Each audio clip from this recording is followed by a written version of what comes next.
guys do for snow this year? We got a lot. I mean, for where we are.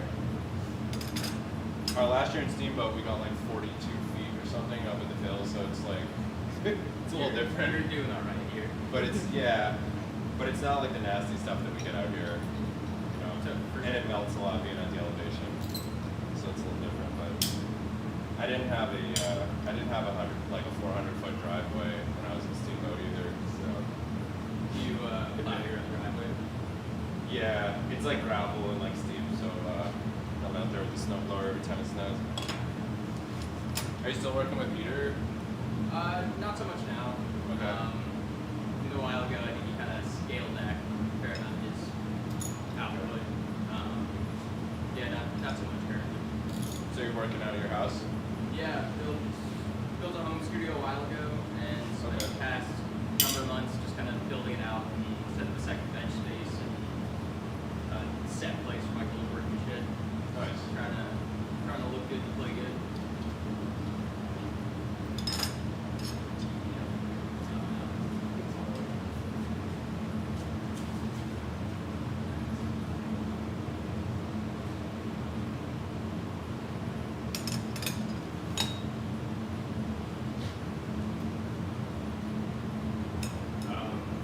What do you kind of have on the syllabus for the weekend? I think we're going to make something sort of similar to the piece that we made down in Stokes a couple years ago, but hopefully a little more controlled, a little less exploratory. We're going to do, I have a piece called like a mandala that has like these like segmented uptake kind of, with a little climb return on it, and then, so I might do like a three-way version of that as opposed to the typical kind of thing, because on the top I'm going to put 3 joints coming off and it's going to be a hookah in function. So so there should be some type that we can dive into that hopefully some people haven't seen before, and you know, yeah, but yeah, it shouldn't get squirrely like the other one did. That was I did like a prototype class a couple years ago that Weston and I we just kind of winged it. We just had like a whole bunch of people come through, and it was just like a one day. It was like we had fun, but we didn't really have much of a plan, so we had to get creative at the end. But it was pretty successful. Functionally, it could have been a little bit better. Yeah. Everybody does Makes it a little hard to tell. You did it all by hand, right? Yeah, we did. Yeah. And we did some weird text. I remember we put it together, did the split cheese the seal thing, and For sure. that was fun. A big takeaway was that you like make it and then bench cool it and then test it and then do some tweaks on it depending on how it was in the middle. And that's See a if you want very cool way more. to go about it. It's like making an entire piece and then realizing you don't. Yeah, that was definitely some type 2 glass blowing. And I'm gonna move it in the back. That's a good. Have you like tried anything like that, like incorporating like bench cooling and stuff like that? I'll put this over there. A bit more because I'm trying to get more functional. So much of the market around you, like shops or dispensaries, people don't. It's a lot of old heads. Like no one knows what a hash is or dabbing or whatever. Yeah. So I've kind of had a hard time like selling rigs that I put more time and effort into Yeah. for what I want out of them, Totally. based on who's around me. In the corner there is probably better, right? 'Cause you can see. But I'm trying to get in more functional. Maybe I can make So it. you mean like shops up in like the Make it a little like you're like bigger. around like Mount Snow area, right? Yeah. Okay.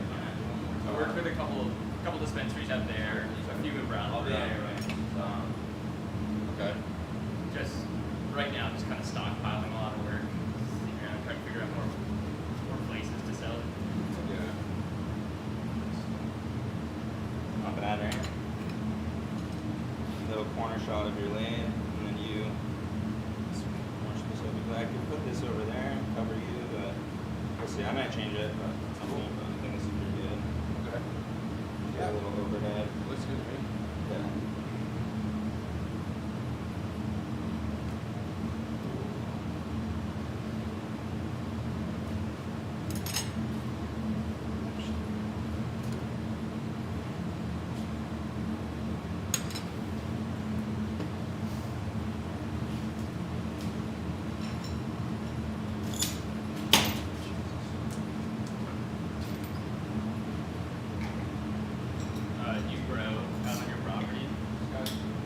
What? You grow in your property. Yeah. I haven't smoked in years, but I grew for so long. It's just in my blood. I just like. It's not my choice, but like weed just stopped making me feel good when I smoke. I just like. It just happened. The L hasn't turned on me. That's my last joy in life. But we got doses of coffee now. Mostly just microdoses, but you know what it's like having young kids. You know we got time for that shit. I mean, I feel like, I've been married 4 years, and they're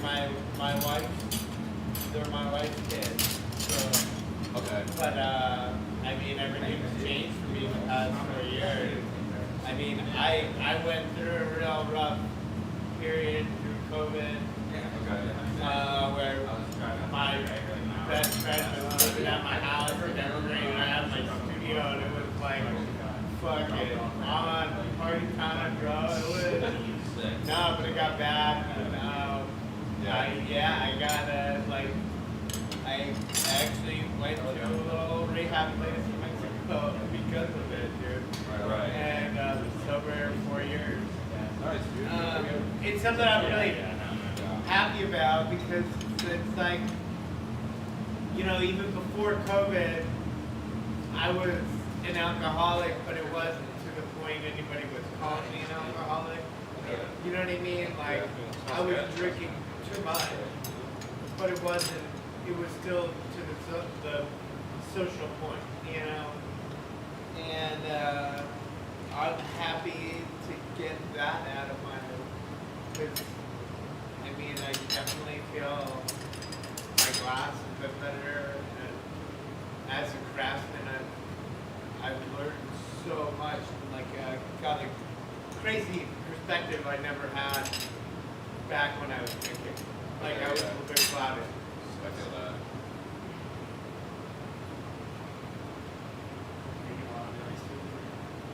Yeah, I got kind of lucky. I didn't think I was lucky at the time, but when I was a teenager, I got sent to like various treatment things because I was just like fucking up. Yeah, I mean, it's nice to be Not doing here great in and public school and stuff like that. So then like later on, when I actually got into like real drugs, like in college and after that, luckily I had little tools, if you will, to help me with that. And also psychedelics. Psychedelics helped me a lot with like eating addiction when I was which I had like totally like type 1 straight shooting hands. So Yeah, me too. people call in and yeah. I'm like one of 6 kids, and I'm like, I'm the only one that's not straight shooting. You know what I mean? Yeah, like all I was really doing in high school was just smoking weed and making high school. But they just like fucking shit themselves and like sent me to rehab and like wilderness rehabs in Maine and Utah and then like a residential treatment center in Utah for like 6 months and like all this shit just from like smoking weed and I get there like the other kids are like speakers and like they're like, what are you here for? Yeah. I don't know. Court orders and shit like that. But it was good because like I went on like a pretty solid cocaine bender in my early 20s that I was able to pull myself out of. Yeah. Just No. with like Likewise, man. Likewise. before I got myself in like really deep shit. Dude, my buddy's friend's mom was like introducing us to crack. Like totally lying about what it was. Yeah. Dude, that's so funny. I had this the only time I ever smoked crack was this kid fucking totally lied to me. Yeah. It's like, no, this is freebase. Yeah, exactly. And then the next day, I'm like telling my buddy about it. He was like, yeah, that was crack. Dude. No, dude, I got fed the same shit. The same exact shit. This is freebase. This is really validating. To hear that. But, Jesus. No, but glass was the only thing. When I found glass, I took a class with Sally Trash Nice. at Snow Farm For the first time ever in my life. when I was Don't 19, expect this any other time. and I had $1,500 left on beat sales, and got a little Phantom and a little tiny stackable kiln. My parents were like, "No fucking way are you doing that in the garage." And I was like, "All right, I'll do it in my sister's garage." awesome. And they were like, "Okay, you can do it in the garage." What year was that? 2003. Okay. That's sick. Right, yeah. Drop it all on your hand. And that was that wasn't Oro, Where do was you it? stay now? Yeah. It was, okay. Well, Sally's Just- class was Samba. Yeah. But I quickly, I was like, well, I took a British class first. And I was like, man, how are they making pipes? Yeah. I was like, how are they making pipes, bro? And, Totally. Yeah, Well, and yeah. And accessibility. the assistant was this dude, Josh Laterno, he's like in Vermont. And he's like, no, you want lamp working? And I was like, no, bro, I don't want to make no lamps, bro. I'm like, I'm making pipes. And he was like, come up to my shop. And he showed me what flame working was, and he turned on the torch for me. And he's like, I'll see you in 3 hours, man. Nice. And Hell yeah. yeah. That's awesome. I had a little bit of an old school kind of introduction as well. That's cool to hear. But it was, for about 10 years. it captured my attention like no other art form did. Likewise. Yeah. Because I've always, Honestly, I've always all of been it an right now artist. on the budtending side, I made And, it a retail you know, store I've always in Kalispell. knew I would be an artist. Them on the edible Like side. it's like kind of what my mom started me when I was a kid. So if they need And it's everything I really had a lot of confidence in. Yeah. Yeah, you kind of, so you need a agent badge. That's sick, yeah. I had the same sort of like, got on the torch for a couple hours the first time, and when the flame turned off, I was telling my mommy who let me get on his torch, I was just like, I could do this every day for the rest of my life. I was like, this This is is the it. coolest This thing is it. ever Pretty to much. play with fire. Yeah, I got plugged in by this dude just west of Boston. He's kind of like a kind of just like a crazy coincidence. My mom randomly met this dude, and he was like, "Yeah, I make T-shirts." But he didn't actually make T-shirts. He sold duffel bags of weed, which was just crazy because my mom, like I said, my parents were just like type A, wicked normal people, you know, white collar. And then she ended up like plugging in, like right after I did all the wilderness programs and all this shit, and then trying to get married. My mom just so happens to be standing next to this dude. You know, like back in the 2000s, talking to it, like the number of people like that, you can count on one hand in the Boston area, you know, maybe two hands, you know. And she just so happened to plug in with this dude with like been on Fish Tour back in the day, and then you know, I used to blow glass on a lot of shit, and just totally plugged in, just like My thousands and thousands of hits LSD in his house and stuff, and she just plugged me right into it. You know, and I went over thinking I was getting a job selling T-shirts. This was like when I was still in college, whatever. Anyways, My yeah. mom was looking for studios for me, and she stumbled upon Mike Fro's studio and Oh, then shit. brought me over there. Was like, you gotta see these guys blowing glass, Joe. And then she brings me in, and I'm like, oh shit. Oh, hell yeah. That's And then I awesome. went back there without my mom. Fro gave me a dab, Nice. and I was like, I was like, about. And he was like, bro, you alright? I was like, what the fuck did you just give me, man? I was like freaking out. That's awesome. Everyone's got a funny story for their first jab. I like straight up just passed out. I was like unconscious.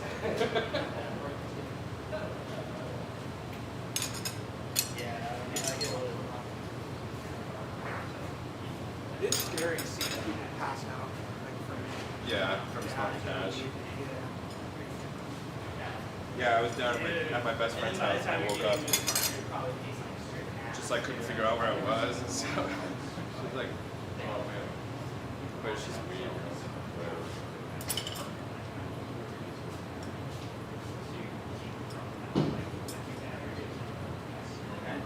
Right. That's the worst part about campus, I think, in America alone, is everything still exactly the same. I went in and bought a ceramic point here, and it was like mind blowing the way you walk out and you get back. And in Montana, you have to have like a child. And it was, yeah, they didn't hand me 50 points. You have to have a bag. Like that locks in probably like 2 different locking areas. And if you don't have that bag, so normally people either have to buy the bag extra or not, you know, it's just like a little backward ass. Yeah, dude. And they said if you're children within a hundred people that are Yeah. your college kids. So it's like, I kind of understand. Yeah, I just hate HSJ. the amount of plastic You do? in there. Yeah. Oh yeah. And I just kind of get on it more, really. Yeah. But Yeah. I see that I don't know, Sorry. I want to do some like sculptural shit, but I'm like keeping it safe with Munson, and then can go in on it, and it's not this huge labor intensive, you know, shoulder. Oh yeah. Yeah, I work on this thing as much as I can. Yeah. I don't do very much assembly on it. I see a lot of other people doing assembly, but I still prefer to be on, like I just, for the most part, put my torch Bunsen on, and then I use this V19 thing up here for this, you know, sometimes I'll like, Oh, that's awesome. you know, do whatever. Yeah, I love the torch Bunsen, that's my, like assembly line here. It's just sort of, you know, being able to switch your I'm axis. just so used to the torch Bunsen. I've never really, I haven't gotten used to just the Bunsen.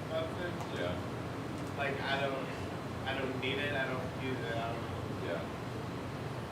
yeah. And I've seen so many pieces explode on use.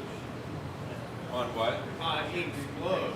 Yeah, Like from Bunsening it wrong. Like there's a learning curve with that. yeah, With that Bunsen, learning how much heat to give it Sure. or not. yeah, yeah, Because I've seen like pieces just yeah. yeah from you not giving it enough or Oh, yeah. okay. Do Bunsen's usually just use propane? There's no Air.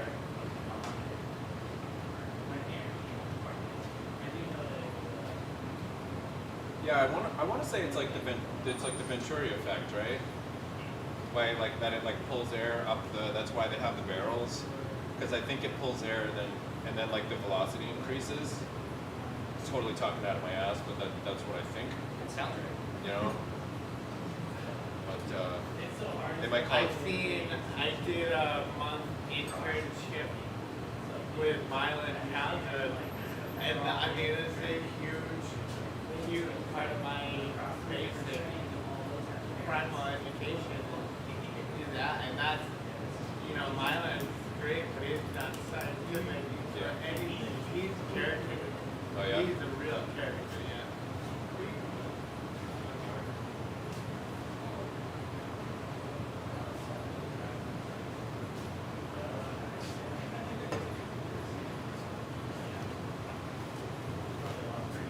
But he did this crazy shit with showing me when just propane and like a fan, and he found that there was this way in his studio that he could point this fan with the heater and the propane, and it would make a like a cyclone fire Nice. thing, dude. It was like Like a vortex. yeah. Glass blowers. But I think that's what he was calling it, the number effect. Yeah. For sure. Yeah, he'll come through and hang out for this one too. That's just like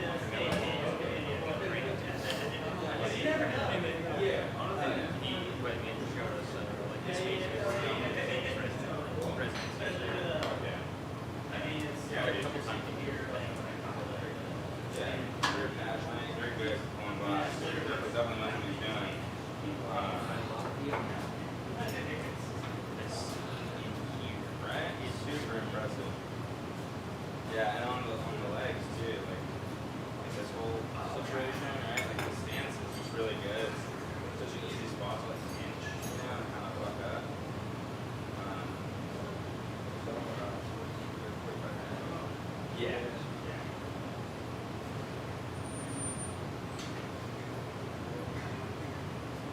Yeah, I'll make check the west and make sure it's not in the east way, but it'll be cool to have it here.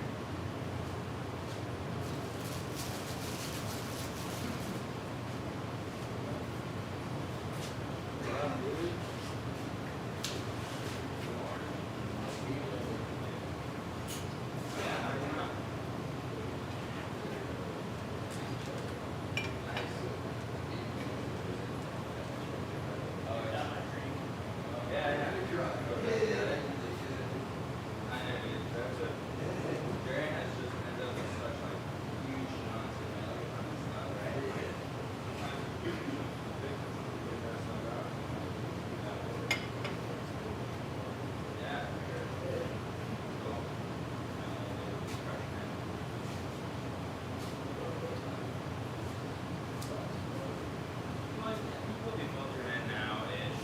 I think we're still just sort of prepping, getting everything going, but, you know, torches are lit, cameras are on. Probably like these soon, I mean, this is sort of prepping stuff out. But, yeah, we'll probably start to fit on for dinner and stuff. 4 or 5 minutes latest. Yeah, the train, the lead and the burger meat and the square and the house. Yeah, the green and the more stuff, you know. So, yeah. It's got an array, I mean, there's a links there. There's sort of like a Carlisle and torch. North Dakota, and torch. There's got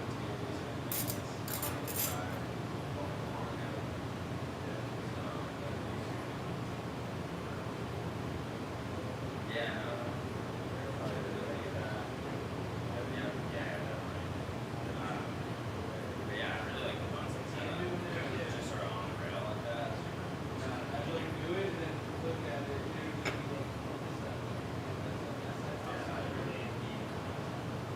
I do honestly offer. I started using it for the Millie chip stacks. Just like you just get more working time. Yeah, because I was putting them in the kiln and then bringing them out and stacking as many as I could and then putting them back in. Exactly. Now I just spend. I made a little boat, like rigged it on either side, and I just spin them on top of the Bunsen. They just stay hot. Yeah, you just stick them right on. Yeah, you can stack a lot faster. Yeah. And also I started just using smaller chip stacks, like only using 2x2 or like a 3x3 max. Yeah. Yeah, I mean, I found that like doing one like 2x2 chip stack is not, or like doing it for 4x4 isn't necessarily faster than doing like 3 or 4 chip stacks. You have to do. Yeah, exactly. Right. And if you fuck up, you lose so much. Whereas like you can always slice them when there's sleeve and stuff together, but. Doing the DFO, It's it's the luminol this year. You are? Yeah, Yeah. I had way more confidence with these things like 10 years ago than I do now. Oh, really? Yeah. Because like the crowds or going big on a piece or all of it? Yeah, exactly. And also you sleeve it, you end up with so much more material. I mean, I feel like it dealt better with pressure. Better than I don't know if that's drinking. Exactly, yeah. I've been also Actually, yes, I did DFO yeah, and depending on what you need for it, just because sometimes the outside and the inside, even if you're using it was like 90% way done based on a lot of material and I had when we first started putting these together, we jumped right into like big moves. We just did the song and I just started shaking, dude. I was like, we gotta and I just drank my way through those stairs, but I definitely, like, I barely ever go. yeah, you definitely I've always been like that, sleeping outside, but Well, I've been, that was only one day. I've been like a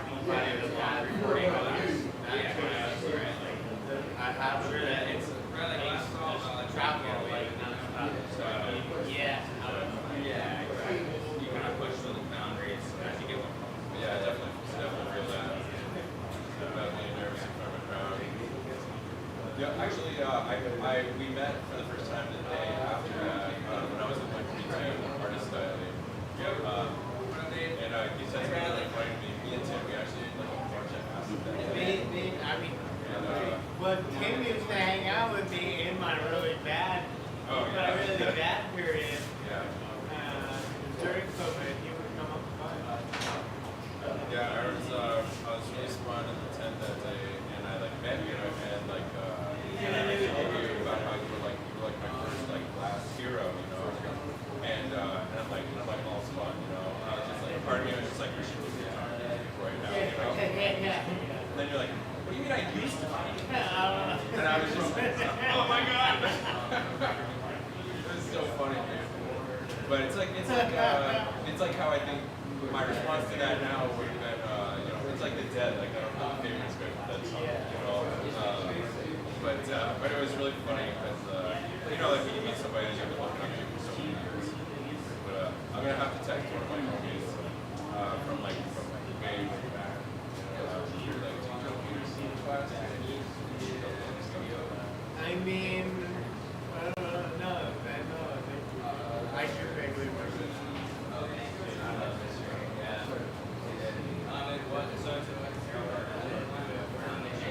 Tim was this one that day. He was giving an acceptance speech to he got like a shot glass, like award for like a shot glass. And it was pouring rain that day. There's nobody there, but like for some reason this guy still got up with the phone. And me and Tim were just like super high. So I'm like, I had a video a long time ago of this, but Tim gave me like very like acceptance speech. He's like super high. To completely empty fucking thing. There's nobody there. I don't even know why this guy had his fucking phone. It would have been great to have that video. Yeah. Tim's like a dear friend. I'm not like, I would say it's a dear friend.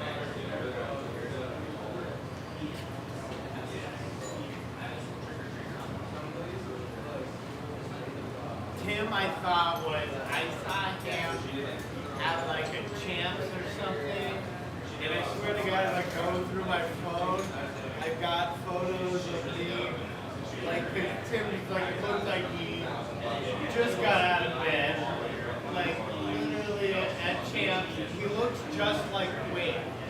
Yeah. He looks I just remember like you guys, Wade. that was when you guys named him Wade Jr. Yeah, so we were taking pictures of Tim. I was like, oh, he looks like he's way dressed like a Yeah, dude, Tim has come a long way in the last few years.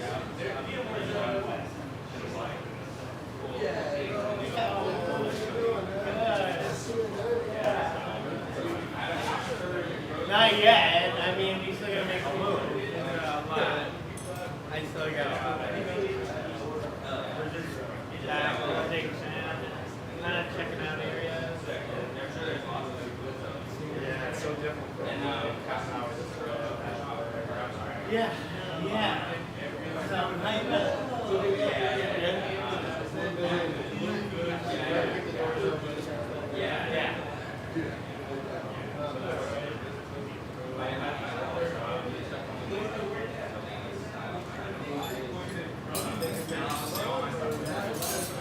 I mean, we're thinking more mass. We're thinking more mass area. We like to be actually like North Anthony or Hadley or something like that.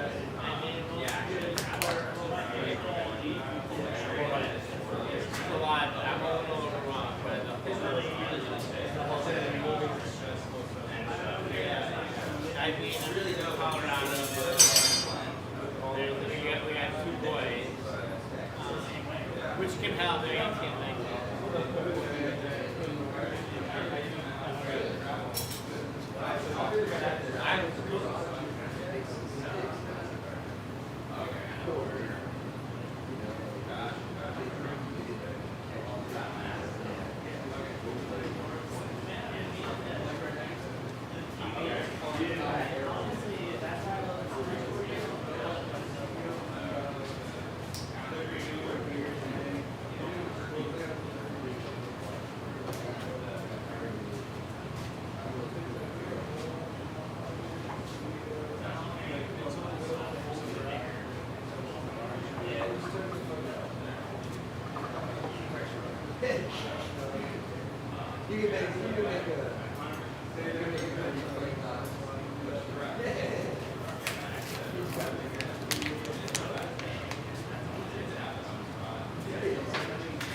almost flipped it over. I made this like ramp that I thought was gonna work really good, and then turned out it didn't work really good.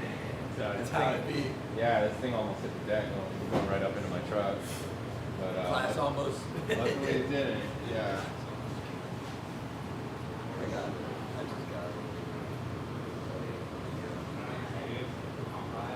It's a lit HSA. It's a little. It has a big name, so. I really agree with it. There's like really ancient. Did you do that yourself? I had my phone. And I have like this small little. I mean, it's so good. I just don't know. I'll take it one.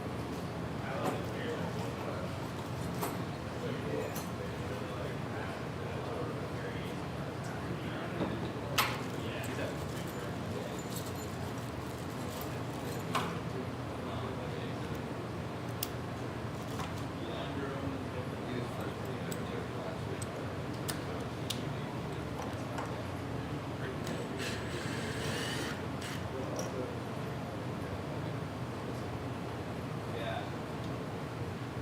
Yeah, you can see it too. A lot of times on the phone,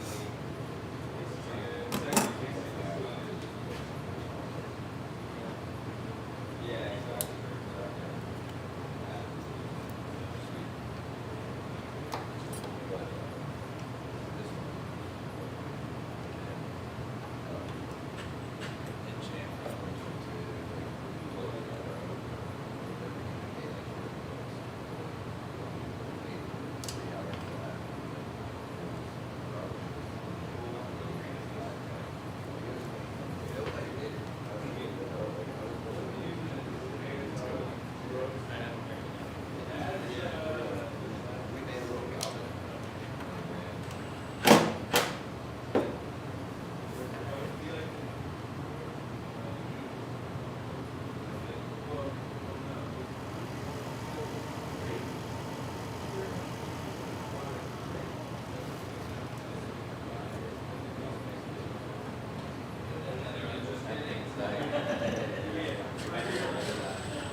I think I'm ready to learn Ocala, which I'm where he's like on the north side of Ocala National Forest. So, you guys ever go to Florida?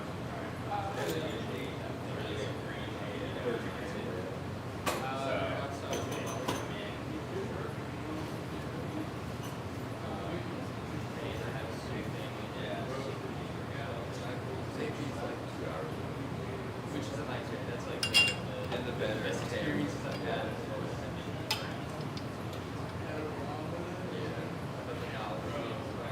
Yeah.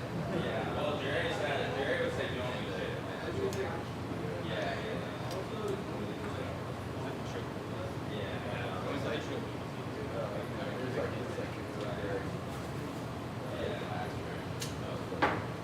yeah, Jerry's on heat. Yeah, if you pay, that's where But then I do see like,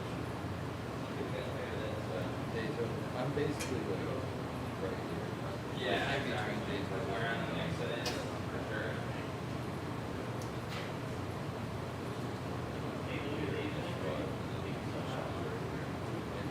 Like this road that goes to push back to my house. Like that's the border.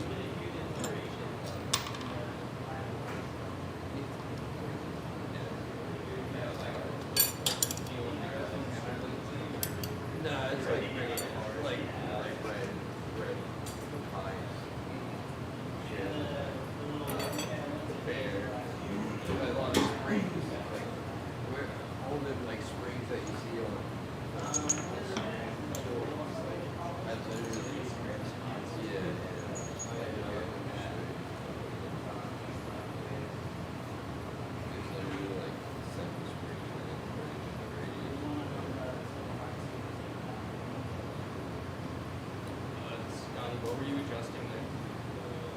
This is just this sort of like wackadoodle way that you can align your lathe.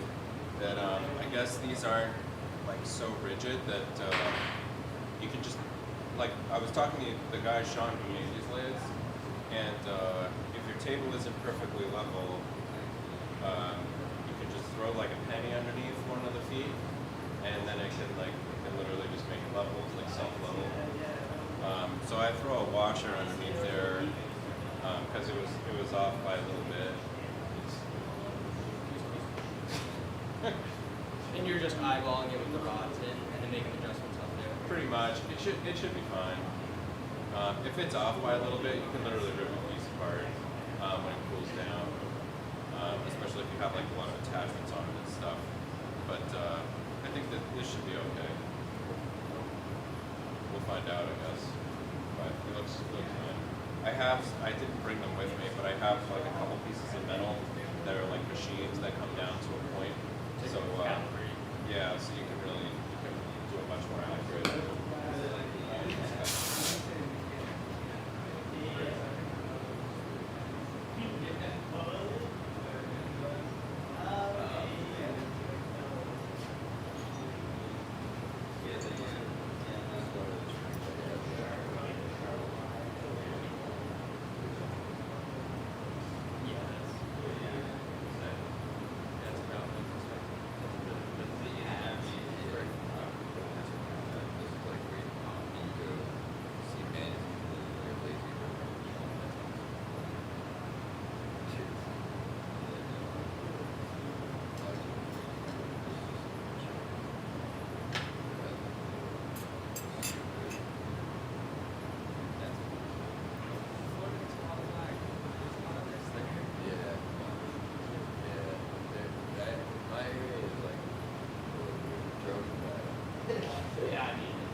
I know, it's getting better. But, it's really just,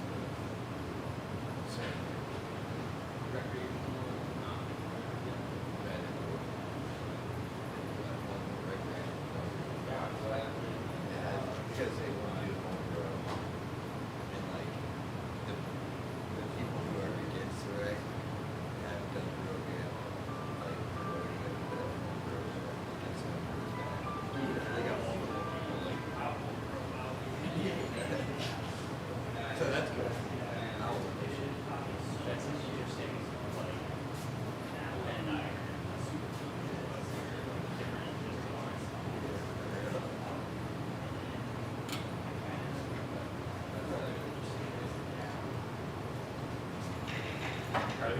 Did I hear the trailer park listening over there? Say again? Did I hear the trailer park listening over there? Yeah, honestly, I thought I heard that too. I'm not sure about that. It's not rain time. You're good, right? Yeah, rain down on 90. Yeah. As people filter in more, maybe do a more formal like thing for starting, but I think Yeah, do a little introduction. yeah, exactly. Yeah, I'm just gonna That's what I'm saying. Like, nothing interesting. Yeah. West.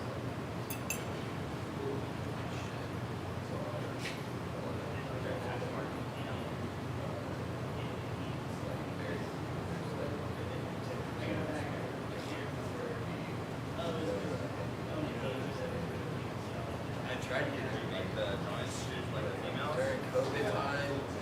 Yeah. Nice lip. Sorry? Nice lip. Thanks. Yeah. I think that's probably the first thing. Like I was trying to get. Okay, cool. Yeah.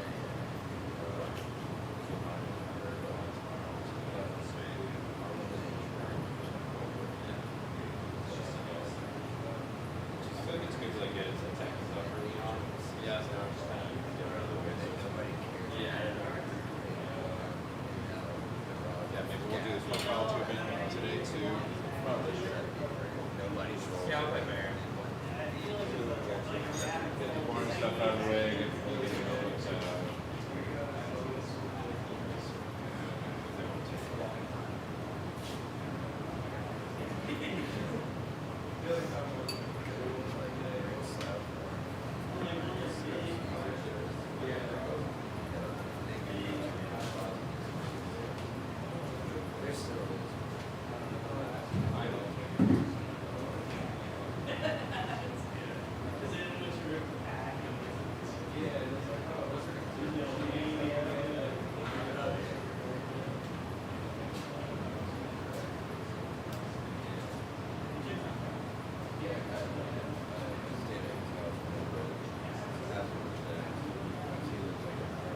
Yeah.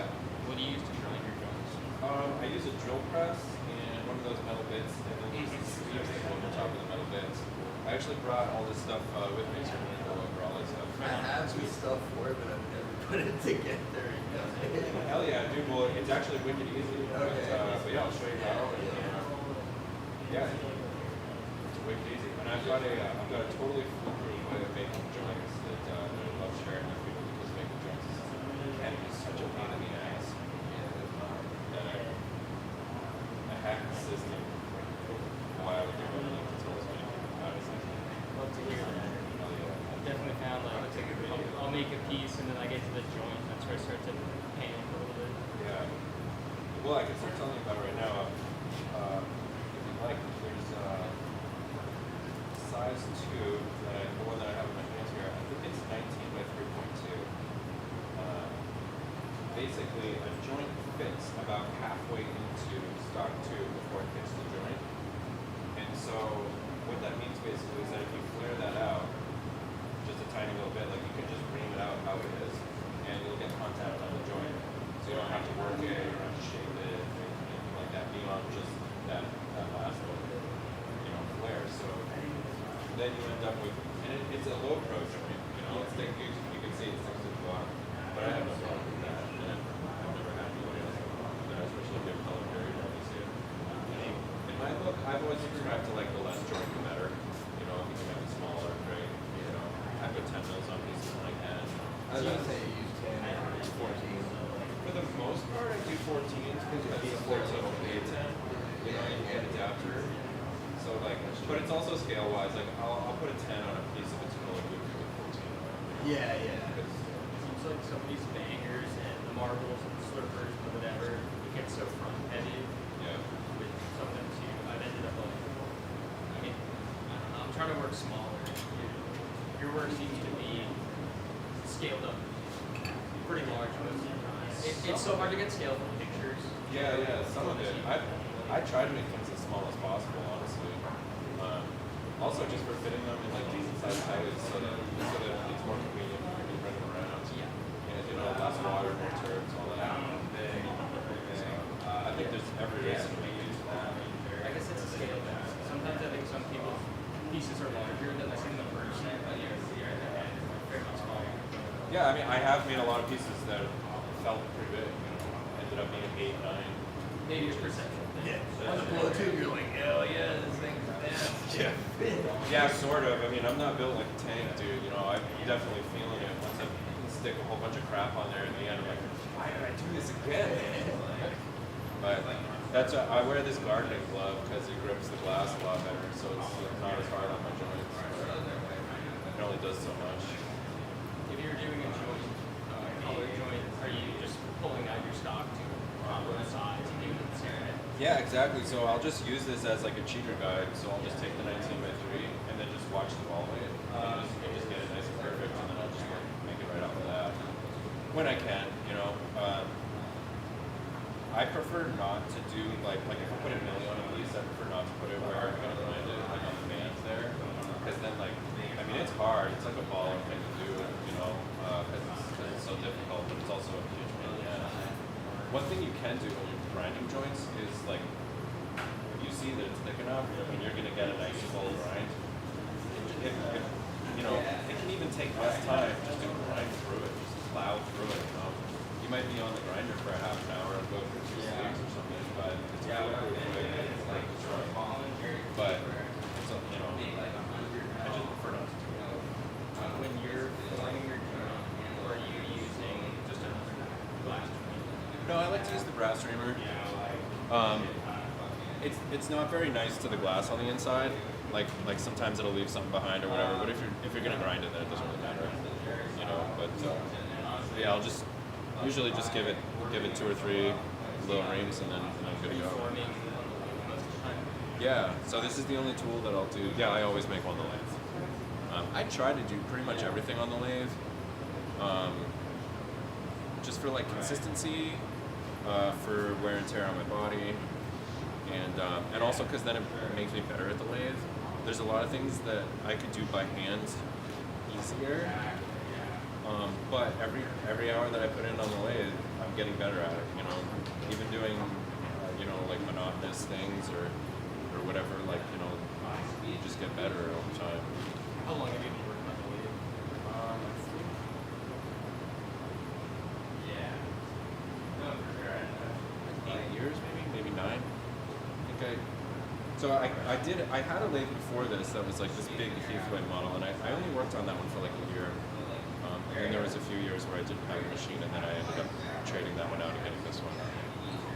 So I've been pulling glass for like 15 years, but I think I've probably been working on the lathe for about 10, probably. But I love this machine. It's a great little machine, you know. It's treated me well. Do you do your pulls on the lathe as well? I do, yeah. I actually pull all my milli on the machine, which it's kind of a pain in the ass. But most of the milli that I pull, I have like a very different style of making milli than a lot of other people. I do like high tolerance kind of stuff and make these geometric patterns, so that it all has to be really precise. And a lot of the time, it's not good enough just to like pull it out and be like, okay, it's 8.5. You know, it like has to be, you know, whatever it is, 7 or 9 or 11 or whatever it is. So I'm sitting here with calipers and, you know, my milli just sitting under the Bunsen and just pulling off little sections, you know. Is your torch set up at your house? Yeah, it is. So you're pulling that. Yeah, just with this, I Red Max for the most part. I actually like this. This is my torch of preference on the lathe because it's nice and soft. It doesn't overheat the glass. You know, GTT's kind of working too quick. for what I'm doing. Yeah, for whatever you. So. Yeah, like, yeah. I mean, you know, if I would, and I do use this Phantom. Like, for instance, if I'm building a milli, like if I was building like a bullseye milli, you know, I'll stripe on the next color, and then I'll bring it over and I'll use the Phantom, and I'll marver it. I'll like go down the line and marver little bits, and then go back down and marver it again, and then back down and marver it again, so that I don't heat up the core too much and then twist it.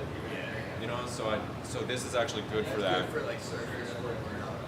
Exactly, yeah. So I'll just go in and try and do it really fast. But you know, there's so much different shit. You know, there's different techniques for different things. But I only actually put this on my lathe a few months ago. I've never had a bench burner, a fixed torch like on the lathe just until I think it just kind of dawned on me one day. I had this torch lying around and I was like,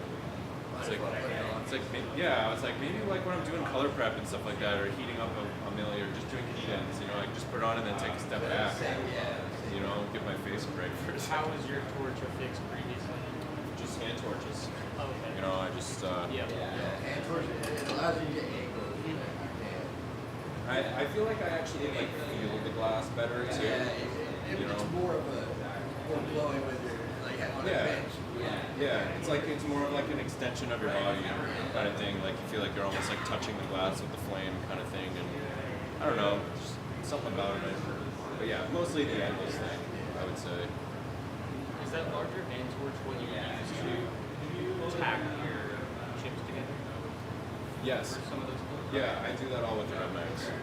Yeah, I have little like filling wheels, and I don't think I actually brought it, but it's like a little steel stand. It's very similar to I thought I saw one, but what Mad Hatter just started making and Blast Shield's been making for a long time. They have these like it's like a steel stand with graphite on it. So when you do those heat ups, it'll get ripping hot and burn whatever is underneath it. So it's kind of got to be up there, and then I just put some fiber blanket underneath it so it doesn't. But I had this kick at. My wife is she used to do like chainsaw work like on trails out in Colorado and shit. And so she brought me like a fucking huge log, huge piece of oak that was like this big. I had it on that for a while, but I wasn't gonna haul that across the country when I moved back here. But it was pretty sick.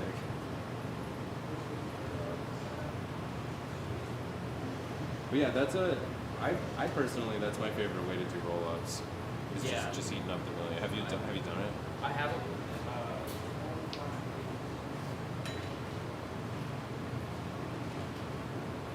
Just some kind of organic patterns. Yeah, yeah. Rolled down. I made stuff that was really similar. Fuck yeah. That's awesome, dude. It's definitely tedious taking each component and stacking it together. I haven't really figured out. Oh, so you make it in a different style? You put them all individually on? I have so far. I just haven't had great luck with like putting it down and heating it up. I just have like a small tip. Do you have a bench torch though? I guess I work on the Herbie. Okay. Trying to like Oh, that would pick be it up or whatever. be a little crazy. I got a Rednex for a second torch for a major burner. Okay. So maybe that. Yeah, you could I got a definitely high use fire that. kiln also. Okay. So I have worked with like taking a little piece of fiber brick, fiber paper, and stacking chips on it and then Yeah. it hot. How hot does that kiln get? Gets to like 2100. Okay. So Nice. like rip it hot. Hot I end up enough, with just yeah. like little puddles when I put certain things in the run it real high.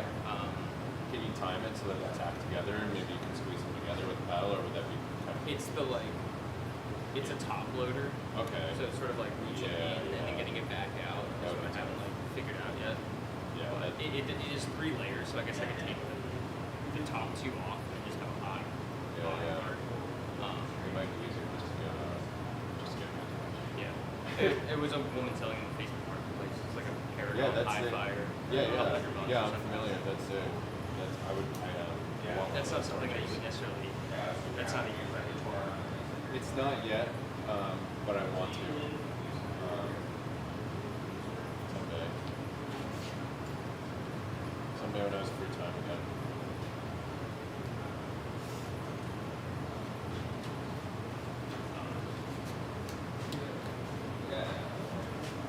Try to figure it out. Did you do the solar work on this? Yep. Nice. This one's a little more maximalist.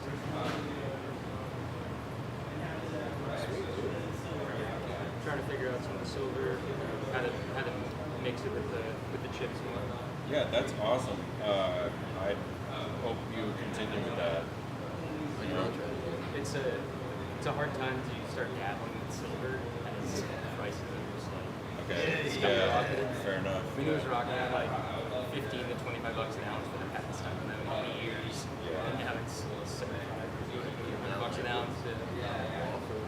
I've started collecting sterling silverware to smelt it down myself. Nice. Got some eagle molds and stuff, so I'm trying to figure that out to just make it more economical. Yeah.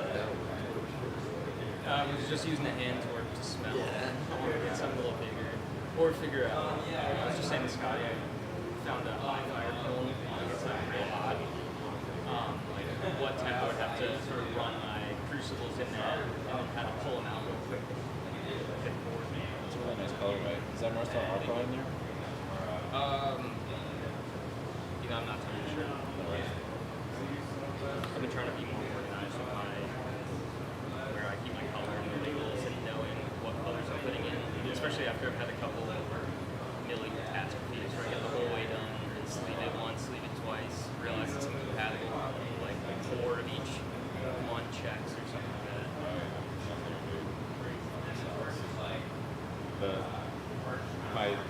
My most intensive project that I ever did was I worked on for a month on a project. It turned out to be The soul project. yeah, it was the North Star like Lake Green. It's not called Lake Green. It's Blue Spruce. Yeah, which was really sad because actually a well-known miller maker told me that it was safe. Yeah, and then I would have been used it. I was really proud of that. I am really proud of it. One nice thing was that I could do slices and it was fine, but as soon as you sleep, and stuff. I did find out that I could make I could do a roll up and then sleeve it over top of a core of black, and then it could handle a sleeve on the outside. It just couldn't handle clear on both sides. So I made a marble and then I sat on it for 3 weeks and then I just made it. And I still actually have all that.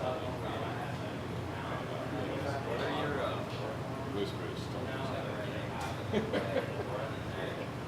Actually, in that, I usually max out at about a pound. I just work on a Mirage. I don't have a big boy torch. So that particular milling was actually close to 2 pounds, and it was kind of crazy because I only had 3 pounds, so it was a bit of a race to back it down, and it was just like it was like about 100 mil, so it was pretty big for the Red Max, but I pulled it down with some time. That was heating it up just for that. That and the legs, I had like kind of a crossfire going on. Yeah,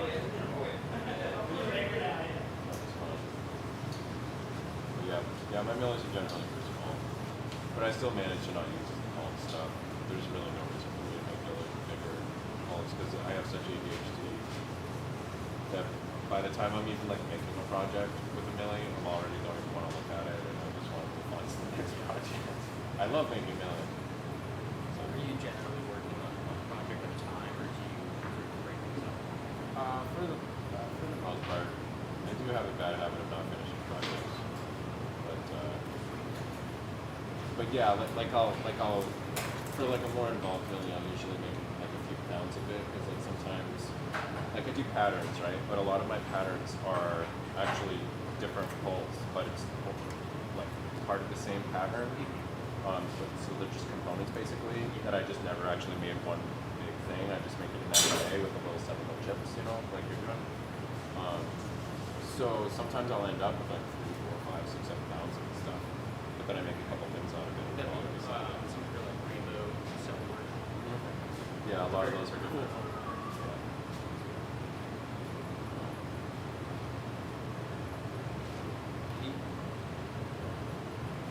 Are you working in flicker fluid? Yeah, just so we can do a lot more tech. Yeah. Sure. I have done classes where I show up with like a whole bunch of prep already made and stuff like that, but it's like I think this will be a little bit more relaxed for one thing, and also more tech.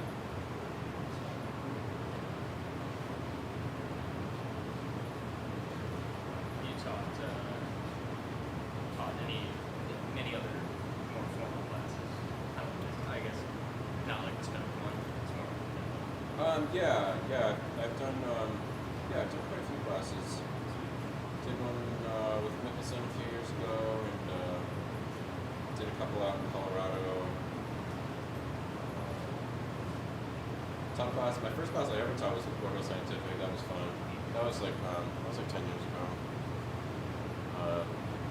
But yeah, the last couple that I've done have been like kind of like epic build style ones. Did one down in Virginia a couple years ago. And then, yeah, actually the one in Stoke, that's the only time I've ever done something like that. But we were just like, hey, let's just do like a really low cost class, get a whole bunch of people over and just have fun and make a prototype. You know, it seems like everybody had a good time. So less than save my ass a few times. It's a good time.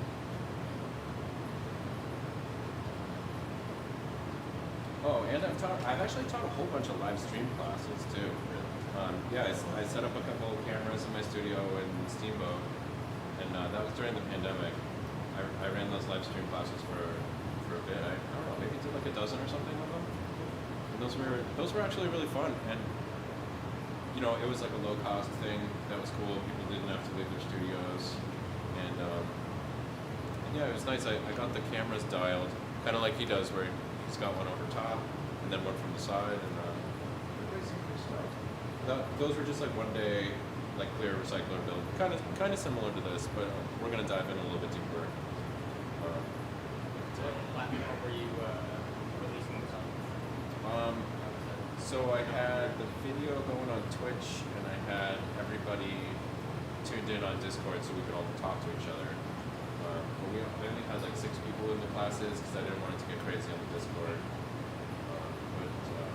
But I liked it. I don't know why I haven't gotten that going again. I probably should. Just having young kids is a lot. There's a lot of things I want to do and I just don't get to. You have one? I have 2 now. Two now. Yeah. Yeah, last time I only had 1. Now I have 2. Congrats. Thanks. 2.5 times the stress. Yes. Yeah. You must know somebody with kids. Fair enough.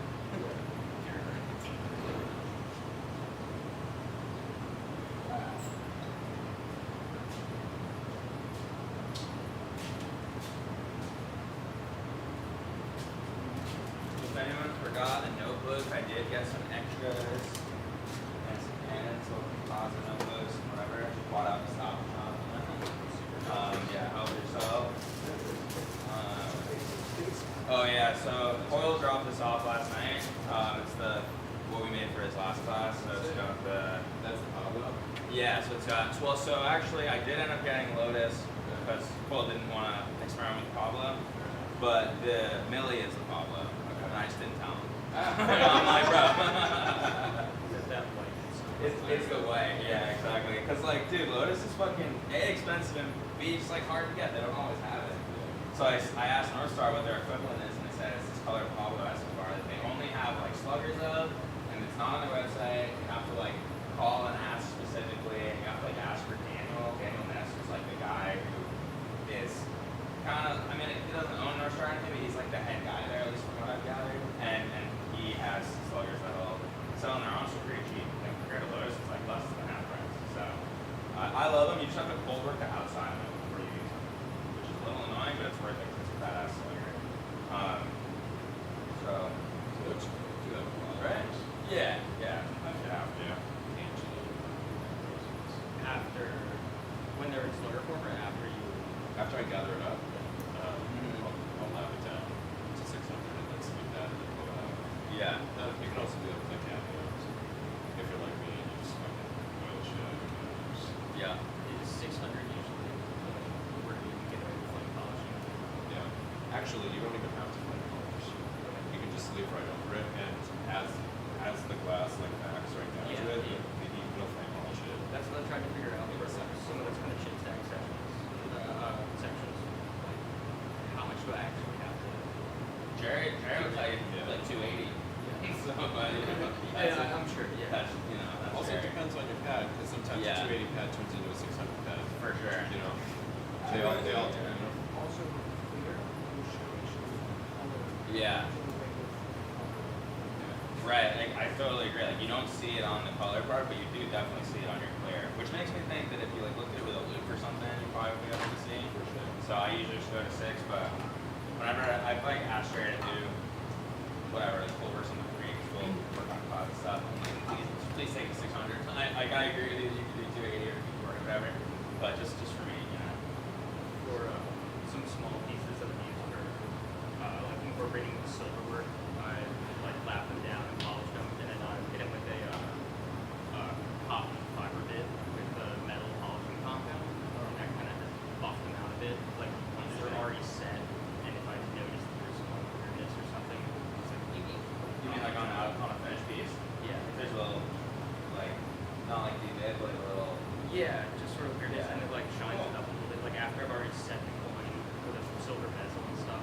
Like if it gets scratched or something, or if you just Yeah, notice or the just polish. tiny imperfections or something. Yeah. Just gonna use like cheap Harbor-Freight cotton bits and Yeah. some polishing compound. Out of it. That's it. But, yeah, and try to figure that out. Like, what do you have to bring them down? You just leave them.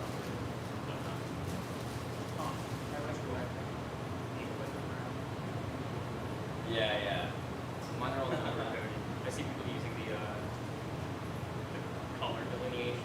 Yeah, I love And I just don't have those colored pads, I guess. The color Just pad. go with numbers. Color ones are like the nice ones. Yeah, I prefer those because they're cheap. You can replace them when they're dead, real quick. But yeah, my friend Crespo, I'd be like, dude, which one do I do it to? Like, what number? He's like, just do the brown pad, brother. It's like red, just red pad, dude. No worries. Like, there's no idea the number at all. Yeah. It's just, you know, red pad, pink pad, brown pad. So it's flat. Love it. Where do you guys source your old working equipment? Mostly his glass works. Mostly his glass. Some of the metal ones, you're just looking for metal. Oh yeah. Yeah, my conforming ones. Yeah, you can get them off eBay. They'll ship them to you right from China. They're very cheap. But yeah, I think that his Glassworks ones might actually have more diamonds on them. But I always thought the ones from, you know, honestly, I have so many tabs at this point. Just nice fresh pads in the boxes that I have to buy and what's kind. But yeah, you can get nice enough performance ones. At least I would say they're nice for what we're doing. Just not really cool. Do you do your own casting? Yes. My wife was doing that before I got more, but she moved to Elmwood a little while ago. A little busy. Or we'll say she's already, yeah, a little busy. Working full time. Did she have a background in doing that previously, or did she pick that up with your work? No, I just taught her how. Really good for that. Yeah. I would say she's actually better at it than I am. Because she's more meticulous and, you know, like when she cleans the house, it's cleaner. You know, so it makes sense. She's better at faster than me. I'm just going to meet my dad and my wife for lunch. Cool. I'll be back. Right on. We probably, maybe we won't even have started.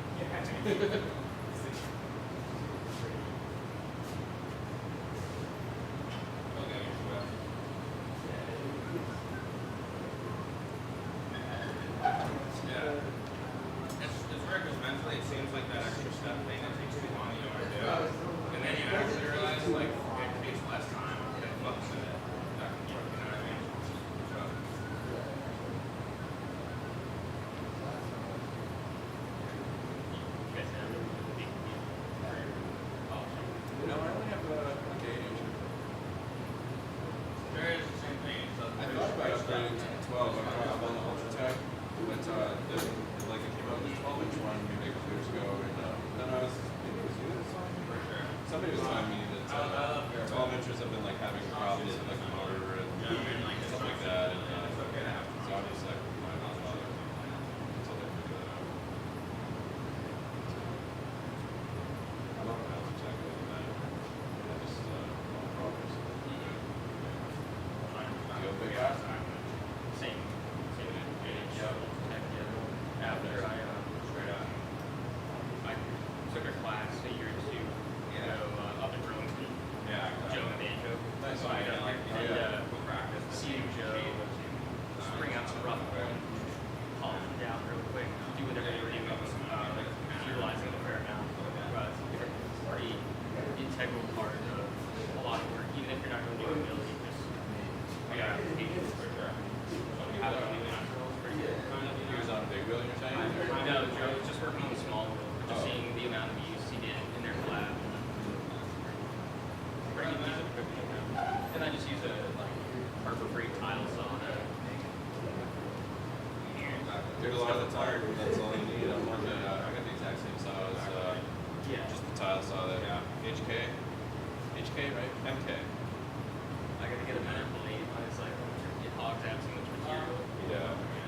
I've started just wrapping stuff in painter's tape before I cut through it. Yeah. 'Cause I just feel it's so much like chipped it Yeah, it works so well.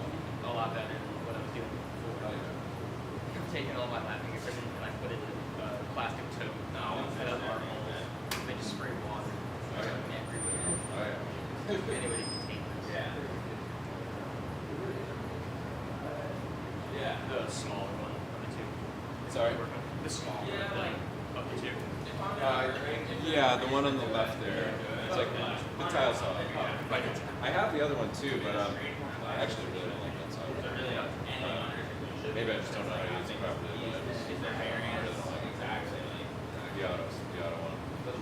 It is nice to be able to use the thin blade on that one. You know, it cuts really, really slow. You don't lose much material. But, I don't actually really have. I was mentioning earlier, I barely ever run through all my milk, so I don't actually really care if I lose some material. I just always just want to move on to the next project, so I never end up using all my milk.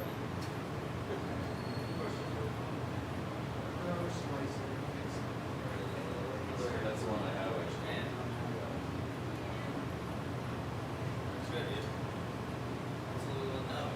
more cavalier about color base and silver and let's go. Shit, I gotta scrounge a little bit more. Yeah. Just like prices going up. I feel that, dude. Totally feel that.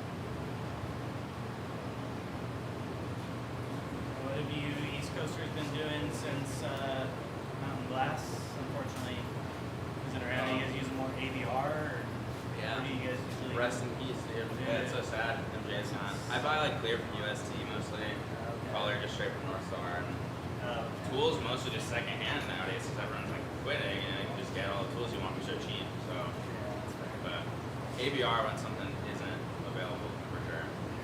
And there's a new one too that's in North Carolina. picked up the pieces of MJ or like filling the void, you know. Damn.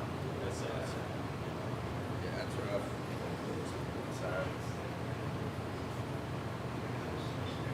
Where do you usually buy from? Life work. Okay. It's a little easier for me, and I have some homies that usually bounce out to Oregon a lot, so they'll maybe pick me up some stuff on their way back home or Sick. whatever. You know. I try to do it that way, or I guess my buddy, he runs the studio that I'm in, and he usually does a big wholesale order. I just like pick up a couple things here.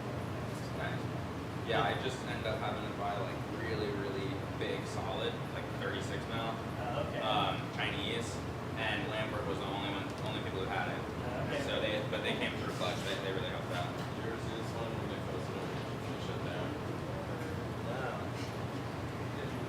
No one wants to go back.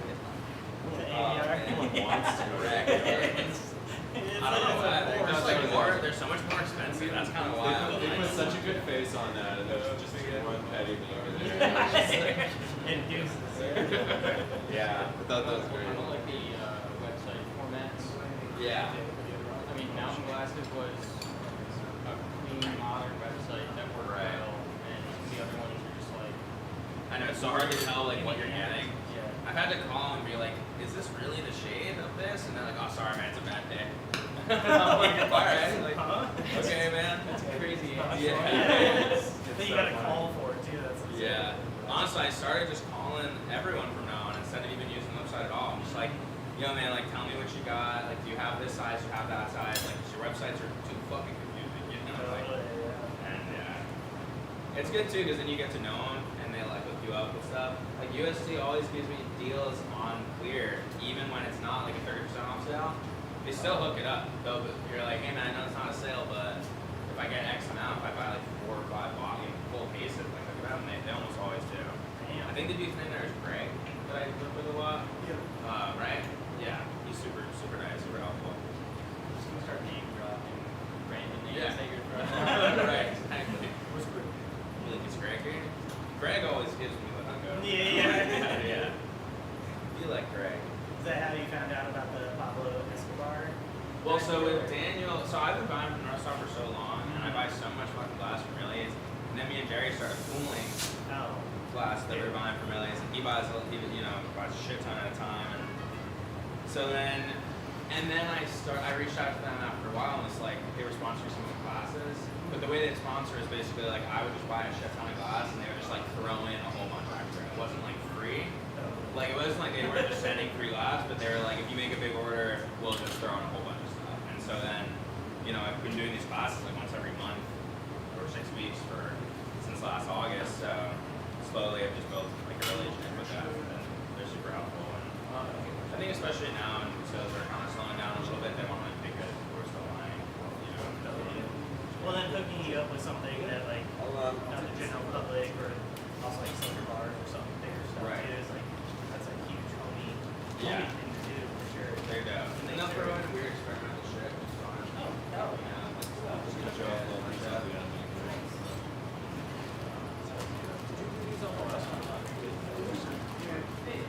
I did two, just basically Yeah. Oh, no, trial. Those are your clamp palms. Yeah, they just fall out. So they're showing it kind of all to get damaged. Yeah. They're nice. I like the springs too. You can pretty much do whatever you want. Yeah, we just need the 90-degree. Right. They go down to fit in around. Oh, nice. Just like whatever. Right, you're okay. talking about. Yeah, that's awesome. Oh, you know what might actually be cool? We're gonna pull a profile tubing today. Yeah. Whatever, whatever you want. I'll probably pull 2 of those. Because I think I'm gonna do one that we're gonna be skating pretty close, so it might not work. But that it might be just fine for both pieces. Then again, maybe not. But I think I'm gonna do 2. And I might just do 2 anyways, so that people can watch it. Like the first time you see it, it's kind of just like, what the hell's happening? So maybe we'll do the second time. Like, Yeah. choose. Sweet. Yeah, I think you can kind of get started whenever people are gonna slowly filter in, but if people miss stuff, it's like whatever. Yeah. It's all good. All right. So, That's good. Yeah, oh yeah, it's standing on. yeah. Yeah, it's good. It's good time as any, right? Yeah.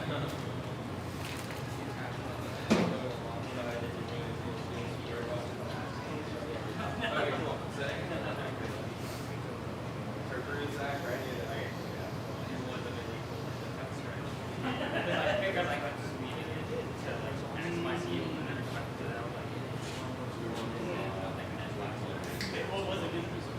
I think so, yeah. Maybe like before dinner or lunch, when everyone's fully here, we can just kind of do a little round table type thing. But yeah. Unless if any of this stuff's in your way, just like let me know.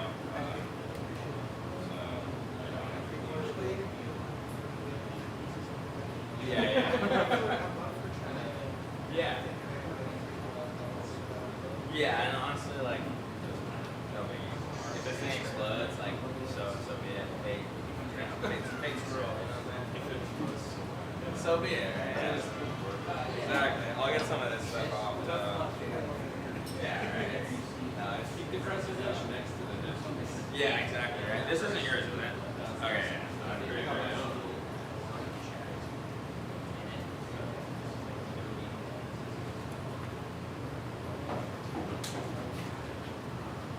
Do you have any 14 joints? I do, yeah.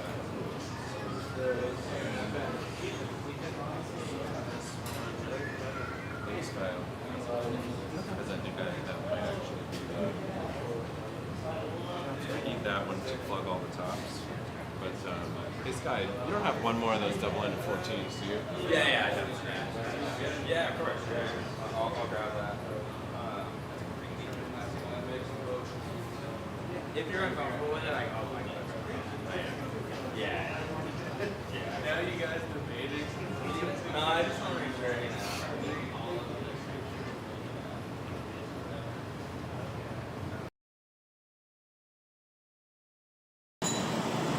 Yeah. Okay. Well, you're supposed to be out by 10 o'clock with it.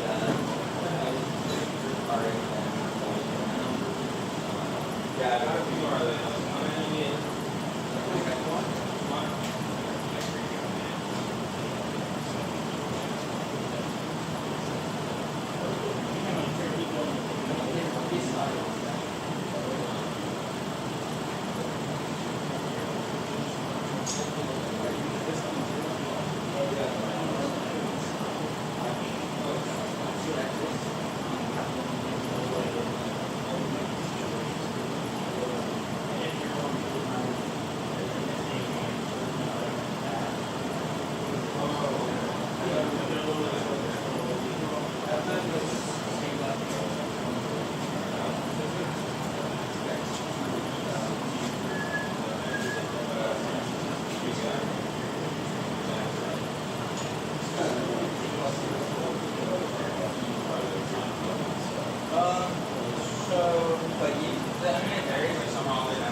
Yeah, so it's like a slowly evolving kind of thing. Like last time I did it, we sort of played tested it, and the cup was like holding the middle, and I would make like 100 ml oil on the other side, and you tag them all together, and then you slowly like reel the cup out, like so the cup's still holding on to all of them, but you sort of reel the cup out as you need like a half inch and like squeeze it together. Another half inch squeeze together. Honestly, would probably be a lot, not easier, it's more time consuming, but it would be less dangerous, I think. If you like put posts on them and actually break everything together, like that might take them. But it takes way longer, yeah. So there is methods are always so like wild style that this was sort of a halfway in between method of like really doing most of the heavy lifting. And as long as we don't heat it up so much that we tag the powder up to the sticks, like we're good.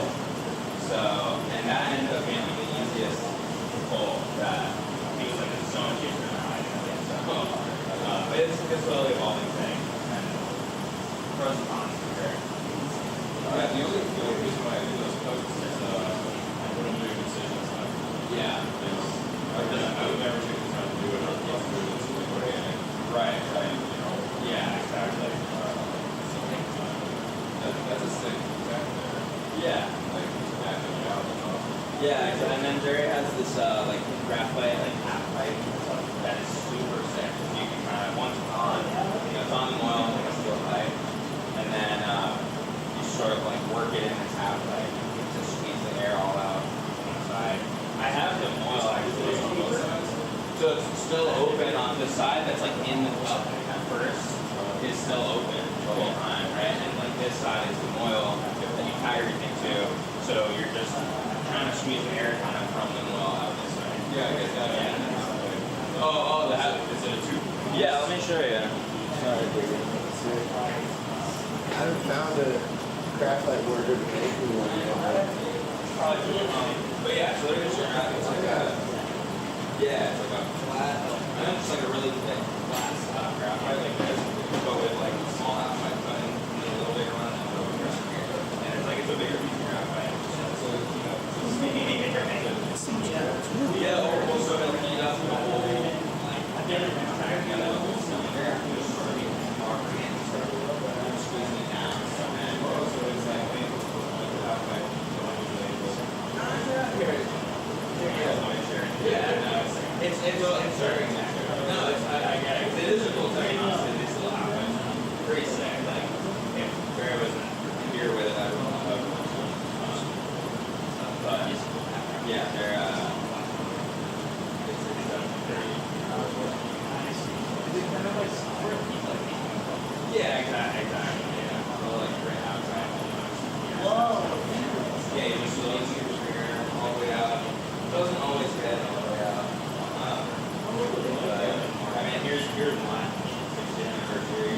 It's pretty flat oil and it's a steel. Yeah, it's heavy. It's heavy.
Like eventually, I probably would. I mean, I also made a mistake in handling it, black stuff, all of that. I just had the idea that if we're working the shed, I didn't think so.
But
actually kind of bummed when I found out about that class, that banjo and Joe talk, because I didn't even know what was happening.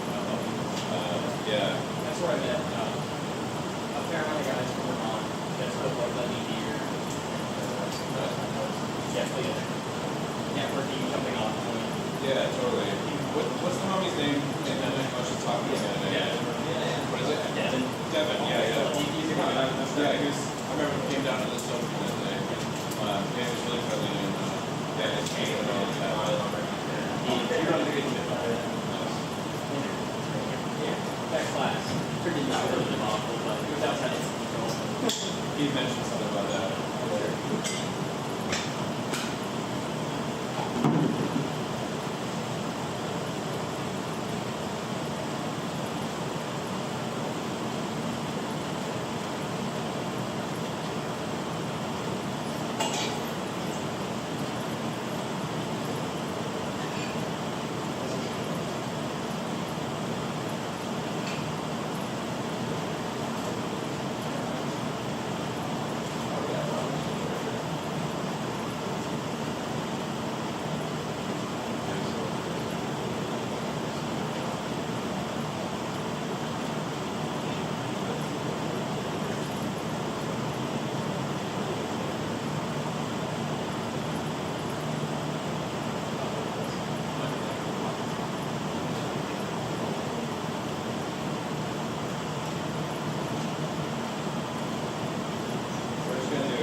wetness and putting up a pop-up tent over a plant and then putting cages in and whatever it is. So went pretty hard with like PVC bent over DIY greenhouse. Yeah. Type thing. But, yeah, I yielded probably 25 to 30 pounds fresh frozen. So I did a lot of washing this year. Finally feel like I kind of got that figured out a bit more. Made some cash, I was happy with. Alright, I see it can be done. It is truly a labor of love. Yeah. That's awesome, dude. On the small scale, so hard, but nothing bad.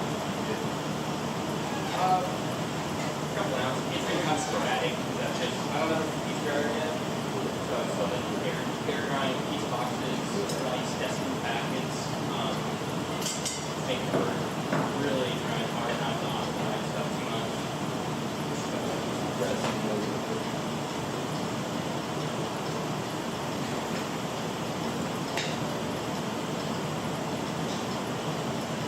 It's just still kind of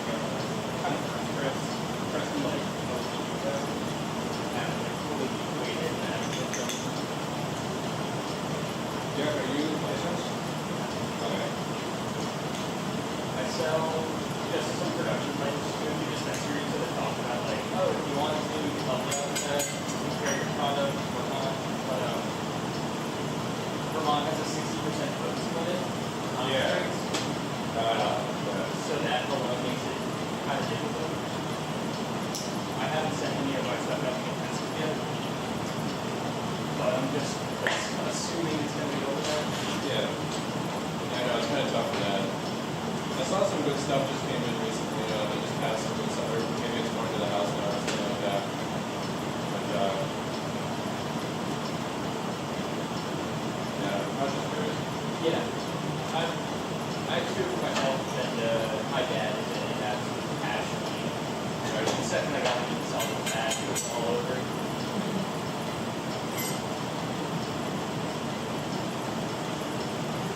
Yeah, I just do it pretty much for fun.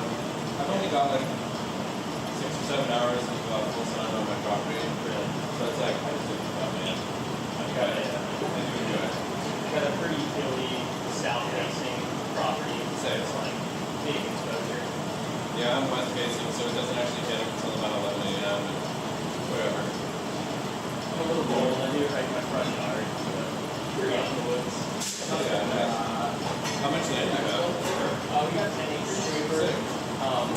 Most of it is pretty wood and like can't be developed or anything. Not that we got to keep eventually do it, but it's pretty hilly, public plateau. Nice, sick. What's your acreage? Exactly. But it's nice all overhead. It's how long it is, so it feels like a lot more. I was just wondering. I wouldn't even know if it was on the regular day, but No, this is just what all the good. first one contact. So at a certain point, there's more big action work. Yeah. Yeah, I mean, we're only gonna be at our spot, hopefully, just kind of mixing it up and, get our foot in the door, but eventually wherever, and then hopefully find our forever home in the next few years. Yeah. What brought you out to Vermont? Sorry? What brought you out to Vermont? My wife and I both grew up in Boston. So our families were there. Vermont's just like my favorite place in New England.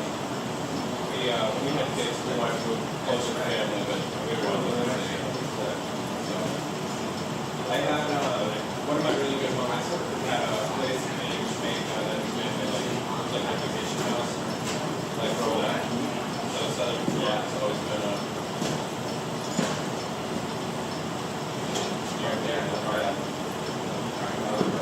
yeah, I love it. I'm super happy with where we are. I don't think we could have done any better. Yeah. I mean, there's a, man, dude, just up there in Colorado to Vermont, Colorado, pipeline. Oh yeah. Just keep going there. Yeah, I feel like Southern Vermont is as far as what I want out of the place to live, it's like as good as you can get in the Northeast for now. But yeah, I totally love it. And it's nice like how close it is to like New York City and like there's things in the I grew up in Belgium. So that's about all our family in the city and stuff. Like, I'm 3.5 hours away. You grew up where, sorry? I'm Brooklyn. Oh, cool. So, go down there pretty often.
I'm up in Galveston. Yeah. Are you familiar with Montana? Not really. Yeah. Most people know like Missoula or Bozeman, the two big spots, but Oh yeah. yeah. They played a really good Tracer and Bozeman Oh yeah. Nice. Yeah. That is the one thing I love about Montana. It's very that kind of culture. Oh, yeah. Very, it's very, East snowboard. I'm starting to learn how to snowboard. Yeah. Nice. The main draw for me is Glacier and also Big Sky. Yeah. But I haven't been there yet, but I really, really want to. Yeah, you got it for sure. Glacier's in my backyard pretty much. Really? Yeah, Oh, that's it's super sick. blessed. Yeah. And Whitefish is definitely the place if you're looking to ski or snowboard. Yeah, yeah. Definitely do Whitefish.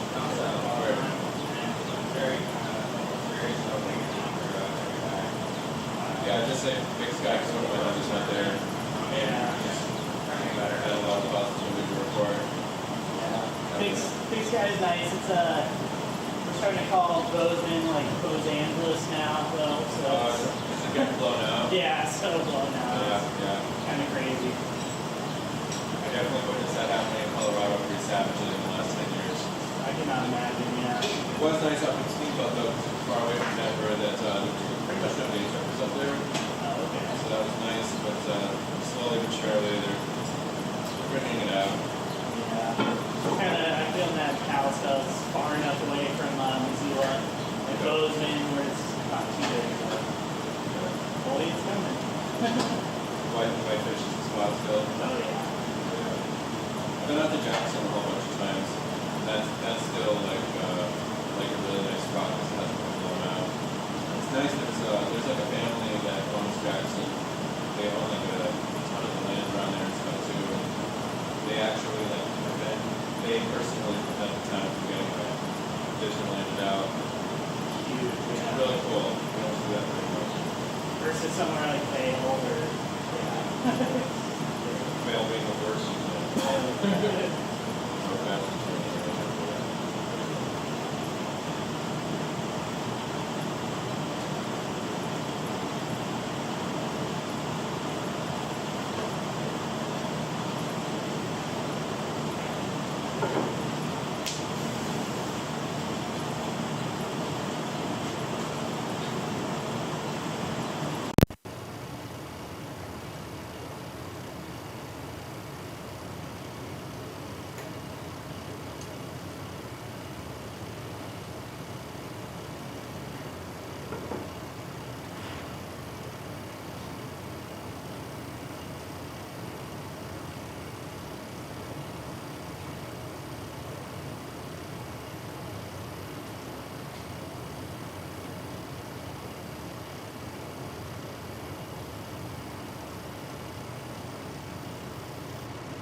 So because we're grinding this thing, I don't put it all the way in.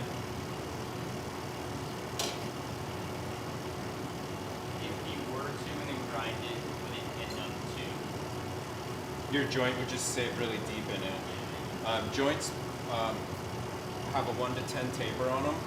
So for every millimeter out you go 10 this way. So generally, it sort of depends on how well you preform your joint. If you preform like a perfect ass joint, you really only need to touch it with the grinder, you know. But I find when I make them by hand, there's usually some sort of waviness happening in there. So if I give myself 2 or 3 millimeters, you know, pretty much every time there's enough space for me to grind in that I'll get a nice perfect joint the whole way down. You know, you want to have like a nice, you want the line to be like perfect at the bottom here where you set the line in with your marker.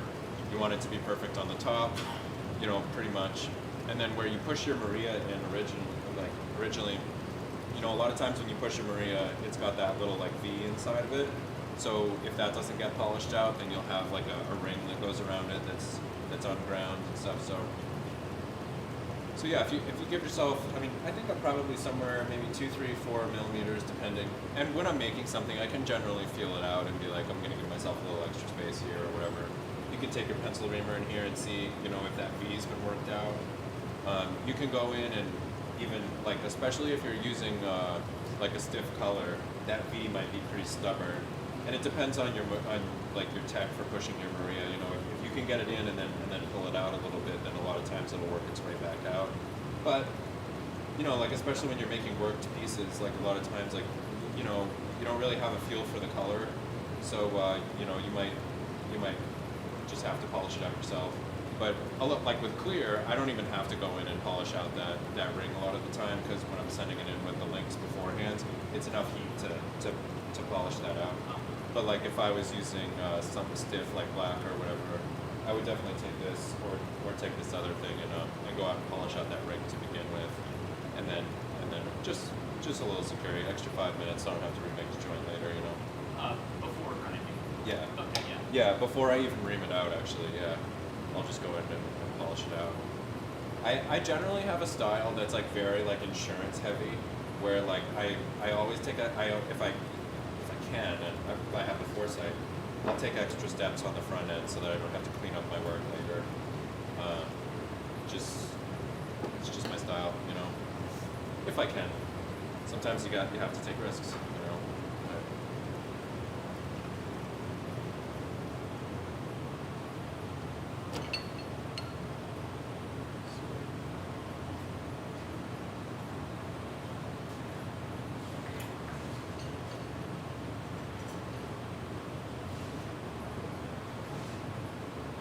So like how this open feel in there.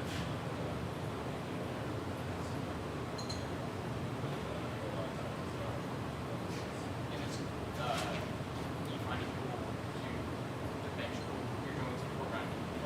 I mean, something like this. I don't think that's perfect.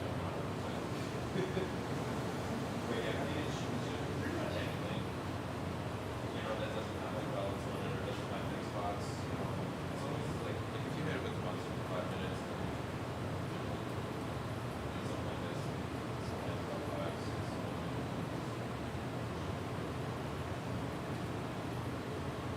You're making some sort of omelet components, or you using bench cool?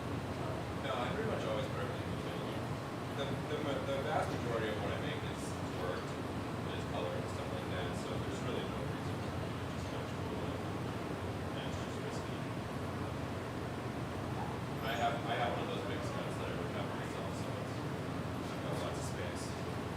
That was something that I definitely noticed at that GOP and Banjo class, how happy Banjo was with bench cooling, fairly large, fairly worked Nice. things.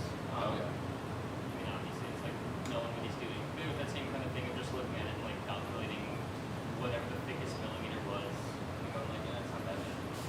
Yeah. Yeah, it's tough because there's a lot of nuance, and also I think one of Banjo's great strengths is his modular style of working, where like all of his things are very small components that are all put together.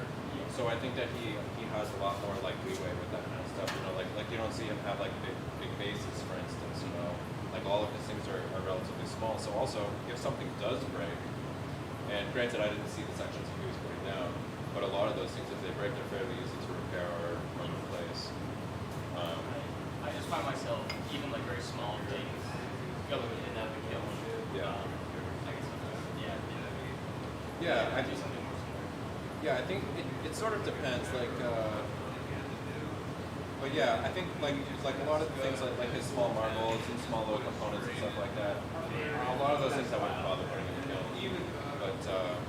But yeah, I think in general, like you know, if I have a half hour or an hour in something, even if I have to make 20 of them, you know, if I lose one of those, then I just lost a half hour. You know, so that's kind of the way that I put it. Like I've seen somebody that. You know, everybody figures it out for themselves. You know, I think you can get away with a hell of a lot of stuff. You know, but.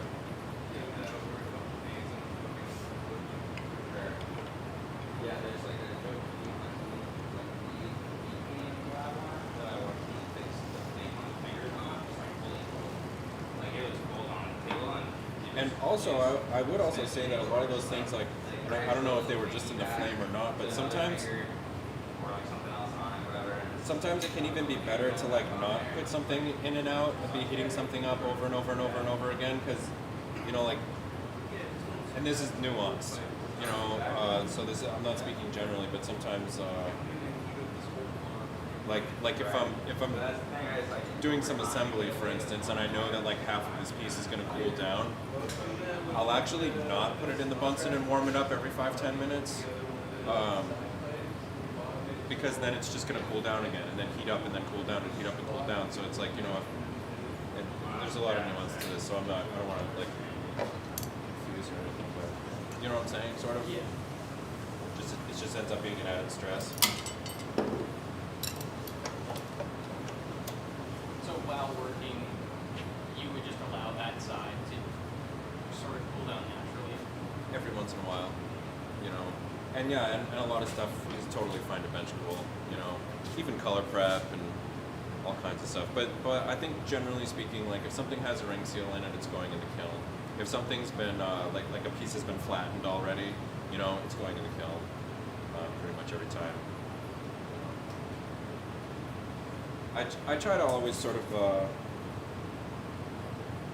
like mitigate risk, just if there's no real advantage to taking it, you know. It's sort of like there was this really great graph, and I applied this to glassblowing. I was reading a book on avalanche safety, and over the past century, there's professionals all around the world, experts, people that spend their entire lives studying avalanches. They compile data from all these different accidents and all the details and stuff like that. And so they have this like scatter plot graph and there are ways of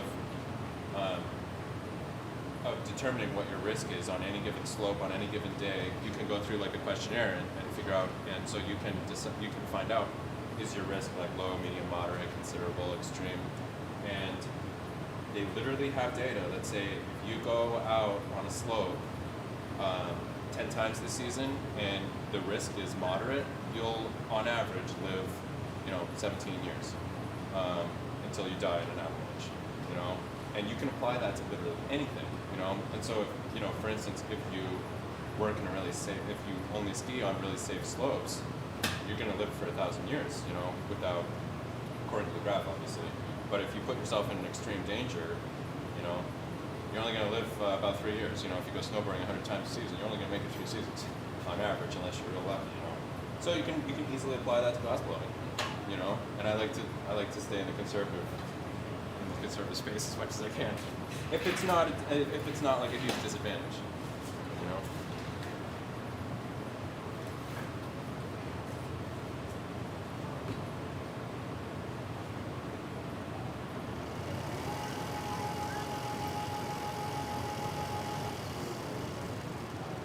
Oh, I didn't show you guys this joint. So I'll show you why this size is specifically where it is. And you can do this, so you can do this, I just did this at DNL over in Denver one day. I just took a joint and then just stuck it into all the tubes and figured this out. So you can do it visually or you can do it math way, but so basically this is just outside here, so all you have to do is just flare it open and you know you're gonna get a full grind. You know, but you could do that with anything.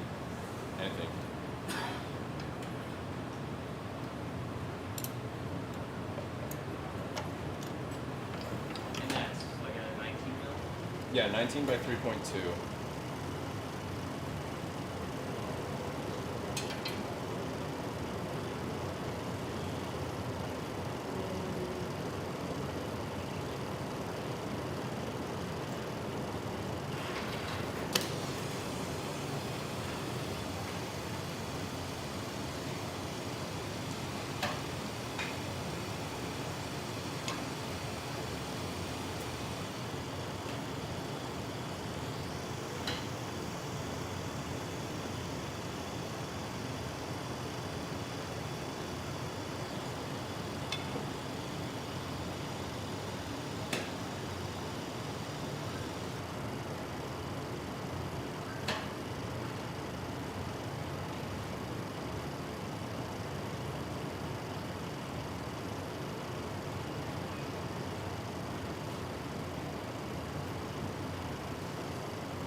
Yeah, I generally spin it about this fast, and I only really go fast if I want something, if I want to see like how tightly it's spinning, you know.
Sorry?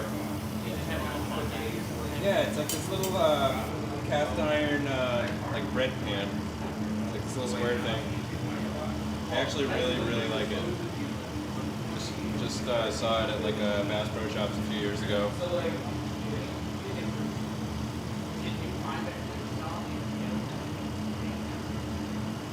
And I just use plumber's tape. You know what that is? The like metal stuff with the holes in it? Yeah, just use that to just screw it right into the side of the 2x4 so it's out of the way and everything. I don't really fuck with water anymore. It just makes a mess and I just for some reason, I don't know, I just prefer to just I'd rather tap it 15 times than have water spraying around. Just personal preference.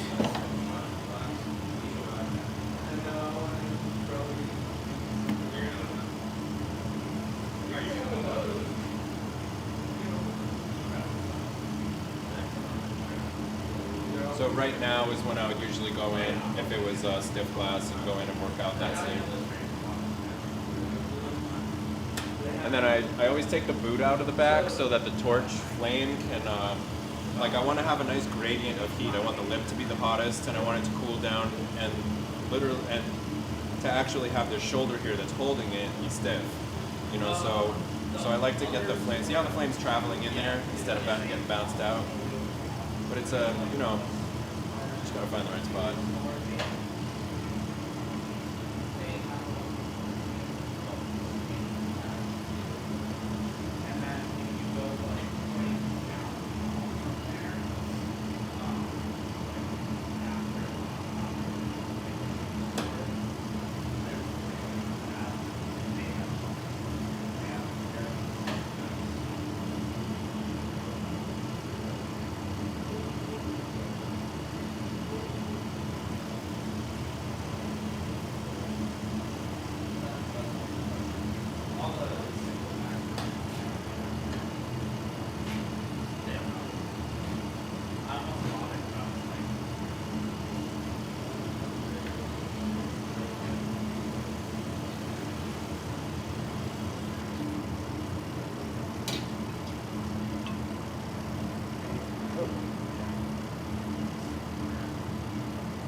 The reason I'm making so many of these is because this is going to have 3 joints on the top, and I want them to be like identical.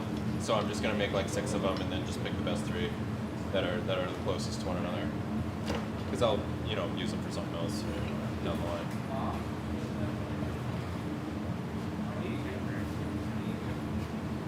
These are 14 mil. Yeah, for is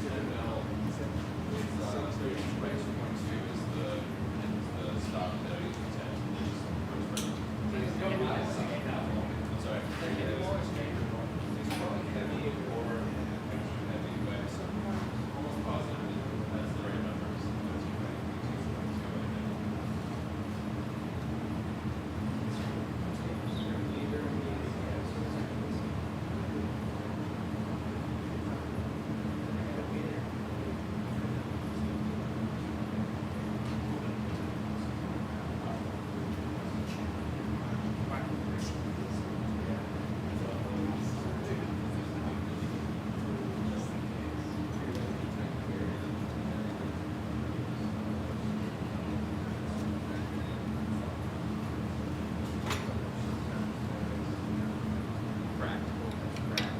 Sorry? Practical, right?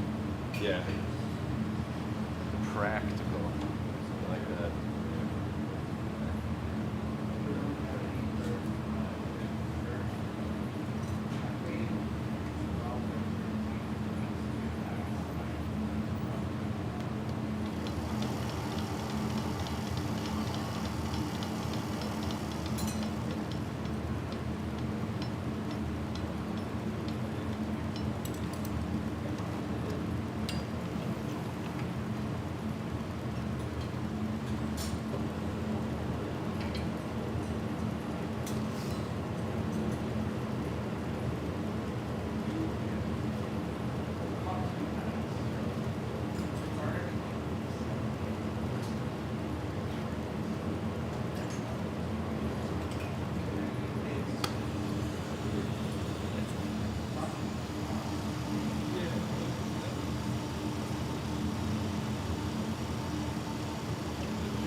That's what you guys are shooting for.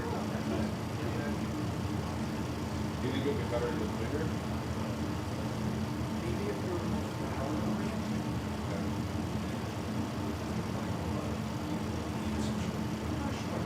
I would also like to. I just said it was a good point. It's more flower oriented. Different shit coming through. I could imagine two versus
speakers have Bluetooth?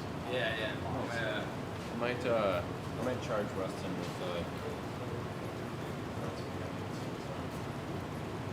like that.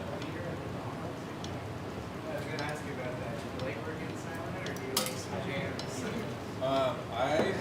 I wear like over ear headphones like my whole life. So I listen to a lot of books, but I also jam out. Yeah, I like to rock out.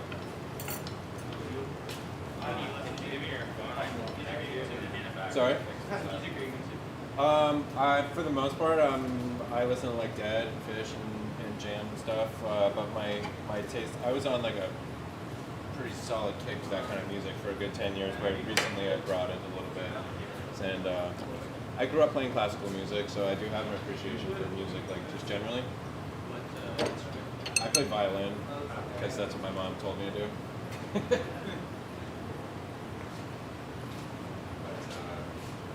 Yeah, I don't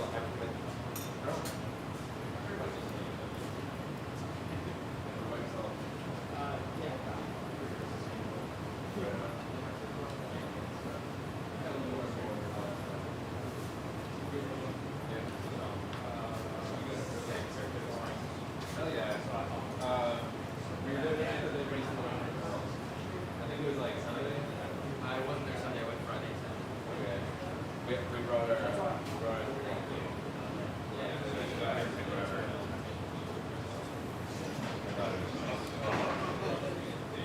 you got just so happy Correlation or causation.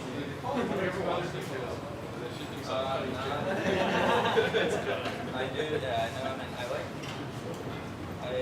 music. I have my you just get it now. Yeah, we brought our other girl over to SPAC, like right after she was born too. But like, you know, we were only there for like 25 minutes. It's like a competitive game. You know, And for it's not nothing. like it's not. Really can't expect much. It's not like broken. Like, Oh, yeah. It's sick that SPAC is right there. It's a great but like competitive is good. Oh, yeah. really? Okay. And we were, me and some other friends from up in Lansing were staying at the campsite, like regular glass on lots and stuff. Oh, hell yeah. Nice. So the lot scene's a little better now. Yeah, I mean, we were at like a campsite, so we were sort of, they had like. Oh, you were blowing glass at the Yeah. campsite. That wasn't affiliated with SPAC? Okay, It was yeah. all fish people staying at the campsite. So Tight. it's like, That's yeah. That's awesome. It's like going to a show and walking down like, we had like a bunch of trains and whatever. It's like, okay, this weekend, like. That's awesome. It worked out, so. So there was like a shakedown there, and it was nice. I can't remember what the campsite was called, but it's people like go on here, years, every time they do SPAC. Nice, that's awesome. Hell yeah. That's like the only downside to SPAC I would say is that there's never really like a lot scene there, and it's like that's like centralized. Like it's like I don't know. I just like the shakedown vibes, you know.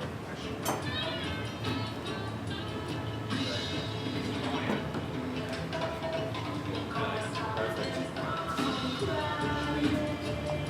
Alright, probably only gonna make 4 joints for right now. So let's take a 5-minute break. I'm gonna drink some water, and then we'll move on to the next thing.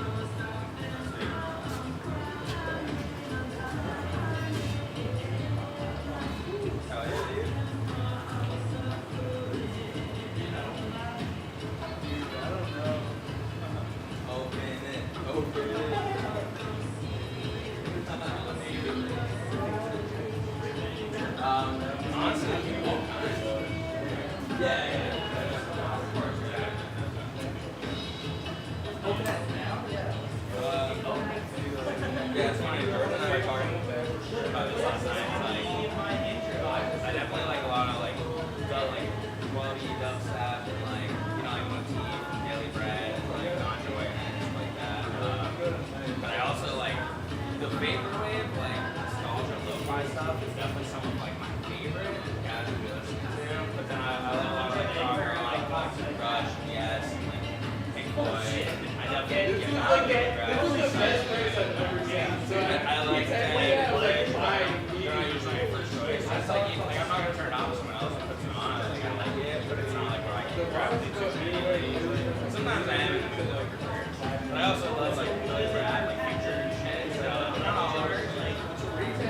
Yeah.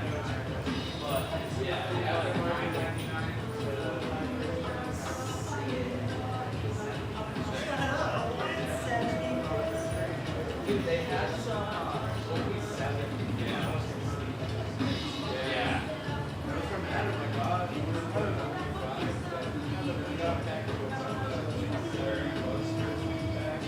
I've seen it pretty like a lot of times. Like the first place I had, like I go to a theater in Walmart when I was like 15 and like taking roles and that's like my high school days, college days, good thing.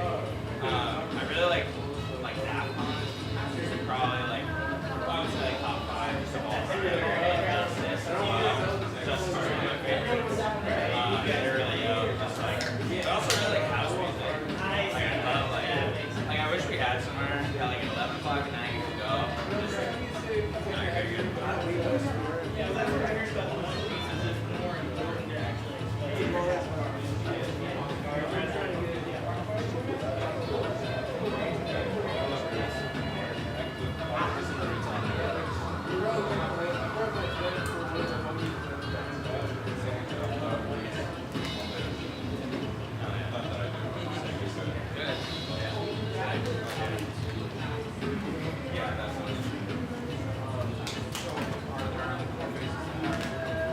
yeah, for sure. I think so, yeah. People are just kind of taking their time. Like Jerry's taking the class, but they'll just sort of be in and out. Mike said it'll be this wing and another wing. Or both coming through. Yeah. We're so laid back over here. That like we're all just exactly. It's like it's a marathon, not a sprint, you know. So I think people are pacing themselves a little bit. We're on Olympia classes. Oh yeah, and Reed. Well, obviously, like he's totally on a Reed prime. Who knows what he is.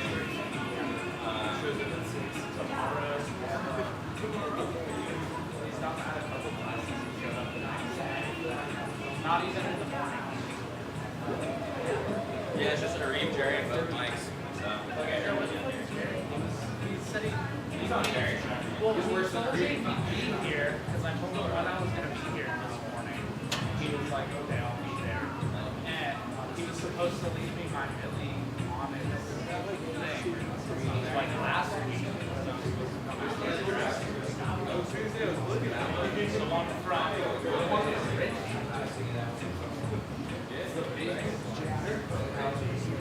And he was supposed to have left it on his thing.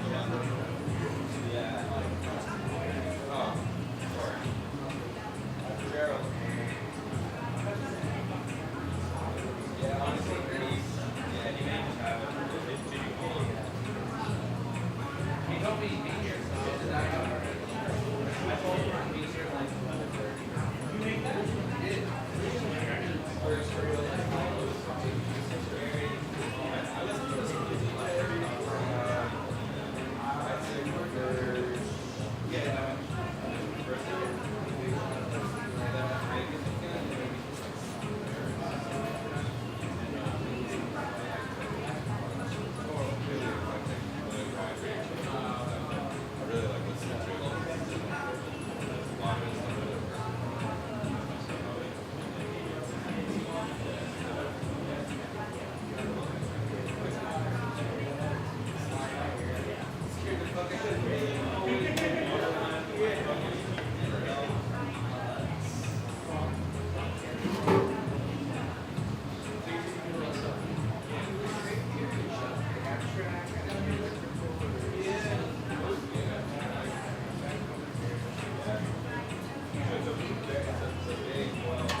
Probably not for like 2 days.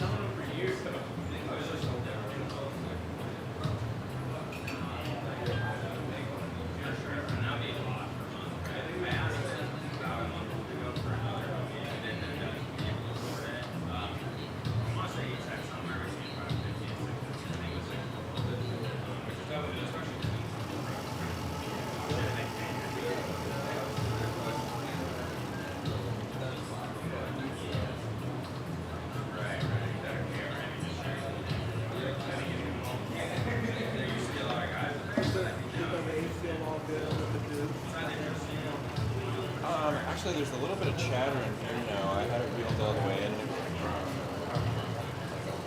But then it went away. So, I don't know, maybe there was something or... Yeah, it's good, yeah. For sure. The only other person I know of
sectioners that you're going to use right now?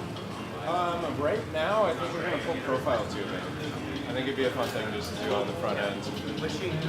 Sorry? What sheet? I'm not actually sure. I've got some hexagons, some pentagons. I think we might do one of those, maybe square. I'm gonna take a look at the size tubing that I have and see which one I think will work best. And we'll probably end up doing it twice, just because it's like a weird thing that like the first time you see it, it's sort of just like you're just kind of like, what's happening? It kind of causes stress to some, or is it pretty stable once it's in that shape? It's pretty stable. I've used it pretty extensively, but I just mean like as you know, like to like observe it. You know, like the first time it's just kind of wild. So maybe we'll do it twice so that people get a chance to see it. See it twice, but so yeah, I think I'm gonna prep that up right now.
Yeah, but I just realized I gotta pull this section up so it says the base.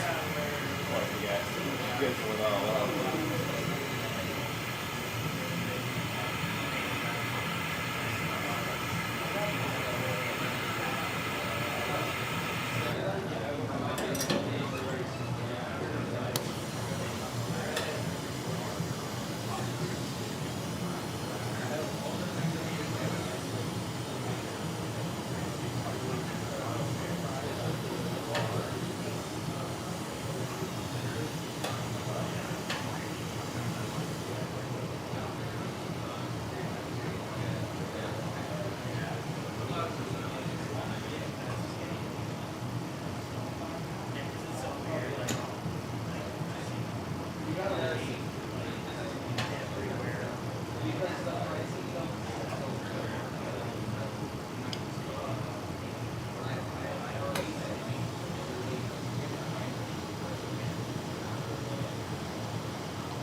I said, I was always wondering how much each class would have.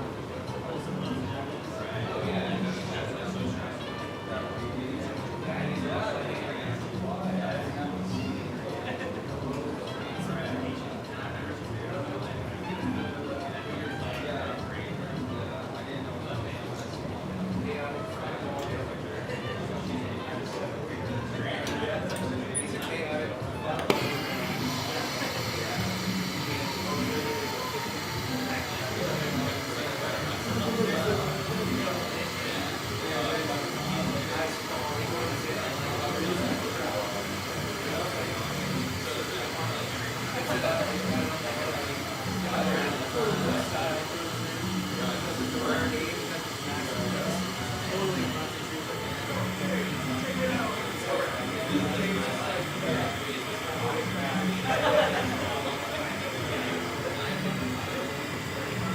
It's like,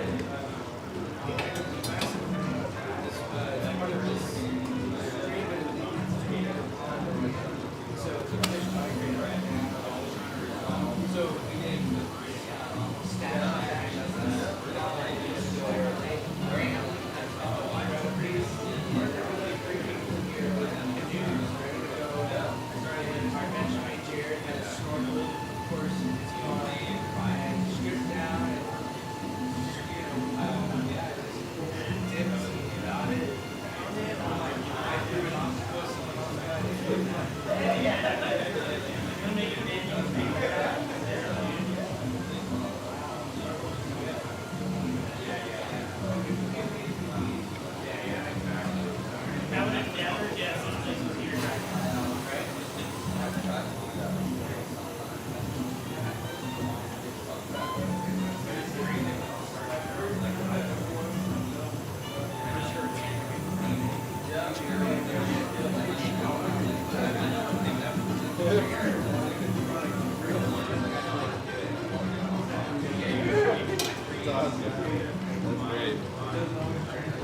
I didn't even know we were that close to the river.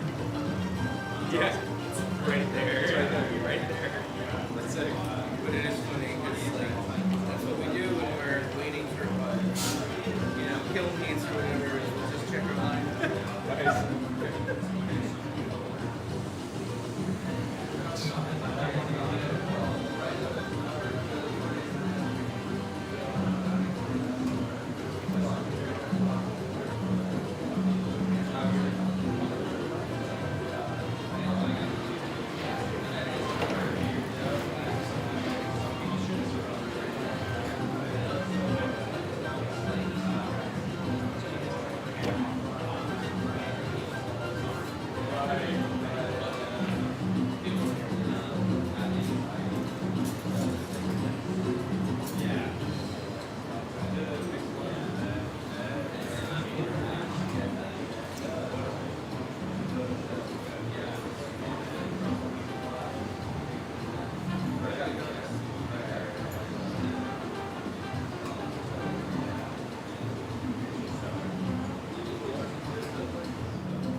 Prepping up to pull the profile tubing. Yeah, I thought I'd do the first pull of that on the front end, and then maybe do another one later. So I'm just prepping up the collars right now.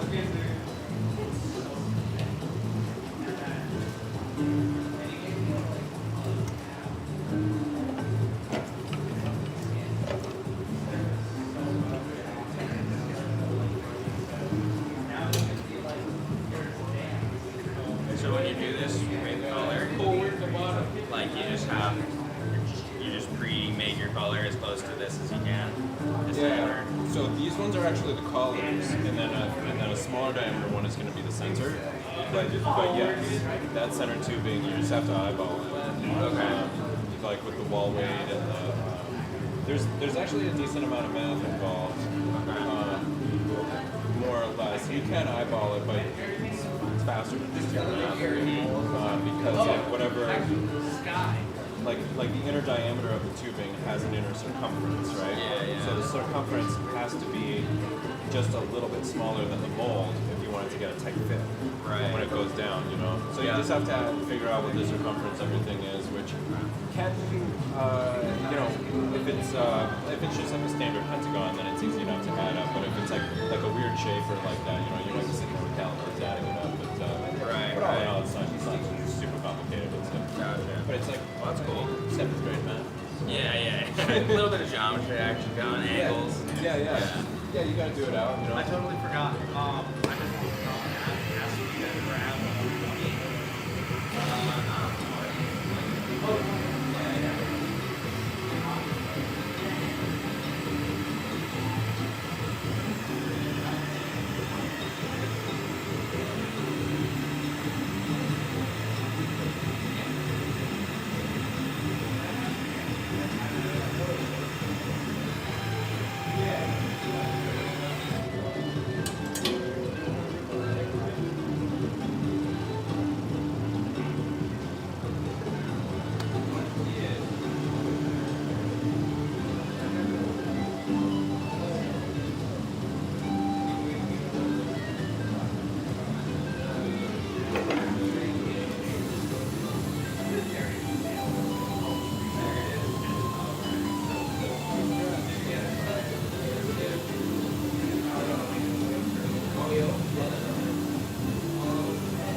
Yeah, very any minute now.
would say about half and half. Half and half. But most will be done on the lathe at the beginning, and then most will be done on the torch at the end. I'm tempted to find a way to move this a little bit, just so that this can see you a little better. So I'll try not to impede too much in your space, but I might just move it around a little just to see if we can. For sure. Because the overhead is pretty good, but you can see this angle on the computer. You can't really see the leg too much. You just get the overhead, you know. So I might just scooch or remove this. Could you run the USB around this one? Yeah. Just give yourself a lot of slack. Yeah, that's probably the play. We'll probably be making a lot of sure that. Yeah, I'm gonna do that. I'll stay out of your way, but I'm gonna run that. Cool, yeah. I'm gonna be futzing around.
stand right over top of it. So this probably work well. This one probably not. You can see like around where it is from night. But I don't get like a nice text bar on there. So that's the next one. More than that one. I've got enough mulch here that I just sort of like grab some tubing. I know how big I want the second one to be. And I just sort of got all the molds and figure it out. Where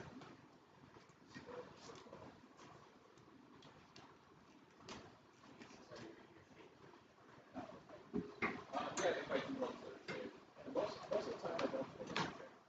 I'll show them and take it down. This is sort of in the realm of glass over glass, where like I know the market is not wanting to like try to look at it and then so sometimes it's worth taking, sometimes it's not, but I'm guilty of making quite a lot of stuff with glass. Because I enjoy it.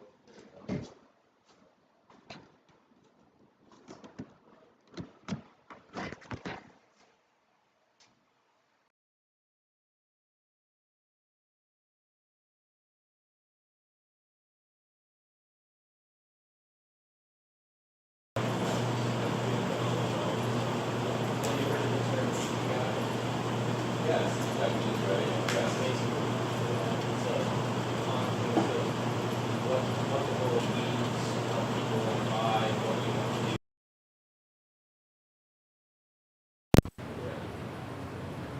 Totally, yeah. People have written quite a lot about that, haven't they? I remember reading like a bit about that's it. I forgot about that.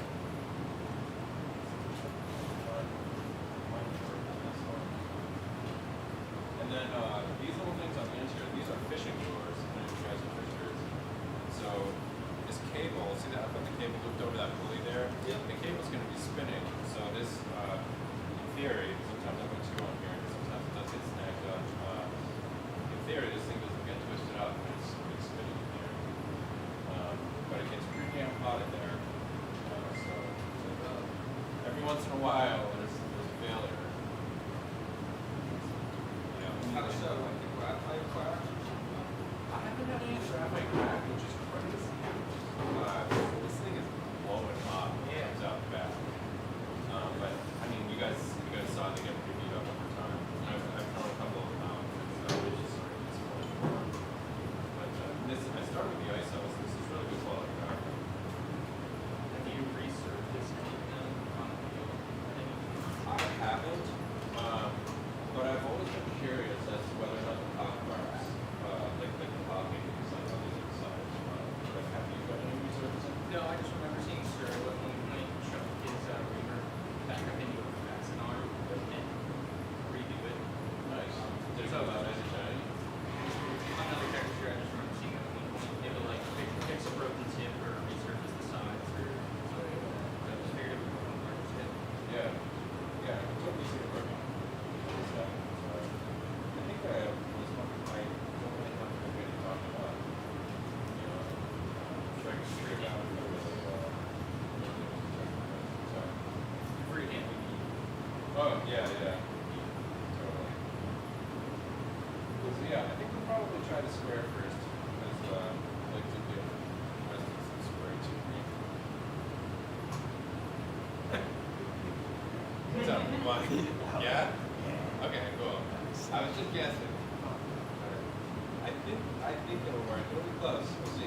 But so basically, like, if you were to design a mold for yourself, you would want the mold to be like the circumference of the mold to be just a few millimeters bigger than maybe 53%, 55% bigger than the circumference of the inner wall of the tube. So that you get a nice hub. And then on the back of these molds, if you notice, there's about an inch and a half on this one. Because it's pretty hot here, obviously, since it's moving. But then you want it to set on here. So yeah. And then if you do ever end up doing this, I would recommend kind of knocking down the corners just a little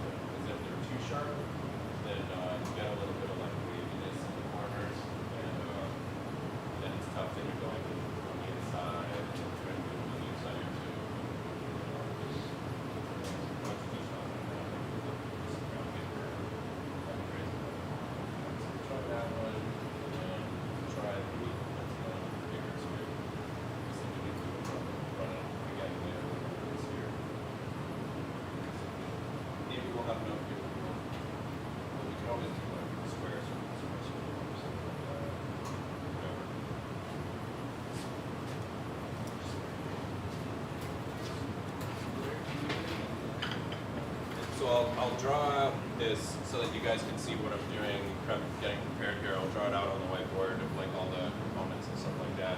But it'll take a little while to set up, but it'll be worth it. Trust me.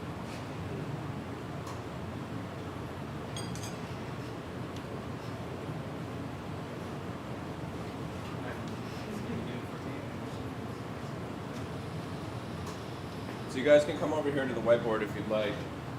If you can't see, you don't. It's not gonna be anything crazy happening, but I'll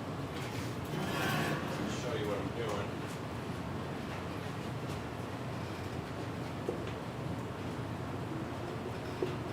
So this is just the lathe chugs. So basically, what we're doing is we have a collar that's going to be on both sides, and then that'll constrict down to the tubing that we're using, which is the tubing we were just picking out. And so the mold, we're gonna have this pulley coming off the back here. There's gonna be a weight holding this pulley down. Then the cable goes all the way through the tube and attaches to the mold, which will sit right here on that collar. And so then, you know, we spin the lathe, and then all we really have to do is just add heat here. And we want to do it nice and carefully. We want that weld to be nice and perfect, or else the thing will start going off. You know, your heat has to penetrate just perfectly. And then it'll just start running its way down, and then it happens pretty fast. Once it starts going, it just gently goes down, and then it comes flying out the backside, and I grab it with tweezers, in theory, and that's really all there is to it. And then you can just treat it just like tubing. It's crazy. It's really cooperative. Are you pulling it through with the cable? Yeah, so As you're heating it? Yeah, the weight will just be hanging right here, and it'll be pulling the mold through. I see. And so it's like hands off. Right. You just heat it, and it does it all on its own. Okay. It's really cool. Do you ever do a bigger size tubing to make like prep to start with for like maybe? I haven't done it that size. I'd like 40 to. mil, 50 mil? It's cost prohibitive. I think I've done like 40. I think it's about as big as I've gone, but you know, like a 75 mil chunk of good graphite. It's like, you know, you have to buy like several feet of it. It's like a G or something like that. I'm like, okay, someday maybe, you know. I'd love to. But yeah, I mean, I've seen it, and I've seen the molds. Somebody recently. Picturing like a 40 mil chunk, like one of those like hexagon shapes. Yeah. Way bigger. I don't see why you couldn't do it. There's no reason, you know. I saw somebody recently who came across an estate sale that, I mean, there were molds like this big. He was an LED glass. He makes like really nice stuff, but yeah, there was like, must have been 100 of them, you know, and they were huge. And there was like spiraled ones. There was all kinds of funky shit going on. It was really cool. Yeah, cool for you. Good.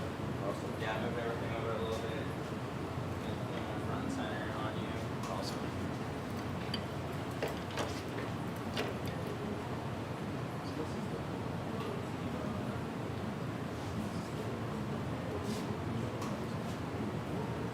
Something I find myself doing a lot on my lathe is like when I have something that's like pretty straight, but I paddled it a little wrong or it gets so wobbly, I'll like hold these to like slow it down a bit, let it fall in center. Yep. Can you do that with this lathe? Totally. You can, sick. Yeah. I was trying to do it with Jerry's and I like couldn't jog it at all. Oh, And 'cause I was it's like, like- is this just a thing about Oh, Americans? Like that it's harder to like slow the motor down a little No, bit? you definitely can. Like, Yeah, oops, this interesting. might, it's not tight. yeah. But Cool. yeah. Oh, now it's just skipping. Well, yeah, you can. Yeah, no, I totally. Most of the time. Yeah, cool. Yeah, Maybe that's this sick. tube's a little off or something. But yeah, I do that all the time, especially Yeah. when I'm doing color prep and if it didn't come out just so, and I'm trying to Yeah. even it out. I have to correct it like every time, so yeah. Yeah, I definitely do It's that. nice to be able to jog it a little bit. I would imagine it's probably not great for your machine, but it's I've great, blown it's great for the glass. fuses in the controller. Oh, really? So I just bought like 100 of that fuse, and like I just will replace it every time I accidentally Solid. fucking blow it. But, How often does that happen? like now I know like how hard to stop it versus not stop it. So it's like if I'm like you can't be too aggressive with it. Slow it down. Yeah, like if I am forcing the motor to resist me too hard, it'll pop. So there's like a sweet spot where I can get away with it. Right? Yeah, but also my controllers, I've had controller issues ever since I first started, so. Yeah, like I tried wiring it with the backward switch and that, like it worked and then all of a sudden didn't work. Yeah, but. Mostly inside that phone. I don't know, to be honest with you. You only know yours. Yeah. And like the Indian lathe that I got, right, it comes with like a stock motor and a stock controller. So then I ended up replacing them with a couple that, like the motor's good, but the controller's still not great. Yeah. Controllers can get really expensive.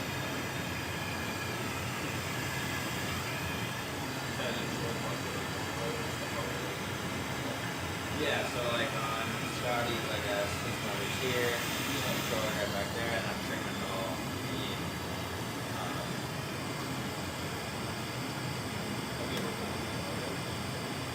so my old motor, like the brushes were so worn out that you could like hear it from out here, like an hour.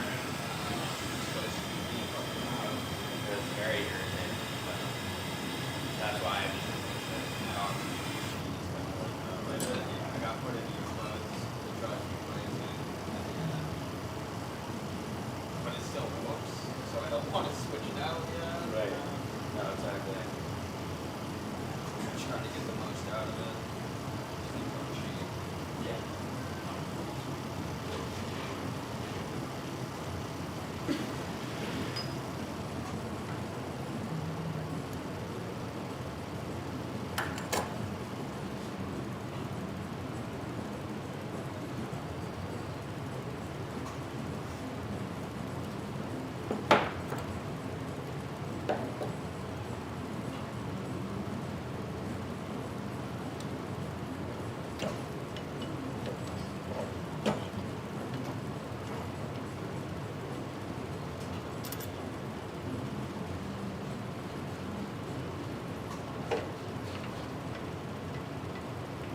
There's something on the rippers of the lathe.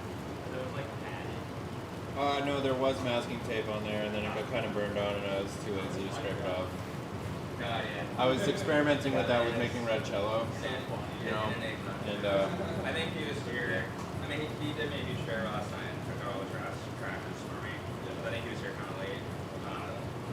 But yeah, I think I was talking to him. Yeah, yeah.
actually thinking that this feels a little heavy, and I'm wondering if I was using 2.5 before.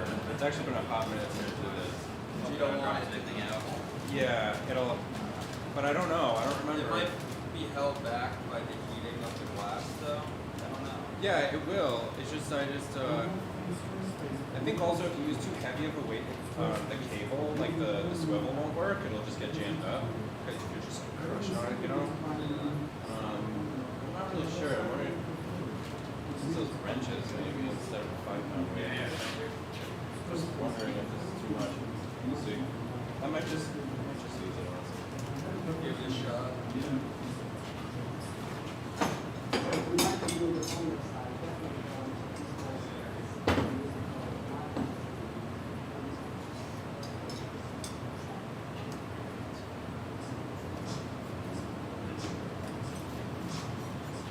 Is that right?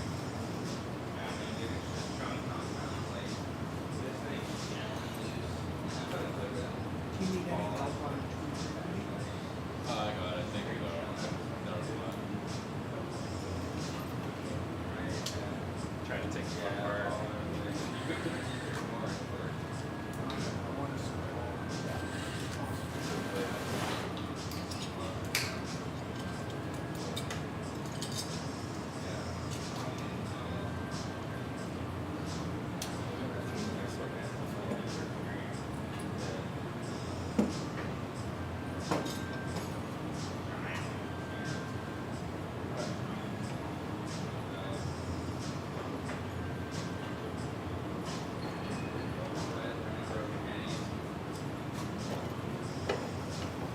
What up, Dave?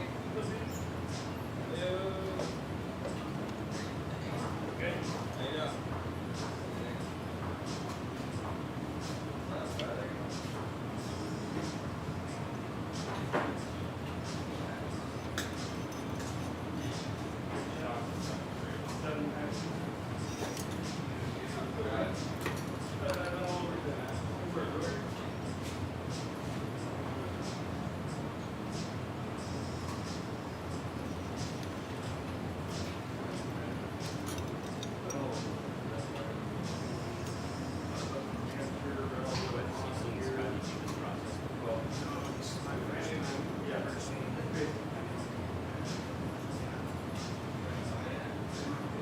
Did you come up with this? No, no. I learned this from Stephen Pierce, who learned it from an old scientific book. He said, That's cool. yeah. I'm not actually sure what the application is. Yeah.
You know, you might be on tweezer duty.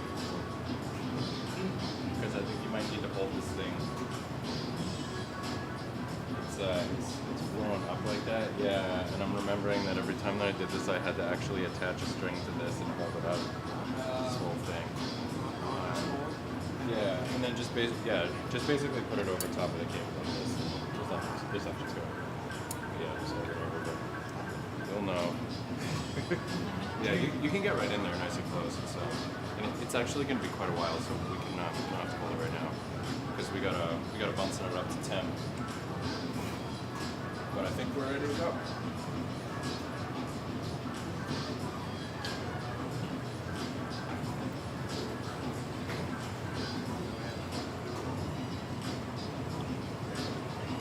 So what we really want to do is get the heat in here nice and even, because there's all these different forces at play here, and also like anyways, if it's not even when we start putting the heat in with the torch, it'll want to go to one side, and then it'll start kind of flopping around as it goes down. And it's not that big of a deal because we're pulling this down into segments, but just for good practice and all that, and also like if you did want this to be a long segment that was nice and straight, it's just a good thing to do. And then also there is a tendency for the whole thing to just kind of twist a little bit, and I think that's just drag from the glass itself, but I don't actually know. But it's pretty minimal. But again, we're gonna chop this up into little segments anyways, so it's not that big of a deal. Just more information. But yeah, I'll probably leave this on here for 3 or 4 minutes and get a nice heat in there, and then we'll run it.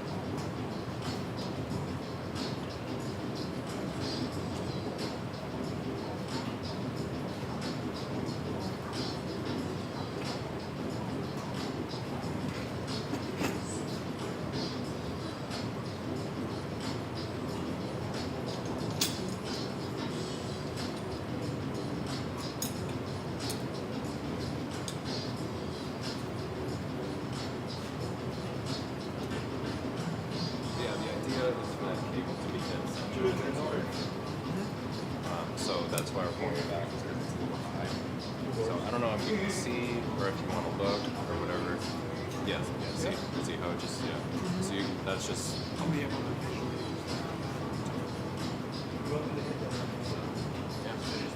give it a few minutes. I found that it's good to be patient at this stage. It sets in a lot better.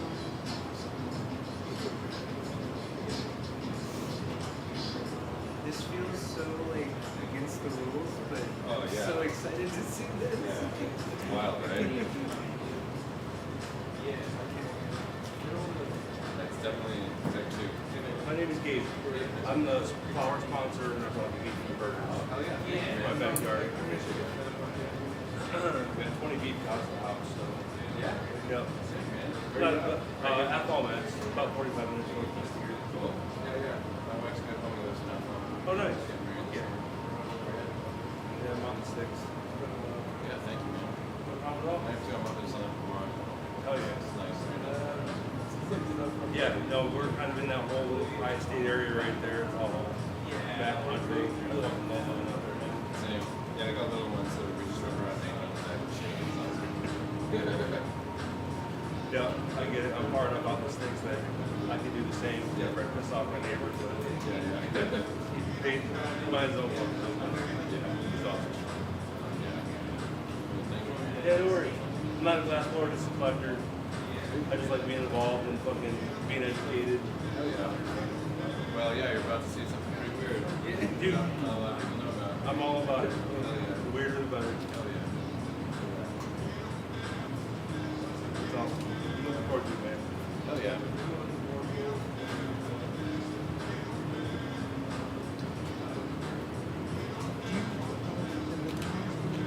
No, those are the best ones. And then that should, depending on the length of the cable, that might go all the way over here, or it might just hang. But you should be able to do something with it. Maybe you could hang it over this and like move it around this or something like that. But it's best if it just hangs in the air. It's gonna be stupid hot. It's gonna be blurry. It'll absolutely annihilate anything that it touches. Yeah, I was wondering if you ever accidentally grab the wire when it's booked or like that. I actually haven't burned myself doing this, but I have burned a couple things in my studio. When the first couple times that I did it, I didn't have like a method down. Right, And this thing right. just kind of shooting out the back. Yeah. Yeah, lands on some plastic or something. Yeah, pretty much. Not like an actual fire. No, but just yeah. melts some odds and ends, maybe melts the table. Yeah, because it's one of those. You're learning something new. You don't really have your bearings. For sure. Yeah. And then you're like, what do I do with this thing? It's like attached to a cable, and it's like, Everything's hot.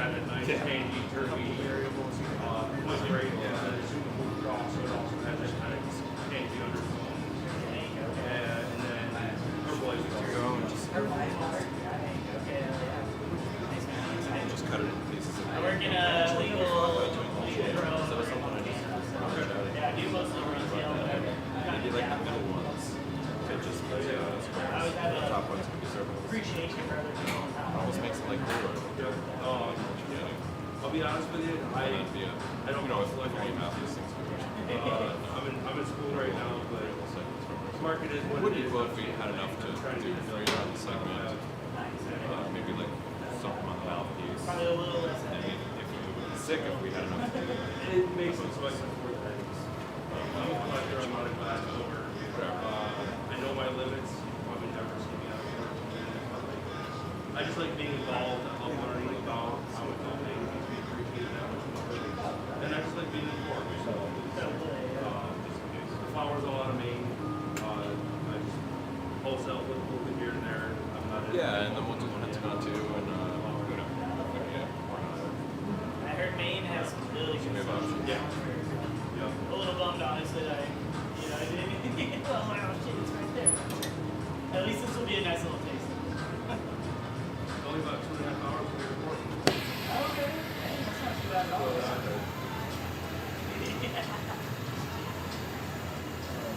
Yeah, maybe. Dude, honestly, we're very blessed so far. There's a lot of super duper and legendary people around the world. In the shop alone, we got Avery, we got BB, Jerry Kelly, Ken Dog. That's just You get up to Portland and then you have other legends up there. You have those places. Yeah. Oh yeah. The guy who does hiatus. Alright, so we're moving here. And then I basically just keep leading it. And there's really like a sweet spot for how you apply the heat. So you want to just kind of stay forward and splash the heat over here so that it's pre-warming as you're coming down. And you don't want to get it too hot because then it just kind of gets out of control. And it has a tendency to slip off axis if you overheat it, I've found. But also you need to get it hot enough or else it's not going to hug the mold quite well enough, so there's a sweet spot.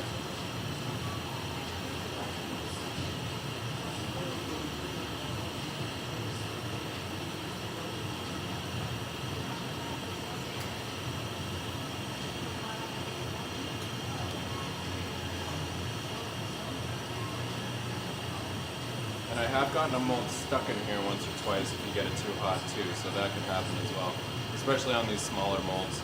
It's really easy to overheat this on the small mold. You don't actually, as you guys see, I've got like a small bushy flame here. I'm pretty far away leading it. It doesn't take much. It will, yeah, but you can start with a heavier wall weight to compensate for that. But like for instance, the corners will be the thinnest. And, it's just kind of part of it. And you'll almost have like half moons like in the center. Like your wall weight will kind of...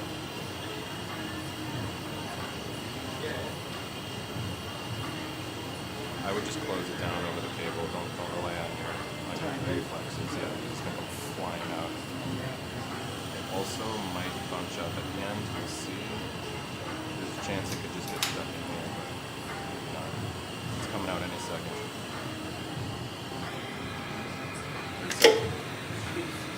Alright. Stuff that smaller.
So yeah, once you do it, it's just runs itself. And so I'm pretty sure there's like a really subtle twist to this thing. But, not so much of the weakness of it too.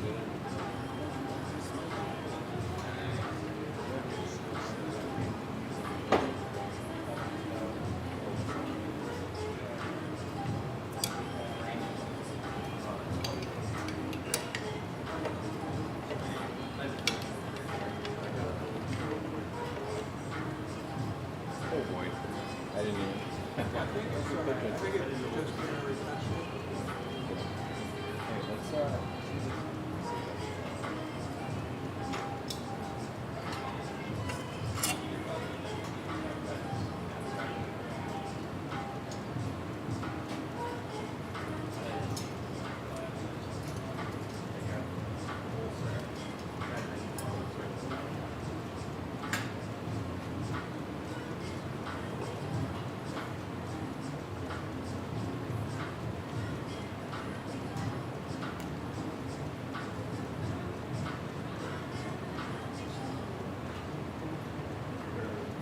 let's not forget.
Yeah, you just basically at this point treat it like tubing. I'm just gonna flatten this bottom, and Weston will bring it around. You guys can check it out if you want. Take a look at the bottom.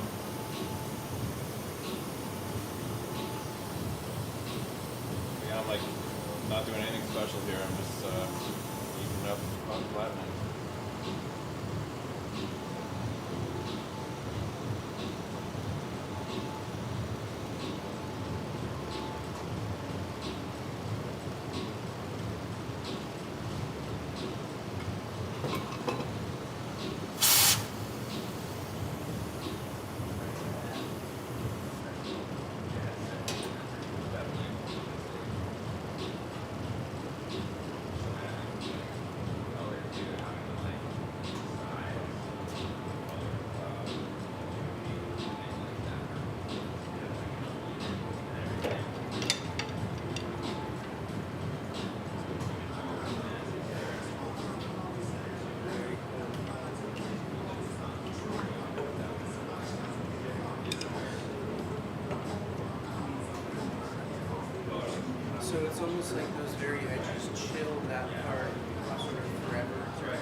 but also like the wall weights have been changed too. Okay. So it will behave a little bit differently. Like if you go to twisted, I mean it'll retain its shape to a degree for sure. You know, definitely there. But also like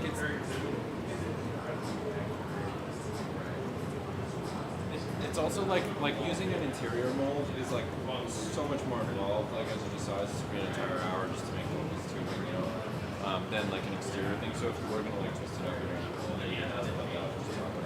But like if you blew into yeah, you know, just go down, 2 minutes later, square tube and then twist that. So that would probably be the best thing to do. Yeah, I feel like this is. Yeah, and it gives you those crispy lines. So like if you were to put this in your work, for instance, like if you flatten the ends and then let that be seen by the viewer, it's like that's like you know, to me it's like really beautiful. yeah.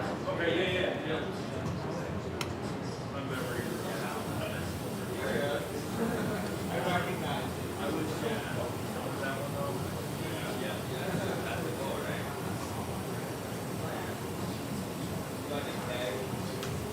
Yeah, I have another keg right now in my car. I've just been lazy to grab it.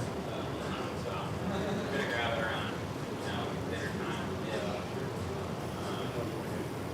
Yeah, I mean, I'm working out for my career to help me out, but who knows? Harold, you guys listen to the show.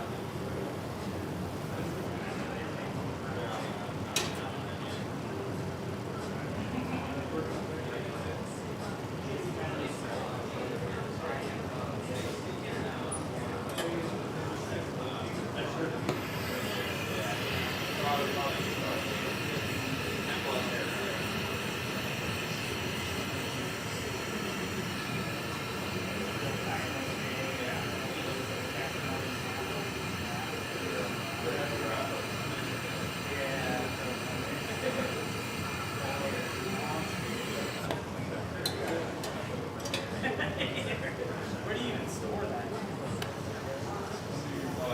Yeah. In a closet.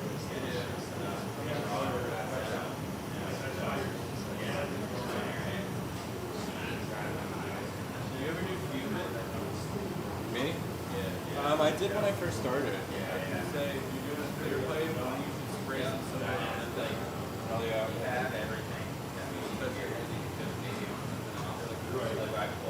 Yeah, that would actually be a nice combination of putting some inside of these ones.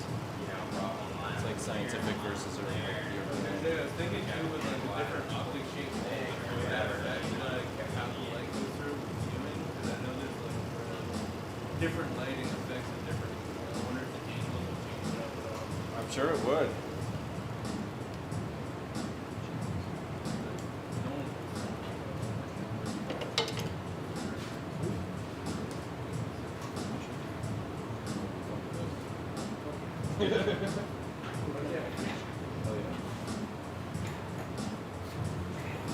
After square out like that, you mentioned.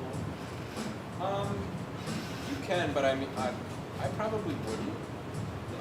Just because, like, I think they're probably stressed. Those corners are probably. But I haven't actually looked at it under polariscope. I have one, but kind of like freshly. I've never actually looked at a fresh piece under the polariscope. That's interesting. In theory, everything should be kiln. Hard question to answer. Yeah, I was just curious if that was something you Yeah. I bet I have, and probably nothing, because it's just a piece of clear glass, you know?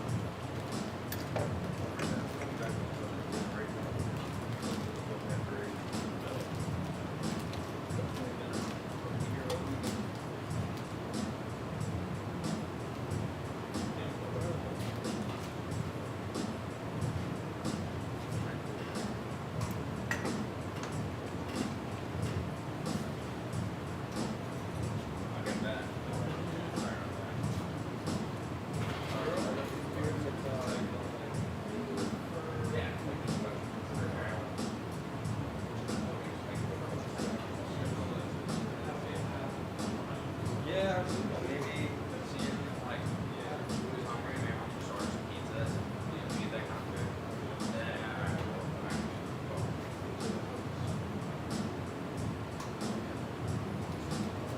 So we do have some like stragglers still joining, but I figured now we can just kind of go around and everyone just say their name and like around when they start going glass. Let's start with Scotty. Why not? I am Scotty. I started going glass in 2010 in Boston when I was in college. And let's see, what are the other stats? Height, weight, arm to reach, arm length ratio. What college did you go to? I went to Wentworth Institute of Technology for 1 year, and I went to a community college that I actually finished in Boston. Yeah, I've been going glass since 2010, so 16 years now, which is kind of crazy. Sweet. And I have 2 kids, and I still have a wife, as of right now. I'll give you guys the update if we Hell can yeah. say the whole thing, you know. Anything but changes? Just kidding. But yeah, cool. Weston. Weston, been blowing glass for 8 years now. Not looking to start extending community college around in Southern New Jersey. And I believe that I decided to go around for 2 years. I've been doing milling pretty much the entirety of my journey. Yeah, thankful to be there. Sweet. Happy to have you. My name is Ben. Well, I last for 6 years or so. Founded in 2018, but didn't like get serious. So 5 or 6 years ago. Do a lot of marine life, solid swell plating. Recently got into hollow swell plating. So I like hard assembly. Hi, my name's Gabe. I've been most everything here already, but never been on tour. I honestly have zero plans on being on a tour ever, but I do love glass. I love being involved in the community, community. I love people in it. So I do small shit like donate flowers, glasses, and beef for fucking dinner tonight. So burgers by me. Yeah. That's the way to help me. Chef Scott. Fucking crush Glass Island for burgers. Hell yeah. Thanks, dude. My name is Ethan. I've been glass for nearly 7 years. Mostly make a lot of interactability and been making a lot of school trips recently. Done building some large scale and gear and stuff. Mostly like acid and DMT power glass. Sweet. I'm Jack from Southern Vermont. Kind of like Ben, I started blowing glass in 2017. Didn't really take it seriously until 4 to 5 years ago. And still kind of trying to find my voice in the medium, what I want to do and speaks to me for the market wants as well. So kind of figuring out, throwing everything at the wall, taking it serious. Well, I'm Sky. Thank you all for coming. For some I send Mike and Jerry, but they're loud enough that when they do come, you guys will know. I've been melting since like 2013-ish. Started at Hampshire College, mostly like bead making. Then I worked at a hot shop in Connecticut, like across from Stoke, which is unfortunately no longer there. So yeah, and grew up in like Connecticut area, but I've been here for a while in Western Mass. My name is Austin. I come from the land of cold and snow, Montana. I've been kind of like similar to the other homies. I've been blowing glass since like 2017, 2018. Just started kind of taking it serious, and I do a lot of like marine work and millie work, and just now getting into the hollow side of this course. I'm super stoked to be here. Sweet. Just like Ethan, I've been blowing glass since 2019 or so, but just like Ethan, I started out with Mulaney and stuff like that, and I've moved to hollow work. I've been doing a lot of cups and stuff like that. Hell yeah. Stoked how many people here make milk. Yeah, that's there. Weird. Alright, cool. And yeah, Austin, you win the award for farthest amount of miles traveled to Down the there. grass. Sick. Hell yeah. Fly. Oh yeah, dude. Yeah. The flight was even. That one was brutal. I could not imagine driving. Yeah, pretty far. Yeah. And then honestly, I took the the classes, I saw how many milli makers were coming, and that was a huge bonus. You know, so it's Oh, cool yeah. to see that everybody else kind of has a little hand in it. Yeah, and even millis and stuff too. So Hell yeah. rad. Hey, would everybody do me a favor at some point and just write their Instagram down on a piece of paper? We can all take a picture of it, put it on Connect. And so that I can check out all of your Yeah. guys' work. Hell yeah. If people are feeling, if I'm feeling kind of hungry, we might hold off on burgers like for dinner, but maybe order a couple pizzas before then. Real thing. Yeah, we're out. Alright, sweet. Sounds good. If anyone has preferences, what does everybody like? Pineapple on pizza. Who loves it? Me, Huh? I do. Huh? No. Okay. That was a joke. I love Hawaiian. Alright, we're gonna get a full Hawaiian. Extra crispy. Oh, shit. Green awesome. Yeah, there you go. No anchovies. Hawaiian. I love Hawaiian. Other than that, I'm eating just about anything. Cool. Alright, so 4 plains and 1 Hawaiian. No, you guys got like stuff, right? Meatball peppers. Down for everything. Fully deluxe. Alright. Or just classic brony. Deluxe. Anything, man. Buffalo, barbecue. I had a slice the other day of Reuben pizza. That was actually like edible. I was like, I was feeling risky. Sounds awesome. I'll eat anything, man. Is that from a spot in Kenny? Yeah, at Ramontos. It's just like this little, like, Is that in Bennington too? yeah. Okay. Yeah, there's one in Brattleboro.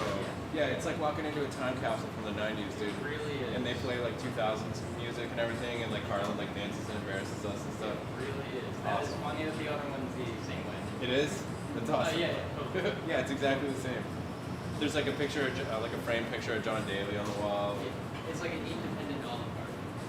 Yeah, sort of. Yeah, It's got that kind of vibe. yeah. That's funny.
My what?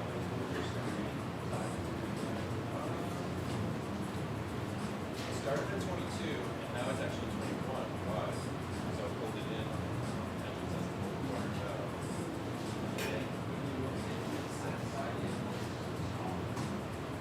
Yeah. it's good.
get you a sticker or two.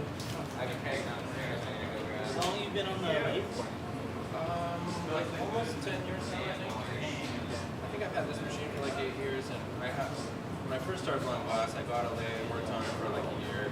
So I think I have like a cumulative like 9 or 10 years. This machine, I think that's 7 years. Do you recommend, like I've been seeing a lot about the American lathe, so these guys are they're out of commission, right? Yeah. No longer. Yeah, they're not being manufactured anymore. I was talking about this with Western a little while ago, and like, it's kind of tough. Because on the one hand, like, I love this machine and it's treating me really well. I haven't had any issues with it at all. But I'm sort of like dreading the day that I have like a serious issue with it, and there's nobody there to help me service it. You know, so like that's like my one kind of in the back of my mind thing about these. That being said, it's a light lathe, it's spun true, I've had no problems with it at all, with anything. Yeah, because we have one at the shop that I'm renting out of, but it's so broken in Oh, yeah. the service. So we're just, at this point, it's almost like waiting for somebody to have the passion to come through and help with something like that. So we're looking at other options, and maybe like a DNA or something along those lines. But it's kind of fun, like when you get into this realm of things, how many other angles you can take, or I mean, expenses too, how far you want to go with that. Yeah, the lathe definitely paid dividends. I would say, as far as all the things that I've spent money on in my career, this one paid off 10 times over. Actually, right when I got this machine, I had been working so hard. I went to Age, I forget what year it was, the trade show, and I took like 8 months worth of orders. And I had never had like a whole lot of orders, and having that hanging over my head like kind of like freaked me out. So I didn't like take a day off for like 8 months. And, like, I mean, maybe a couple, but not really. And by the end of that, I fucked my hand up so bad from holding the cyclers and assembling them. I had almost no mobility in my finger. It was like crazy amount of pain and all this stuff. And like, it's just like in my head about all these shops are gonna be so pissed if like I miss the deadline. It's not a single fucking person did that, you know. But anyways, and then I got on the lathe, and thankfully it healed over the course of the next year or two. I was just a little shitbag at that time. Didn't even have health insurance. And so, anyways, long story short, I now I use it like all the time just to try to take wear and tear off my body. You know, Especially like kiddos and stuff too, rather use energy for like other things. Or, not to mention just the responsibility of providing a bed and stuff like that. because it's your main gig. Yeah, this is my only job.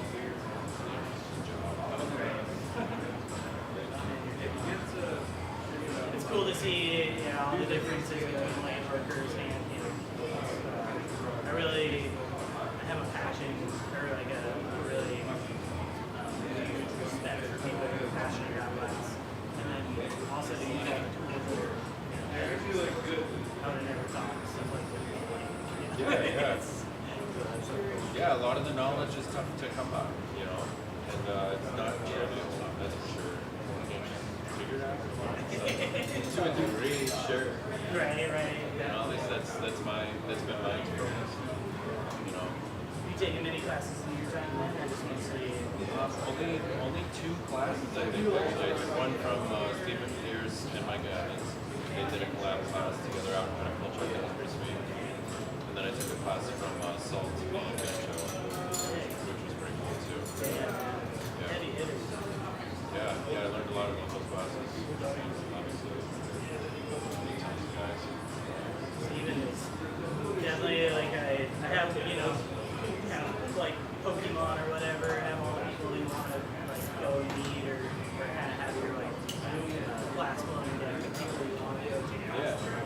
I definitely want to do Steven. Maybe one of my next one. Or Banjo, I mean he's a little closer where I am. Nice, really nothing but positive things to say about Steven. I would recommend anybody take a class from him.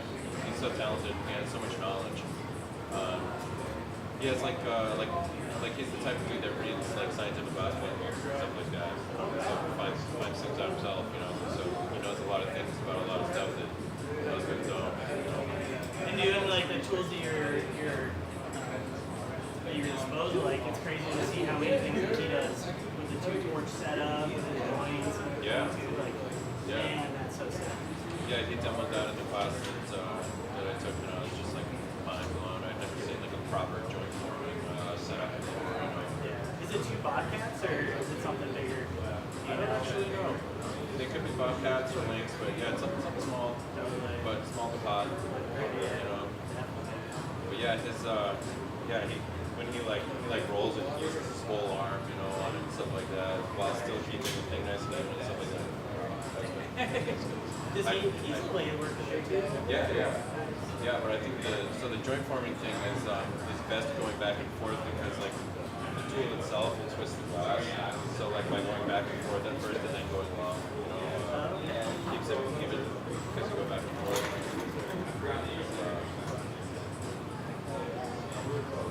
Yeah, it was pretty cool learning from him for a few days. I appreciate you putting on the class. Absolutely, man.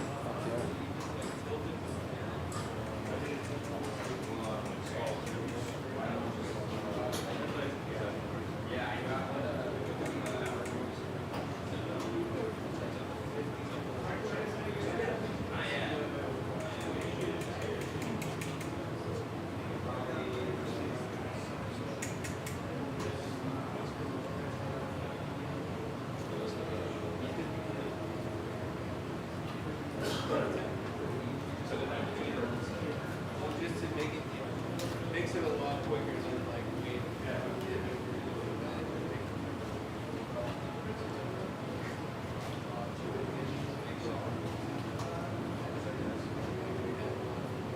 This other way on the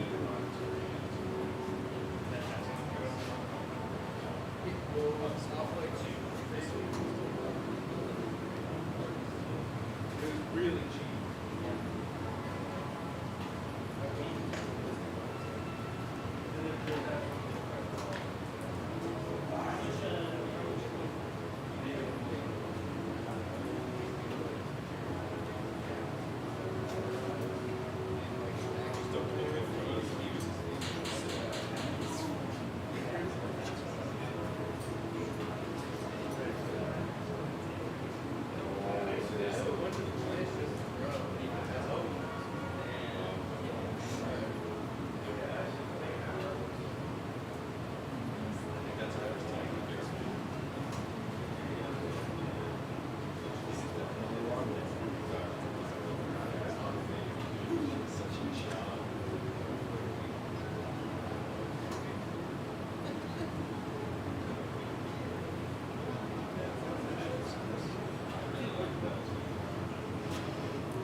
Great to see some seals. Here are the seals in the building.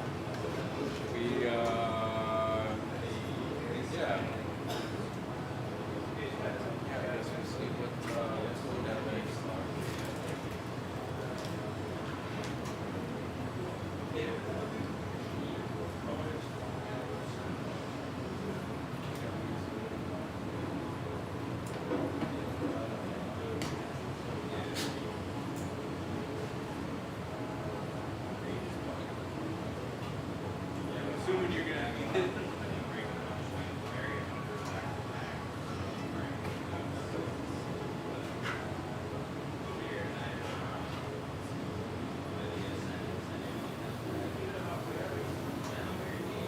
Oh, I did.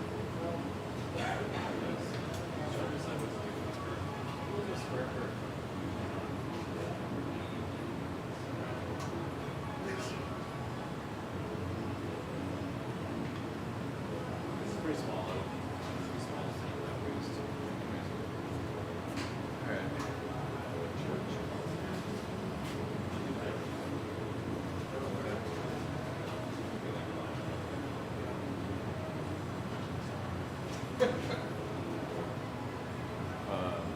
I'm gonna focus on these, just get these little connecting bits on there. We should take it on, move it off, and then work on the other side. Yeah, I was thinking, you want to like put the squares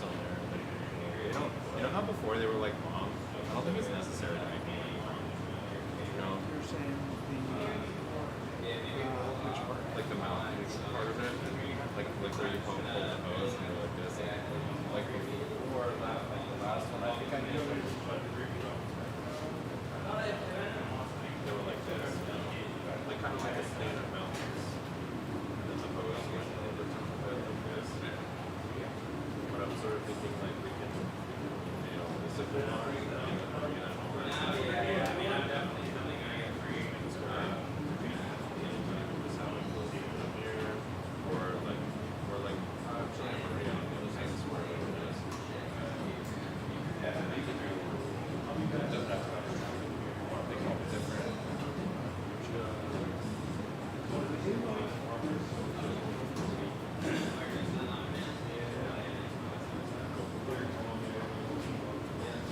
Just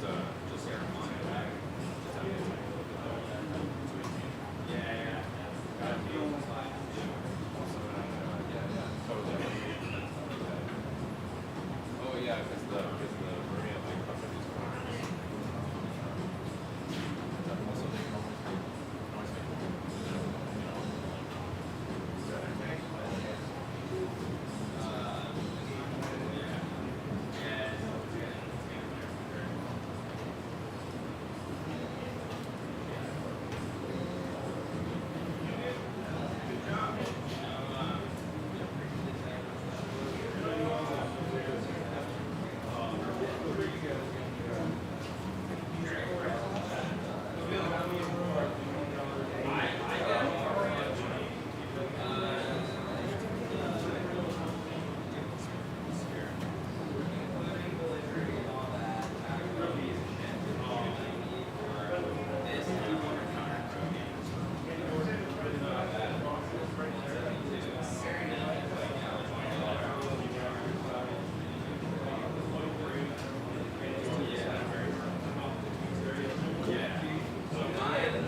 always just point up or down on the volume if you're really feeling Okay. All right.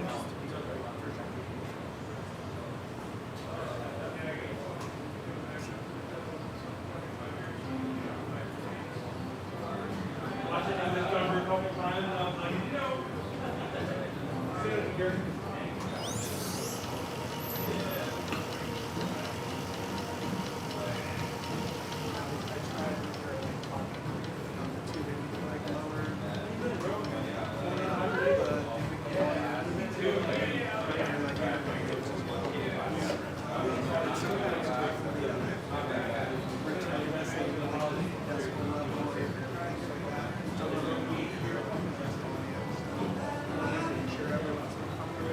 Totally, yeah. I think generally speaking, that low sound is better. I think this, you know. But yeah, I think we're doing fine.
why don't you put it like close to the top? Like only an inch. That way I can chuck it up still.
Are you prepping to do another sheet?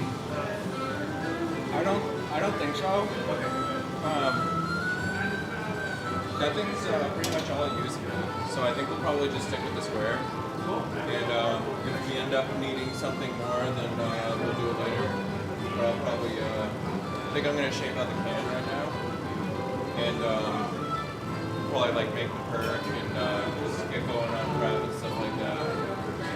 We're on the front end now, so just gotta crank all the components out. Yeah. And then tomorrow we'll probably get into like more seals and Are you feeling it all? It's just gonna be clear. it's just gonna be clear. Yeah.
know him too well.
touch it yet.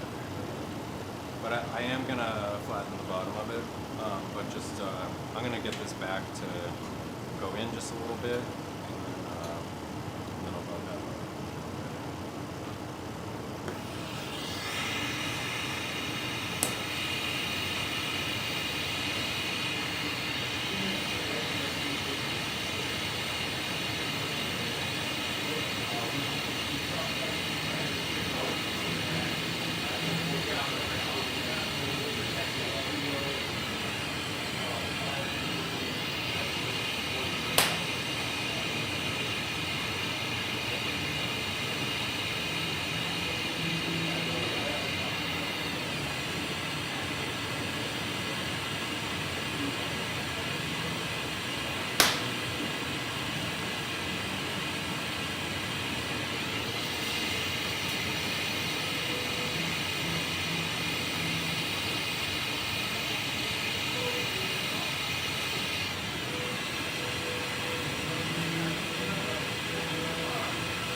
going to be going in and out of the clutch many times, and it's going to be switched to axis a bunch of times.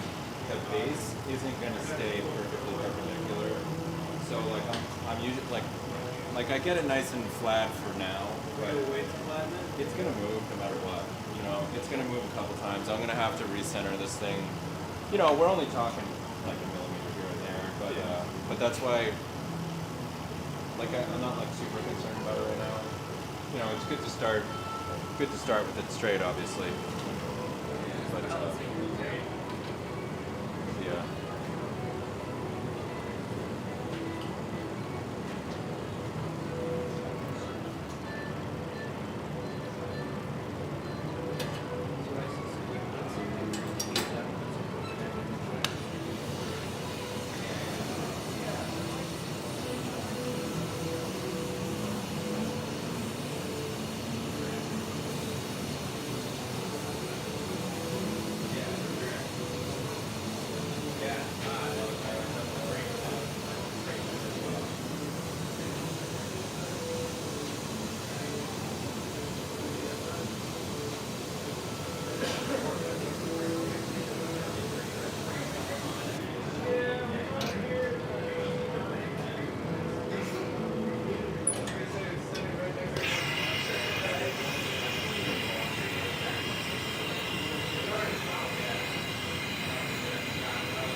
So there's a lot of different ways of making clines, right? What I like to do is to put the noodle through here, and then just attach a tube going down that will be the drain, but to just extend it and attach it to the base here, and then deal with that second with like the entrance back into the base like afterwards. So I'm just adding a little nub here to seal that up too.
So I've got a bunch of extra space off of the back here that I'm gonna just be leaving on now. It seems like, why is all this space here?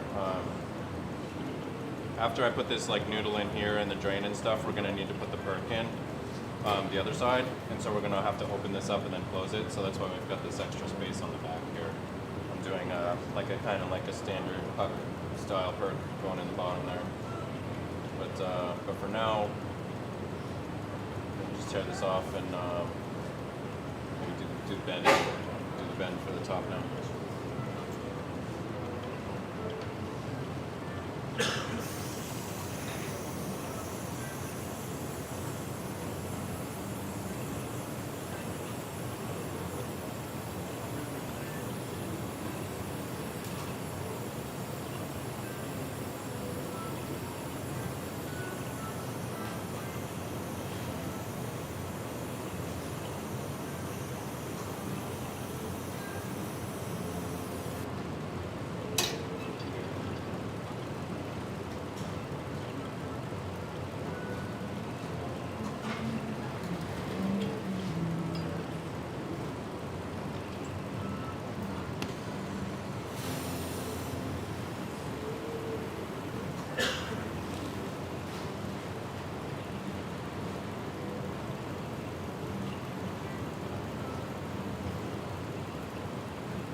I forget who it was that why I was talking about this, but you know how we were talking before about how it's gonna like shift throughout like the build and stuff. It's already moving here. See how like if you spin it fast, you can tell. See how it's all the way up. The thing just moves the entire time. You know, like when you're building a piece, you just have to like constantly re-put it on and stuff like that. So and also like I try to avoid touching the piece with graphite as many times as possible. So that's another reason to hold off on flattening the base until later. Because we're going to be flattening it later no matter what. But as long as, you know, I did get it set up though, like if you guys noticed, I set up that shoulder on the inside there, because then like there's less glass and I'm going to have to heat up at the end to like get the base, like I don't want the base to be like super wonky, like it's never going to be like perfect, but this will get me set up to a place where it's a little bit easier to work and I don't have to heat up this whole thing. There's always like thin spots and thick spots on your base and stuff, and the less that you have to heat, the better, you know, because those will move around. Yeah, it's always moving around, and then you put a piece in the kiln and it moves around a little bit. They're just tiny little bits, but they're noticeable when you put it on the machine, you know.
I love Pine Bluff. Oh, nice. Okay.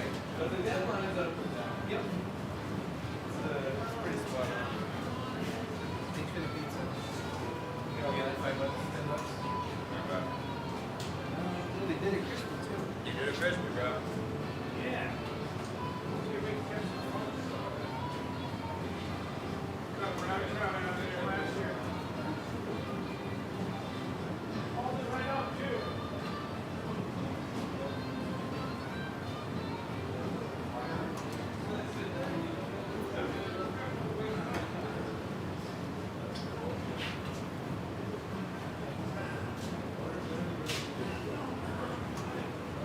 Always gotta ask for extra crispy. Yeah. I like it better.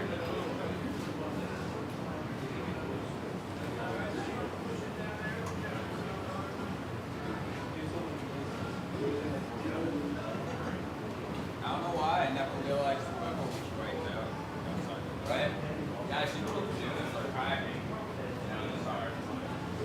Usually I thought it was fucking hot. Yeah, I'm like, what do you do?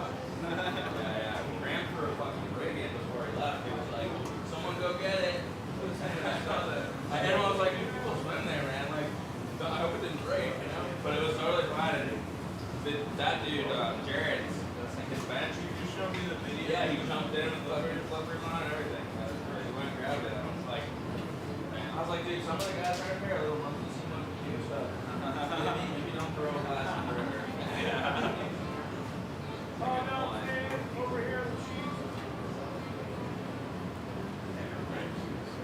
Next thing you know, you got like 3 of my tricks. Floating down the river. Don't get if I use this as a Oh yeah, I'm sorry.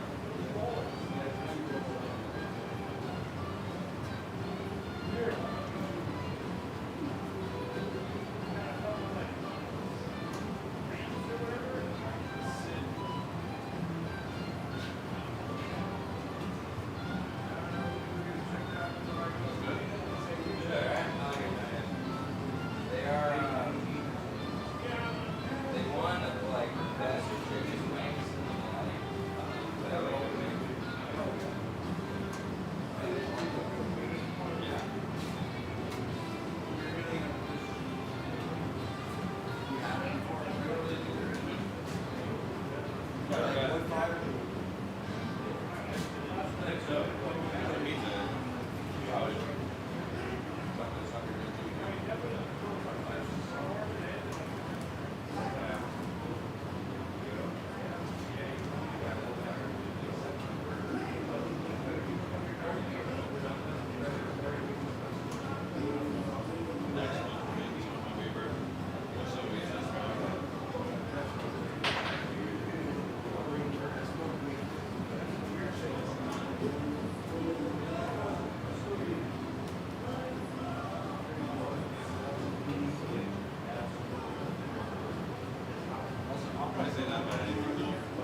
challenging.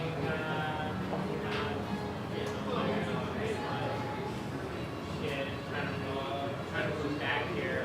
Going out with my family, but it's a lot of work.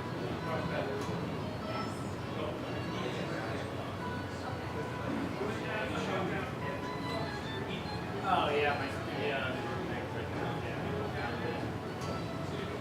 Selling a house.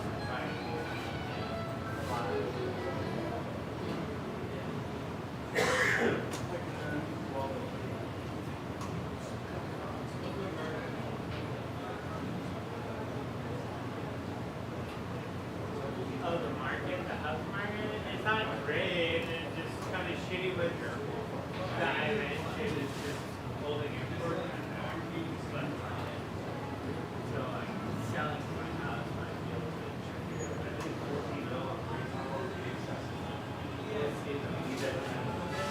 it's not the end of the world. If we don't get out of that this year, but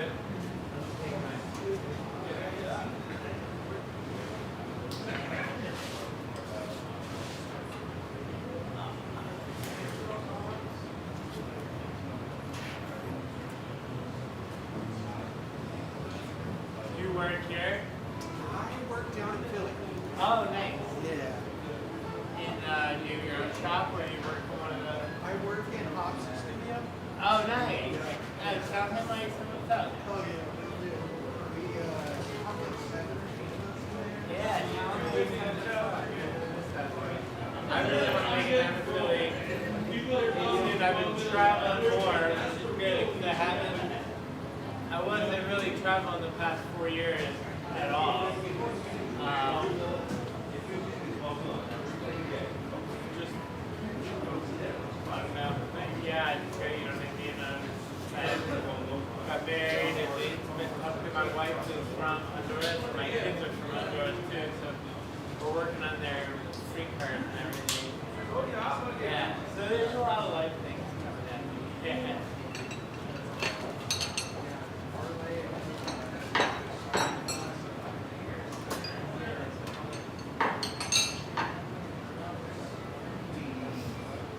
Yeah. Yeah.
Yeah, they're gonna, well, they were gonna do it as kind of like, originally they were gonna do it as a giveaway. And then I went all out for them, and they don't want to give them away anymore. So they just put them as like promotional. But I kind of went all out on them because they were going to give away. And it was like, well, it's cross promotional. It's good for me too. Yeah. I mean, I would never have done what I did for anybody else.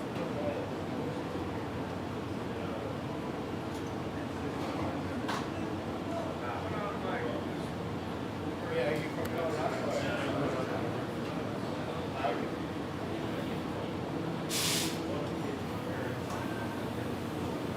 Yeah, because even though I made $3,000 last year,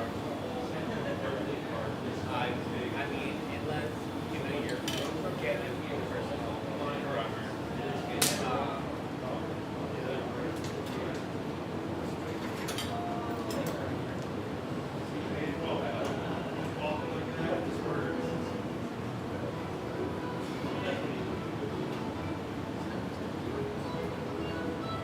yeah, I mean, flour is really tough to get good flour in Colorado.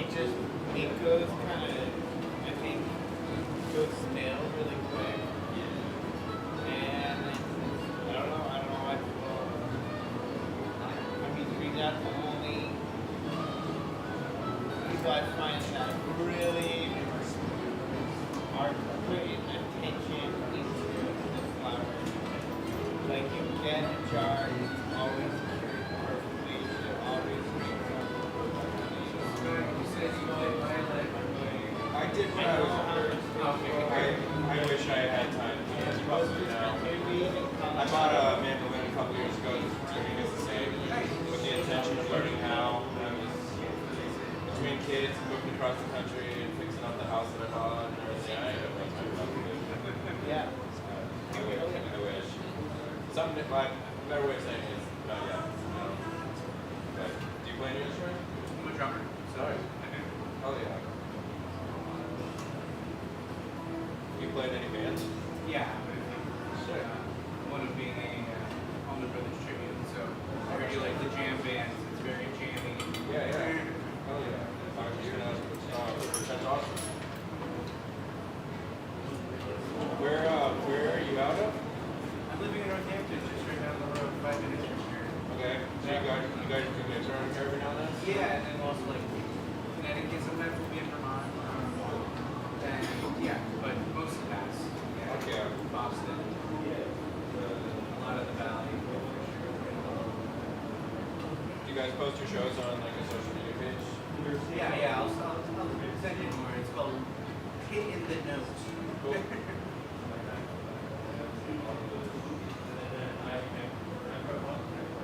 Are you making a jig or Sorry? is this going to be the for the climb?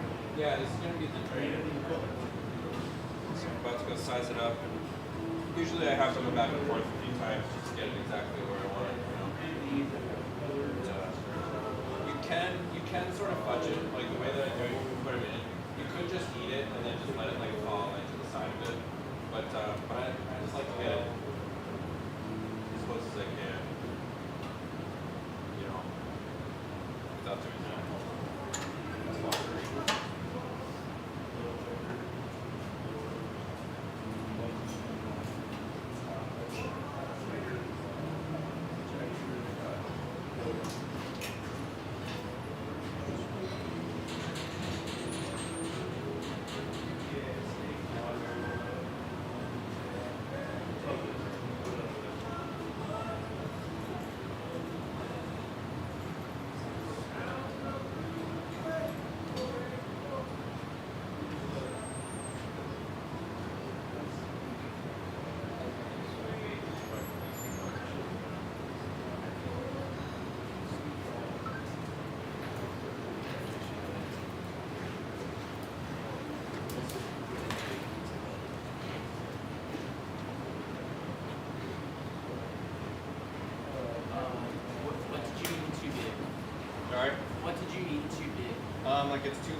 So like basically it's just I'm just trying to get like a nice transition. I guess in this application it doesn't really matter. Like you could just heat it up back here and let it fall in, but then that'll affect like the location of where the hole is that we're going to attach the funnel to, because the funnel is going to go directly into this. It's going to be sealed right up to this. So if you heat it up there, then it'll be off axis just a tiny bit. So if I can get this thing like dead nuts right exactly where I want it on the wall, then everything just works better. So I'm going to shorten it up and just kind of inch it in there.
Alright, so that one's like stable, you know.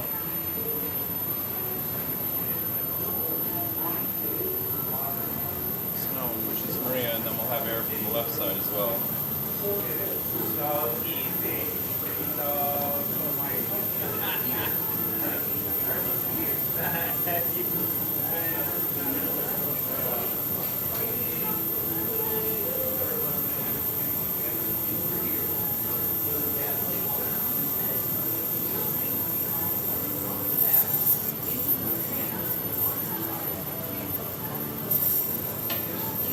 Yeah, that's the thing.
So this is adding a step here by just attaching down here as opposed to sealing right into the can. But by doing this, you're giving yourself a little bit more time to work this into, like work this seal here and not just like leave it tacked there while you go over here and do a juicy seal. So I've done it either way. I'm just, one reason why I'm doing it this way is because I haven't decided whether or not I'm gonna put a foot on the piece. And if I put a foot on the piece, it'll just annihilate this drain here. So I'm gonna leave this open for now and decide whether or not I want to put a foot on later, because I can just bend this away. But if I seal the drain into the base, then putting a foot on it's gonna be really hard. So I'm just gonna decide that later.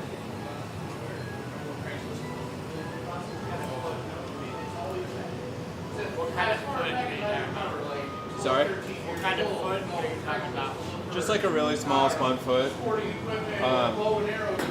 This piece is going to be a hookah, so I'm scaling it up just a little bit, maybe like 20% or something like that, 30%.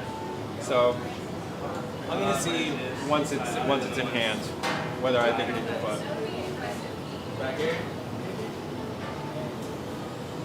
I'll just untie these ones.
So I gotta go in real gently onto this thing now because it was just tacked on there, you know.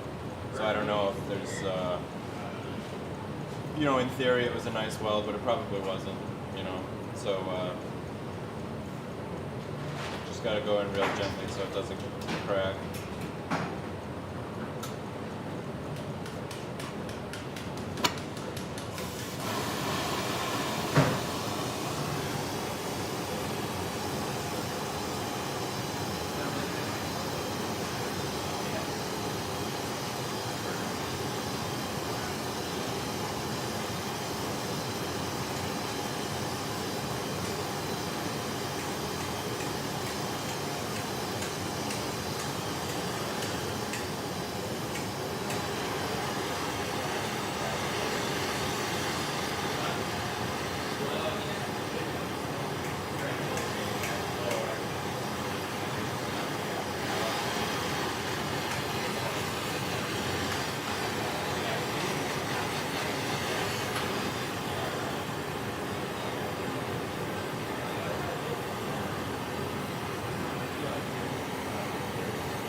when I'm touching up little welds like this that don't like need like a whole lot of movement, I just want to get the wall weights figured out and nice and even.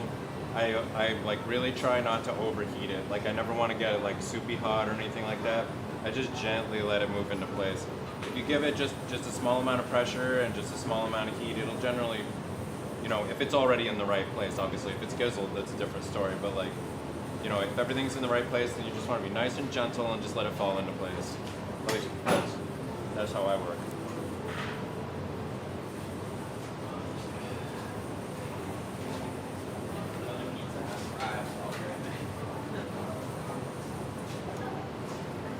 Everyone say bye, Jordan. Bye, Jordan.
Alright, so those are pretty stable. And then, personally, I find it easier to do just about everything with a piece of glass in my hand instead of on the lathe, because you can switch your axis, you can go to different places. So, like, my last little touch-up that I'll do on the weld will be on the torch. Just clean it up, but yeah, this is now, and I'm gonna throw it in the kiln. I feel bad for forgetting the sauce, so you have some root beer.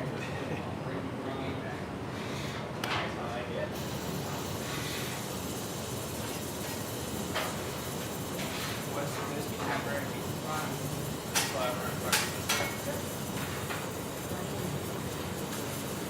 Do any of you guys make clines and approach them in different ways? Avocado quesadilla. Definitely a little bit of a weird, but it's fine. I like it. Yeah, I'm good.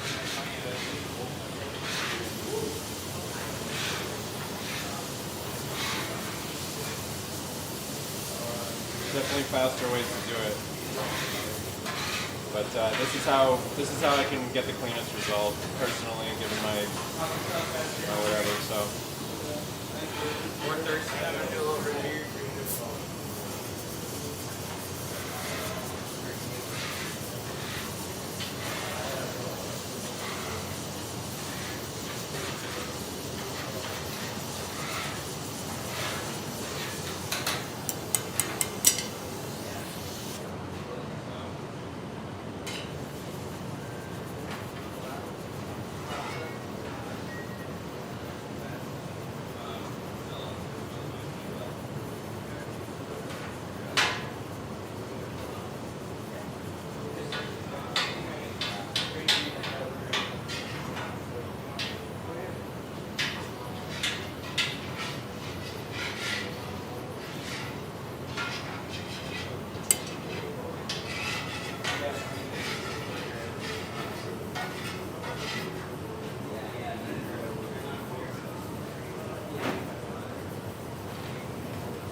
Never hurts to do a last little check because your eyes can deceive you.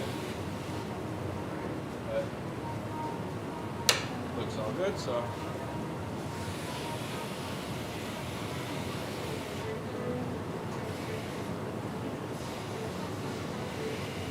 I forgot my headlamp at home. Sometimes I throw my headlamp on just in random times. I always use it at the end to check for bloom, but throw my headlamp on here and there.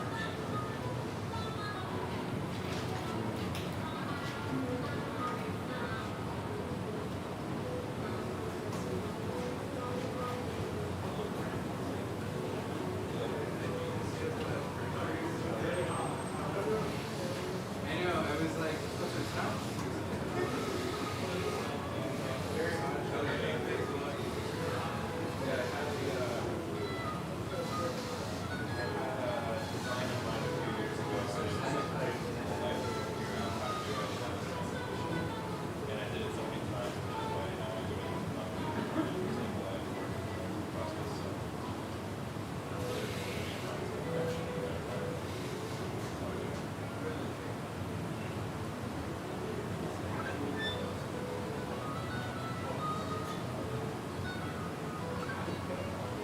Joe, I just want to say, my name's Ben.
If you need more direct light, you can do this anywhere you want. I have like 7 more batteries. Awesome. Thank you.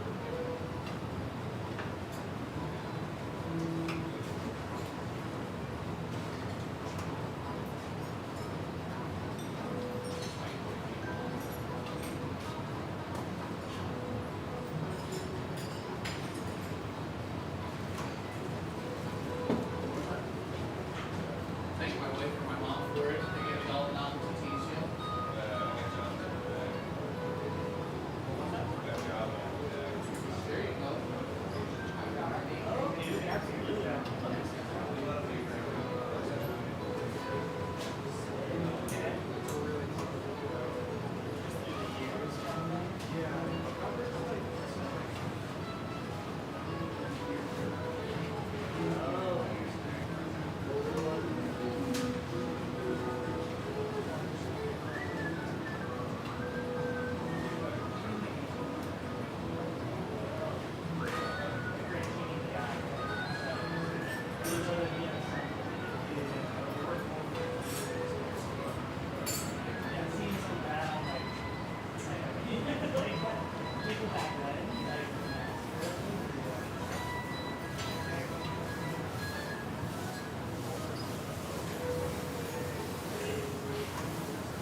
No. Oh, Ruben? A Reuben, yeah. Whoa, wait, in my head. Like- Ruben sounds faint. Yeah. I heard rhubarb. Okay. No, I don't think that would be good. Yeah, okay. So I was really like, how does that even work? Yeah. Okay.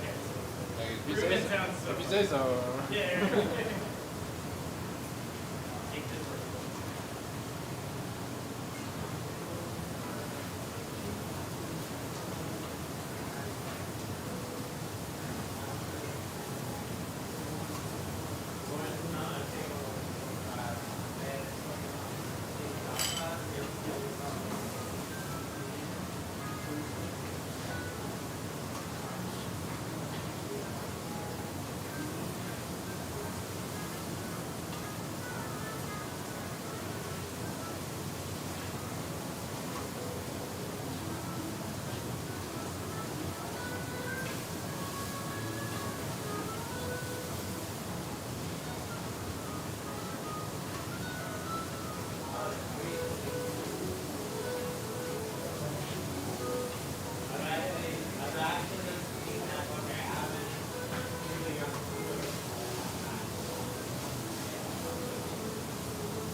Yeah.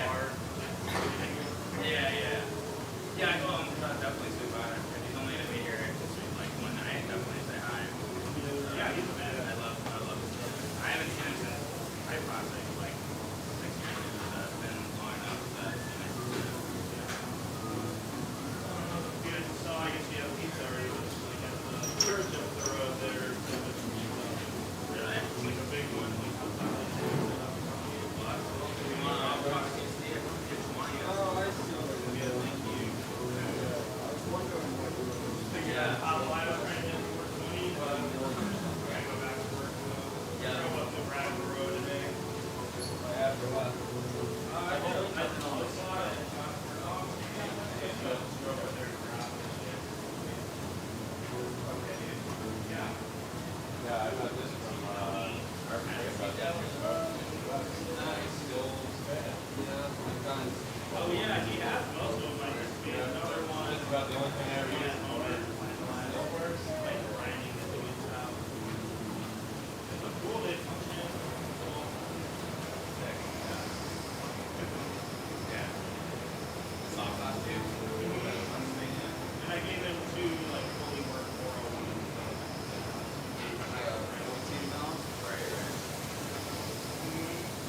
Yeah, 14,000.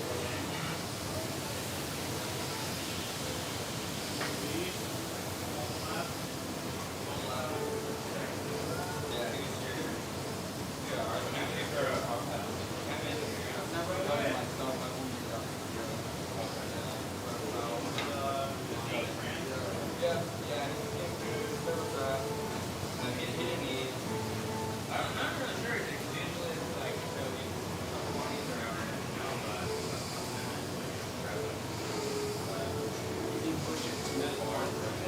Yeah. But there is like a. I remember on Friday, Sleep labs maybe. I don't know. It depends how close the joint is. For me, it's generally about 10, maybe 15 minutes. So there's a couple you can run. And then you can kind of decide all. But yeah, you can definitely go too far. oh yeah. Start off with one full.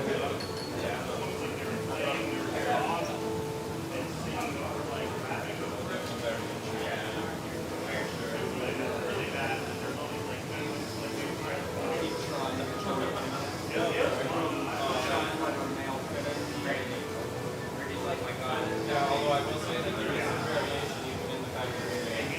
So, like, like my make with the right sometimes it's not one out, but that's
No, I'm stressed out about it.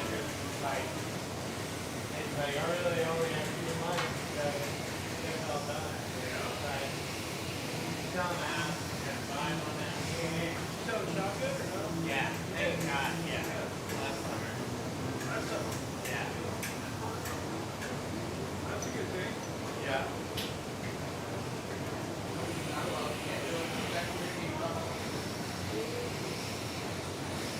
Test them all together or something, or you can just down the road. Yeah, I'll go if I can small up and then just join in and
There isn't a sink in here, right? Just go to the bathroom. Oh, there is. Oh, sick. It's right there.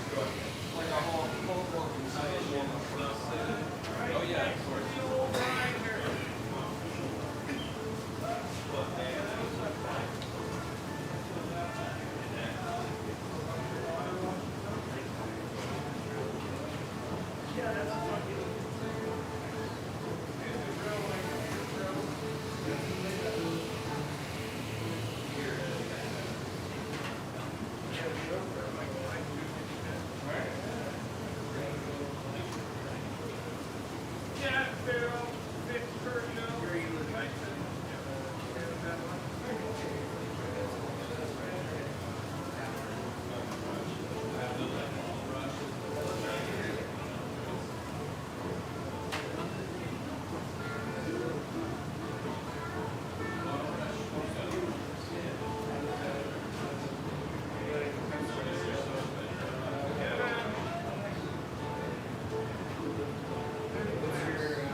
See how that works out.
hanging out with Jared that day.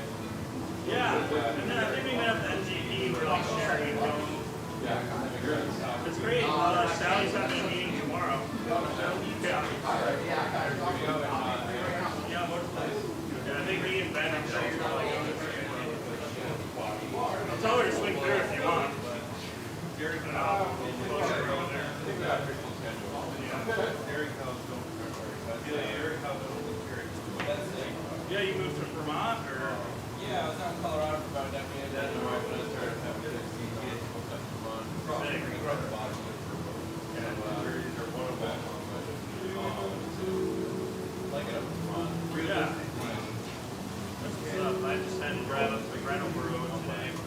How far that is from you? It's like an hour. I'm over in Bennington. There. Yeah.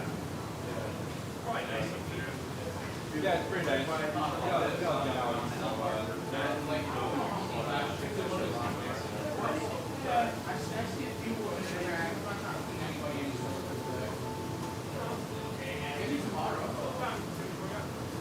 So, there's Boston. Yeah.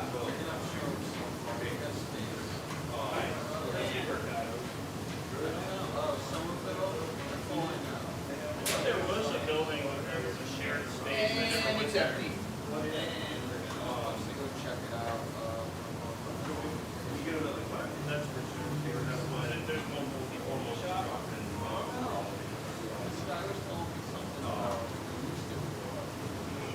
So we have a lot of work. So you guys be able to plug in and wherever.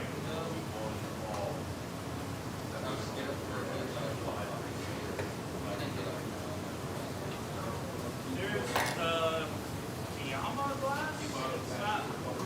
It's near Boston. It's like Trina Katrina's. I'm not sure if they rent glasses there. If they actually have the space to rent. I bet it's yeah. Saw Ricky last Saturday.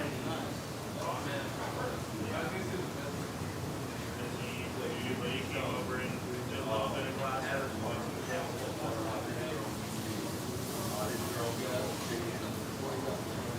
Yeah. We ain't got time. We don't.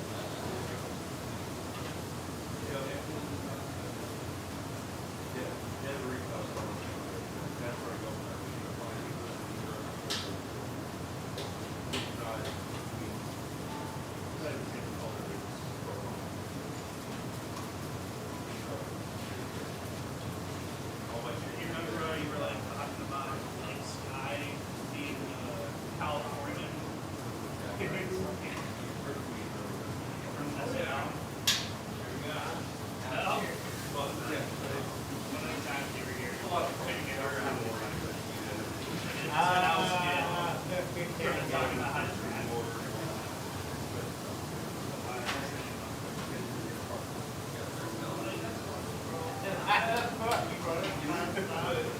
The one, after they,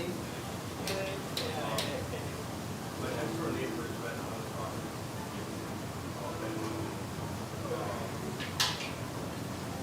I moved in 2020. And I'm one of those people, if I see my neighbor out working, I'll help them. I drove them all that time. So I started going out and helping. Yeah. And the kid, now I'm just going to Nah, work. that's all right. They work for 5 With that, years.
Yeah, maybe just hang out at this one.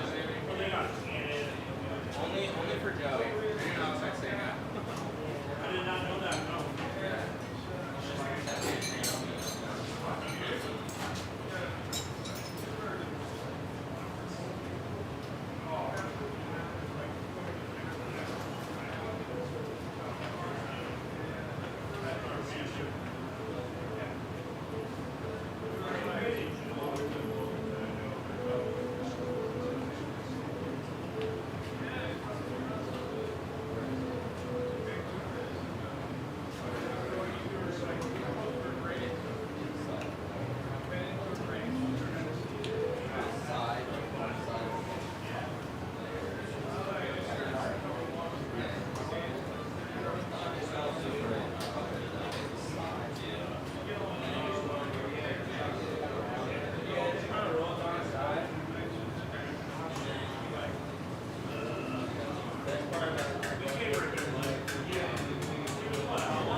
That's pretty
one's fine.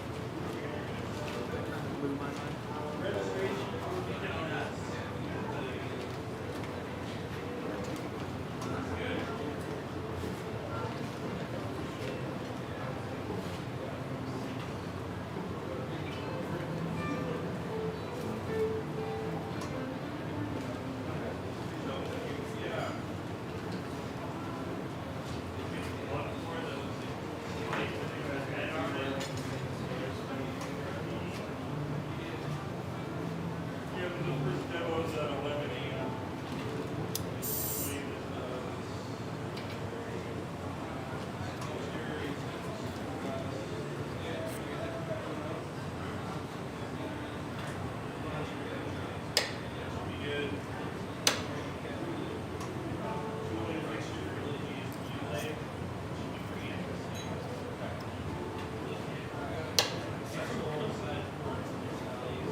It's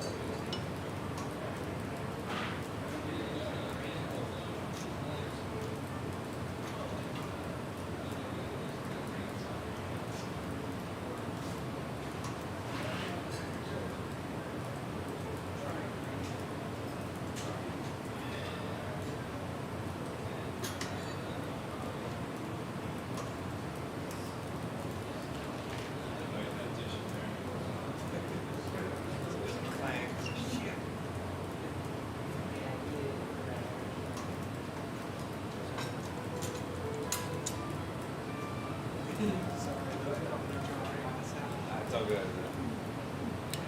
Thought I wrote something.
That'll be cool.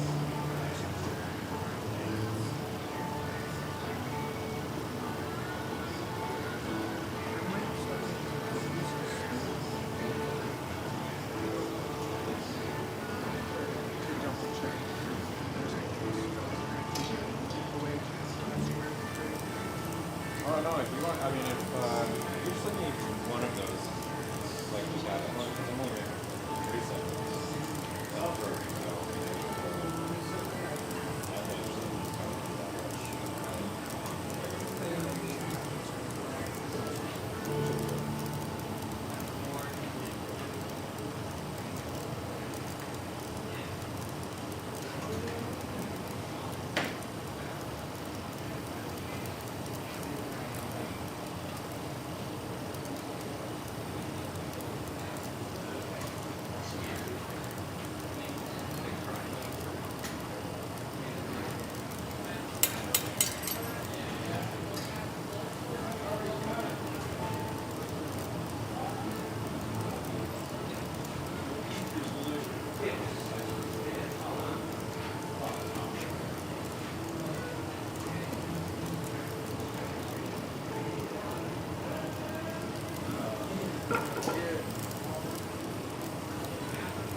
You guys pretty close to the film.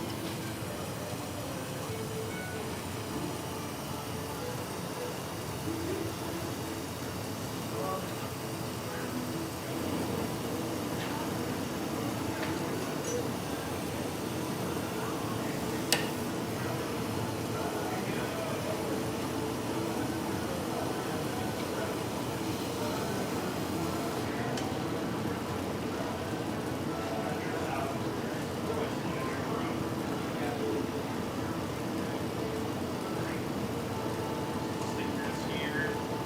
Good to see you, man. I'll probably pop in tomorrow and see how you're doing. Oh, yeah. Have fun. Yeah, thanks for This is an awesome setup, by the way. Thanks, Aaron. Just whip this one up to the class so I can throw it in my truck. Nice.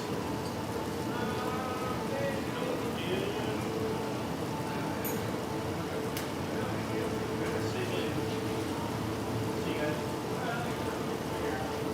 Joey, holler, dude. Holler later.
these little segments. Yeah. Yeah.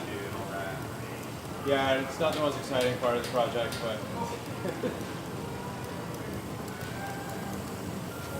yeah. So that thing over there, that's kind of just like a weird looking thing, is a jig with some little 3D printed tops on it. And so I take these things once they're on the handles, and I sort of Okay, this thing. and I point them all towards the center and make like a circle. And then I basically bridge it all together, and then Jesus seal them all together. So we should be. Is that square tubing you made? Yep, I'm gonna use some of that too. Yeah, I'm gonna do like. So like that's like a horrible drawing of the piece that we're making. So the center ones will be square. I'm gonna like alternate them. Are you gonna do that thing again? Oh yeah, you weren't here for that earlier, huh? Yeah, I could run that again probably on Sunday. Definitely. Yeah, I've got I made some square tubing, and then I was thinking maybe some pentagonal tubing might be cool too. Maybe do that.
Yeah.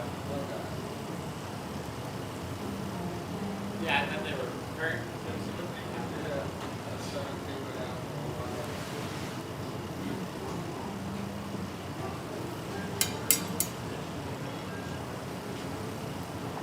Yeah, that's so clean.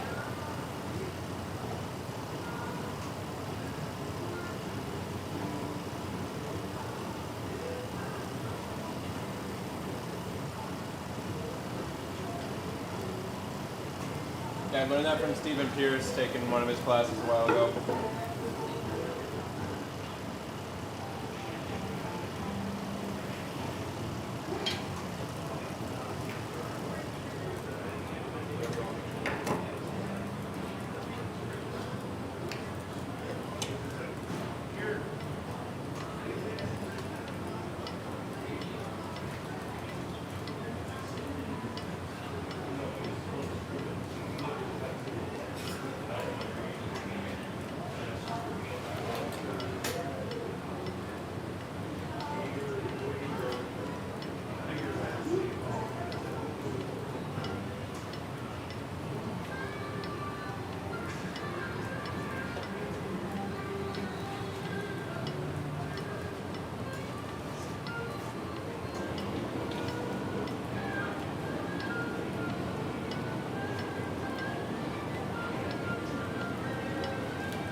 on a bit topic I was gonna use 12 mil for like the tapered part that goes into the hose. I realized I had some 10 mil cleaner. The flat bottom thing it was nice. It was on a kind of long fish for like the bench handles. So I like had Yeah. it's tough around, but I mean, I have like a bigger size. Yeah. I swear. Yeah, definitely.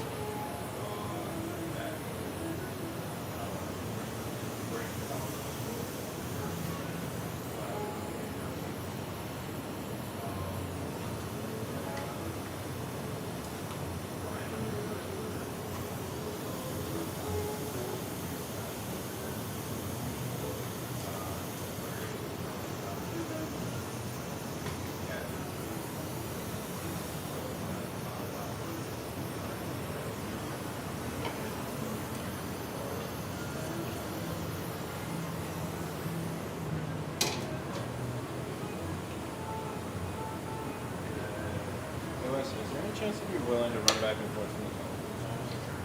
Thanks. We could even stay on the other side of the table and I could just hand you shit. But I just gotta run through these all again and put these little posts on them. I like to just do them kind of organize something like this.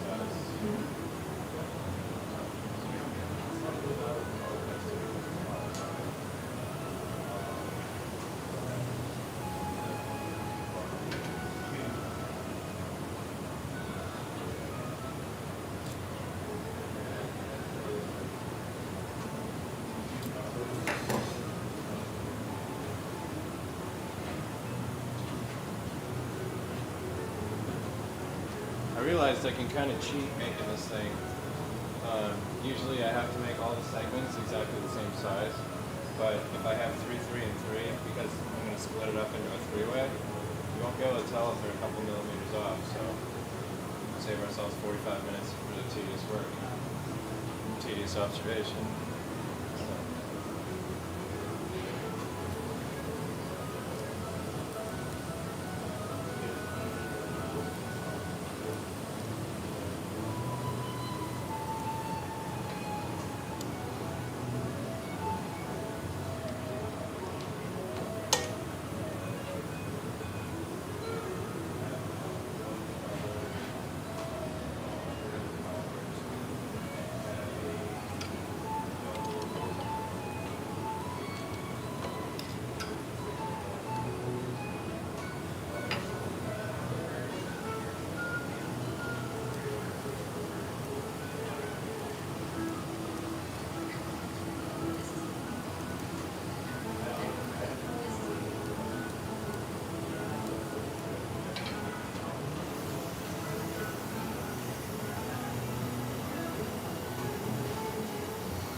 What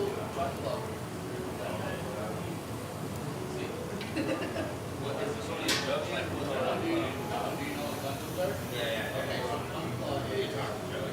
He's making it like, or, you know, I think it's my phone. Son doesn't see the right.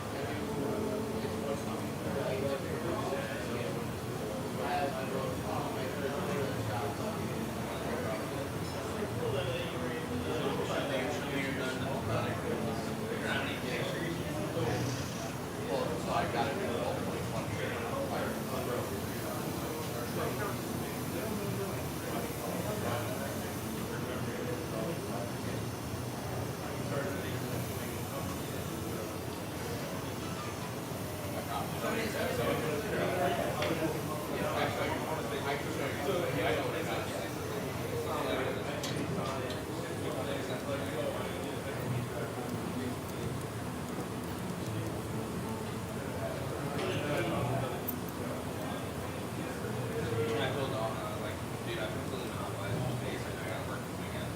Well, okay, you never work, but like, I said it nicely. I was like, if you do work, just let me know. This is the one that I'm currently working on. It's it. One more on grid. So it's called Master Grading. But like read. Yeah, so these fucking like missile pods on his back come off and like change the else on it. But I have ones that are like fucking 2 feet tall that light up with LEDs on them and shit. That or like fucking like we just started with it. It was me, Will, and Gideon all just restarted laughing.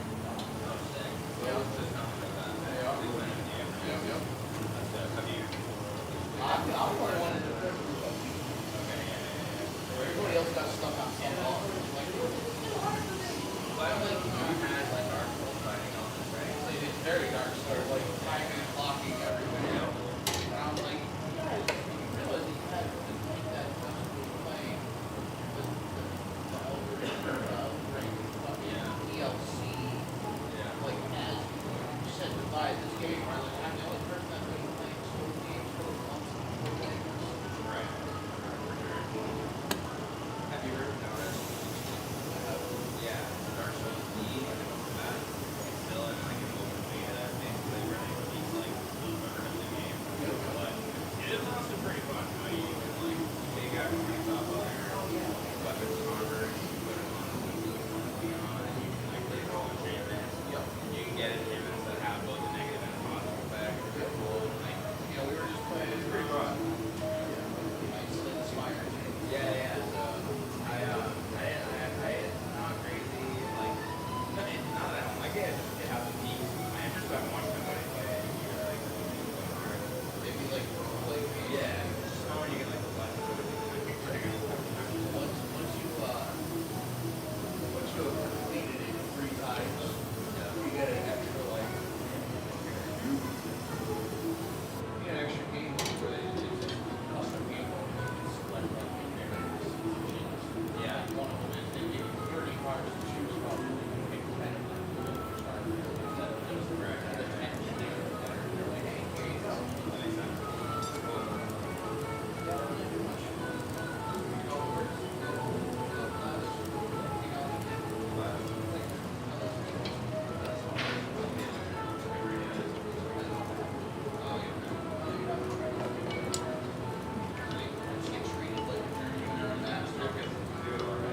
How long does it take to do? 4 years. Or if you are 100% uptime on Like how when you skip the grants or you like even or something. I have all of my I think that's just so I can do the torch now. You can also like see it. Right. It's Yeah, just another totally. like you're sitting in class, sitting in the same picture of this is a ground wire. That is live power. Don't touch it. That's pretty much what our class did.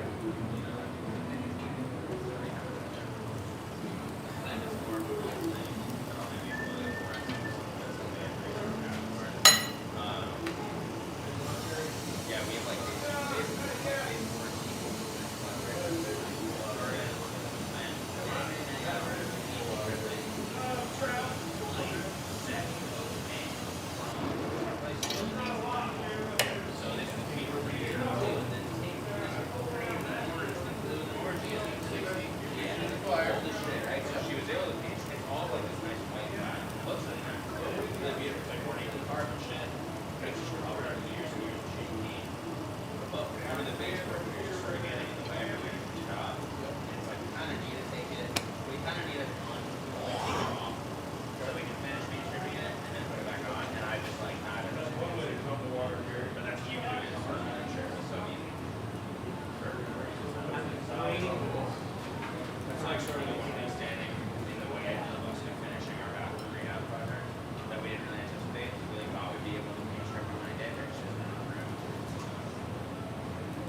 look in between, like that top lip and that middle section, you should just see the screw.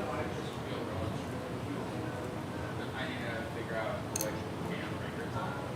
But these are from more far away. As long as You you gotta really take eat them both too to the much. wall. I think I kind of need to take the heater They off. do help on my shit's a little So most blurry, of but the time, there's, you know, 2 inches of wire that's shoved back into the like wall time. this far away, I kind of need them. So potentially, if you undo those screws and you just whoop, and it shifts out 3 I inches. can do that while this is on. Alright, maybe turn the thermostat all the way down. Yeah, All the way down. Once you turn it all the way down, it I shuts need off. them if it's up close No or if power. it's far away. I'm like, alright, like I got it. So Maybe we FaceTime from there. the power goes from your panel up to that thermostat switch. If you have to turn it all the way down, it won't pass power out to the device. so I. Yes, you can call me anytime you want. All that stuff out. Yeah, So we got a picture behind it. So you guys are right live.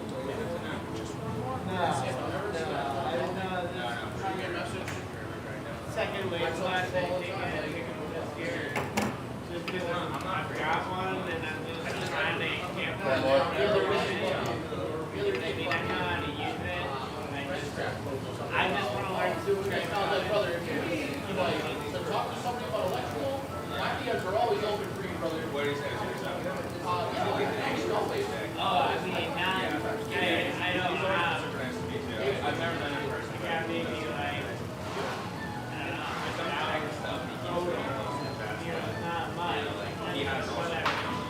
Been around, I've, you know, I've had one for like almost 10 years. I just, there's some things that I've needed it for, that I've done it. And then when I Play used to nice have ball with us, because you never know which one of them will try to get you right here next. that, they used to like, not crazy, like, you know what I mean? And that was, I know you're going to do it. Everyone on the road, and it's like, I appreciate I that. would put it For sure, like, how we're decorating. totally makes sense. So,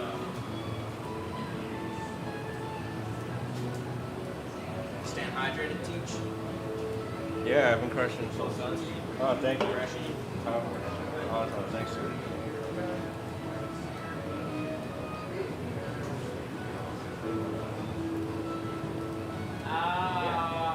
No, I was just at Timber Last Show and this side burger.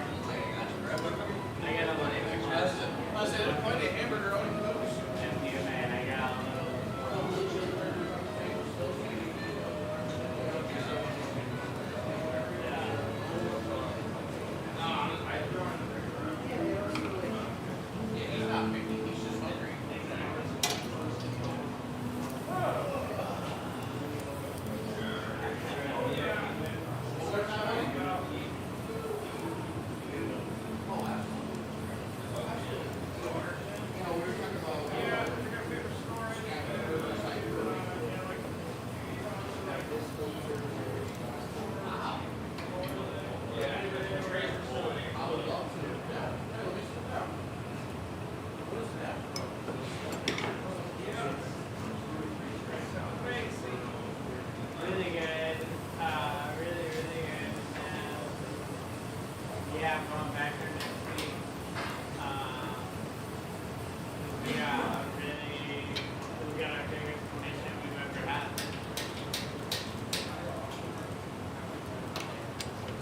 So like, I mean, I'm sure you kind of know how long something like this would take you.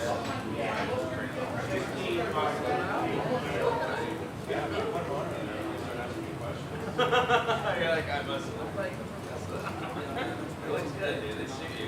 You look just like fucking Jerry. They actually yeah. Oh, really? But I put one.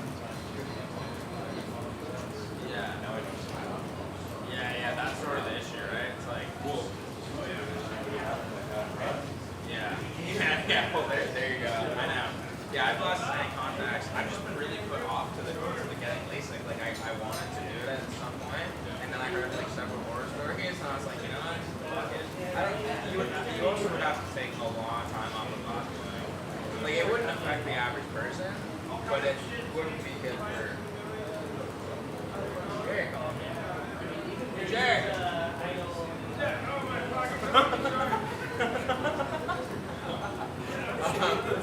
I'm like, why the fuck? I can see him. So that's also the fucking thing about it is that your eyes continue changing. He said, yeah, you have to get it again.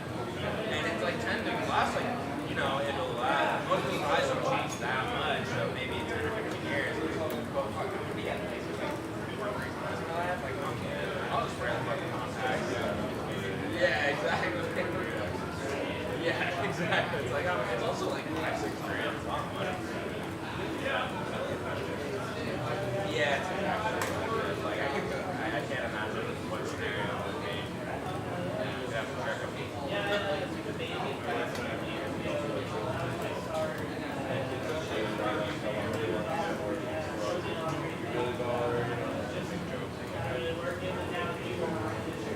Yeah, exactly. Yeah, you should. You know, the whole perspective changes. It's like, dude, it's like we were ascended to a new level here. How are the babies doing there? They're flown on the phone, or they're pretty good? Yeah. I believe it's 7 months out. So about 10 months out. Yeah. Right. But then she's happy going to 10 months. That's just a big feeling. You know, it's like none of us asked to be like up from the ethereal realm, forced this disgusting human form. You know, it's We talk about that all the time. She didn't have to. yeah, she didn't have to be in. She was cool being like one with the fucking energy of the universe, right? Yeah, we don't subscribe to like Catholic shit. Right, exactly. Were you raised Catholic? She was, I was sort of was like saying I was Catholic.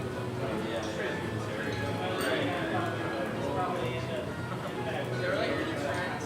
You know, probably. They're like, yeah, exactly. That's it's a known being. No, they just killed me. Right. Well, that's the whole concept of it. It's like a ritual sin. It's like, no, you lost me at a ritual sin.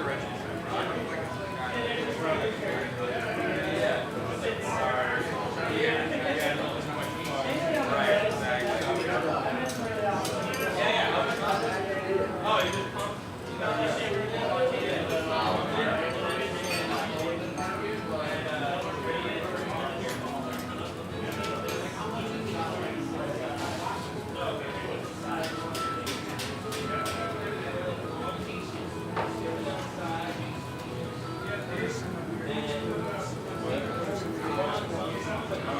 I gotta make the square ones. Yeah, I'll read the square ones.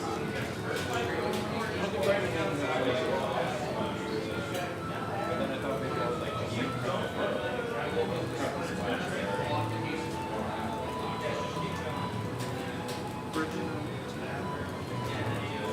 yeah, I think I would start with this. I'll usually do sketching because it ties directly into because I can show how I describe it.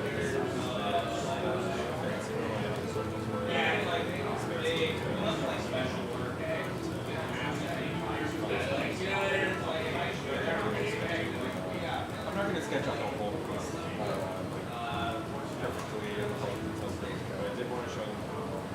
Honestly, last time I sketched it out,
Hey Joe, have you ever made any hollow millie before?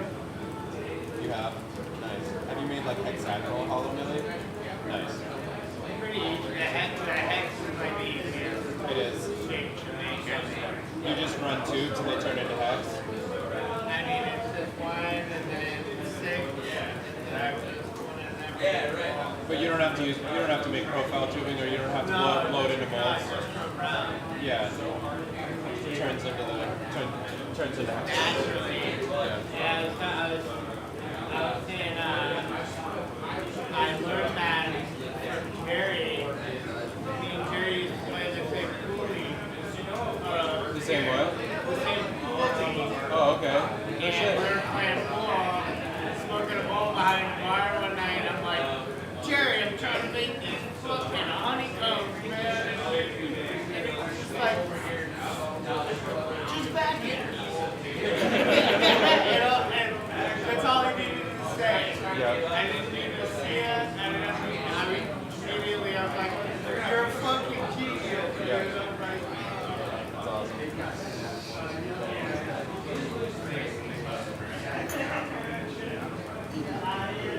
I still remember the like.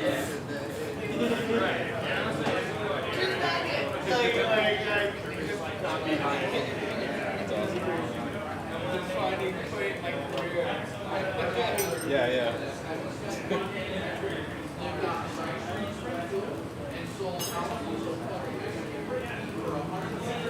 Yeah, more seconds.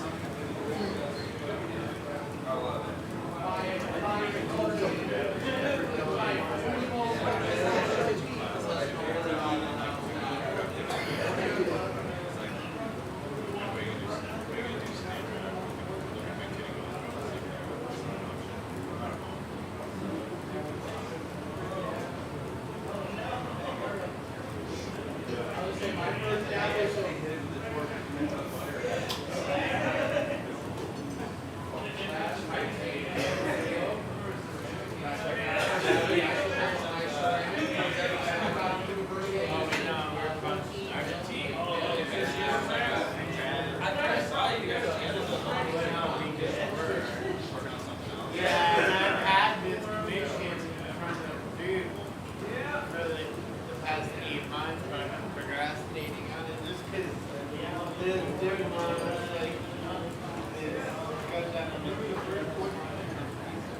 So you brought it to manager.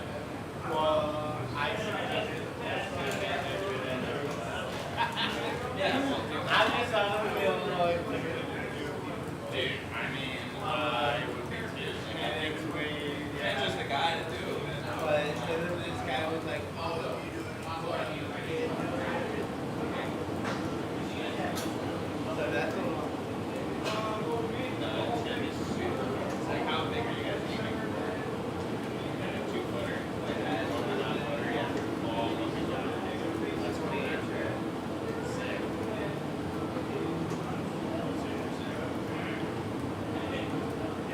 How are the boys doing? You starting college yet? Nah, and that's kind of why we're bringing back there. It's really not kind of impossible for but they don't have a rent. Yeah, they don't have a license. They're good at hockey. We think in college, 40 minutes. Yeah, it's like everything's so far out there. So, I think one of them graduated last year, one of them graduated. Yeah. So, I know that this is the case for links, and so I'm not sure that's, you know, schools are free, they're not here, like, at Bolton's Bay. Listen, I'm like, free because if you make a number of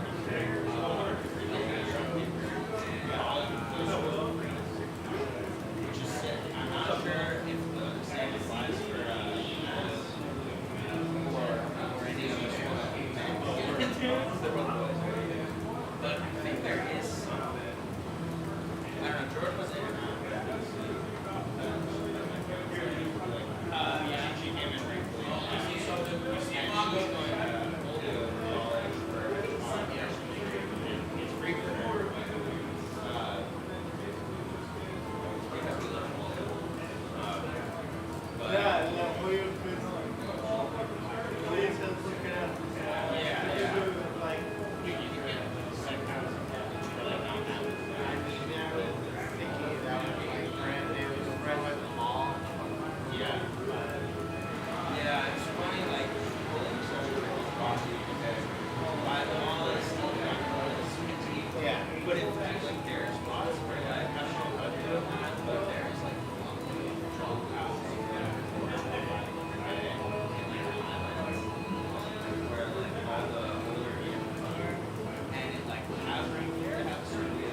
I'd be like, hey man, I want to go hang out. You can go.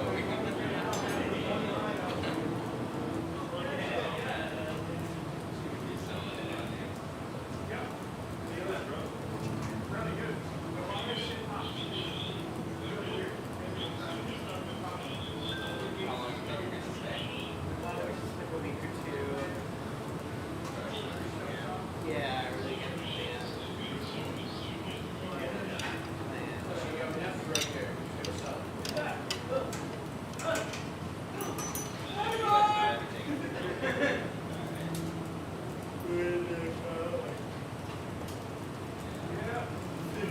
Over the course of like 6 months.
He's like a fucking sick ass dude. I'm like, Joey, Joe, why the fuck you have this? He's like, well, I was working at this game, but I'm not anymore, so I shut this up. Like, dude, that thing's got it.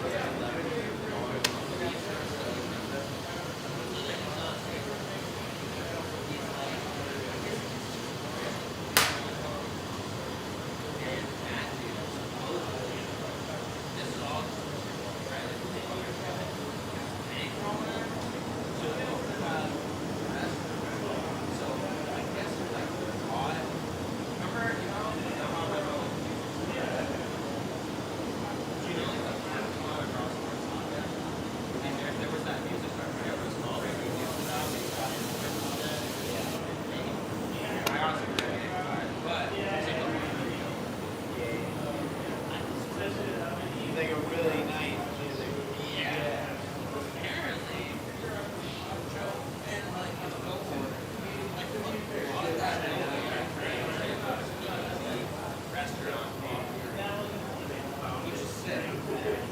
And I really hope it works out right. Every time you go shoot, I'm like, dude, I just have to comprehend what you're saying. I'm like, dude, I feel that there's so much stuff, you know, like, when he did hit me up, he was asking for my song name, and I was like, what, that's a tough one, man. Like, you're telling me to figure it out now. I don't know if I have the band on there, I don't know how to pick the band. But yeah, so very interesting. I told him to come by. It's like, I love Joe, like, he came out in his office, or unable to, he actually helped me get my engagement.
It's all good.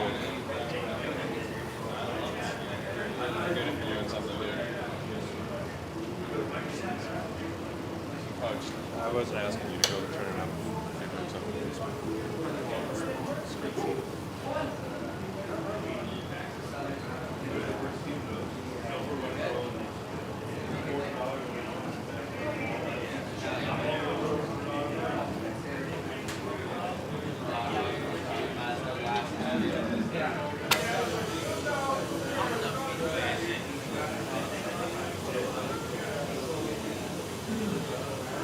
I like how little you're really working the glass. Oh yeah. Like you're barely blowing glass here. No, but it's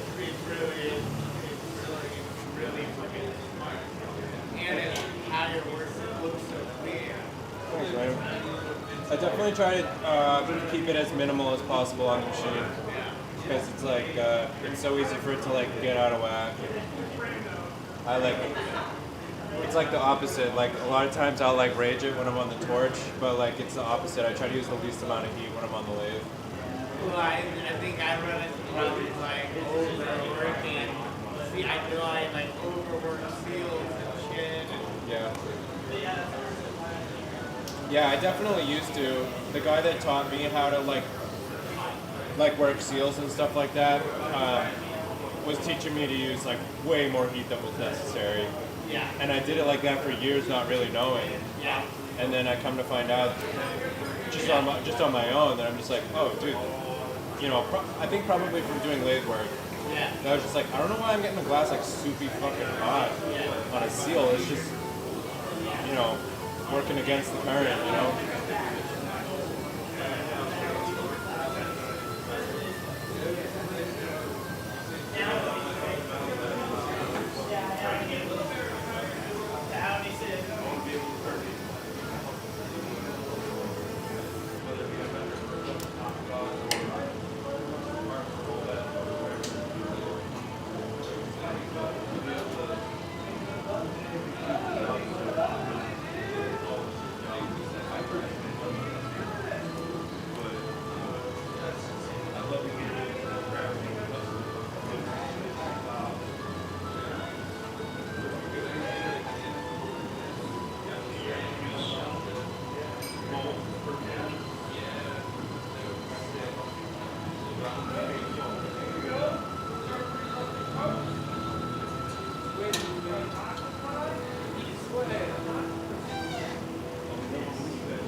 Oh, it's all good.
worst thing that could possibly happen is that we change it.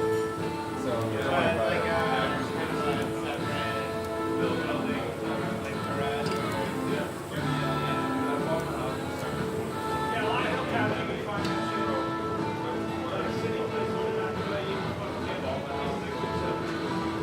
Weston, can I hand you this?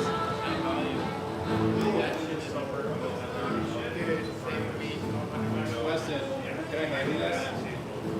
Just good, just standing there. They worked with me too, like financing, they did it for me for 6 and a few months as well. Totally great kids.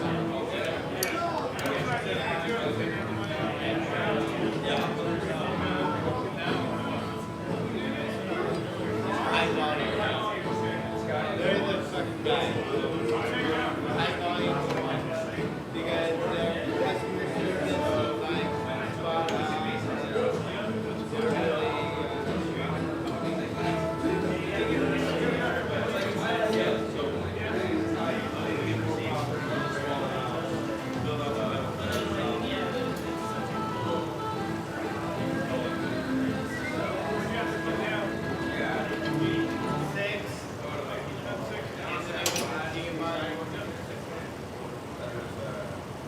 which was cheaper than my gas, that was cheaper than my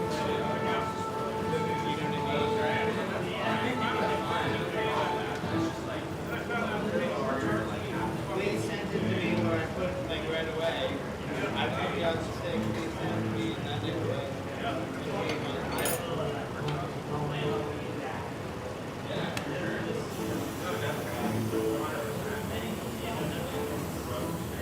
Are you running a mag? Right now I'm just running. The mag's here. As far as these go, good. Yeah, it'll like after half an hour, like 3 weeks of that, we're taking like, and then you go like wait a half.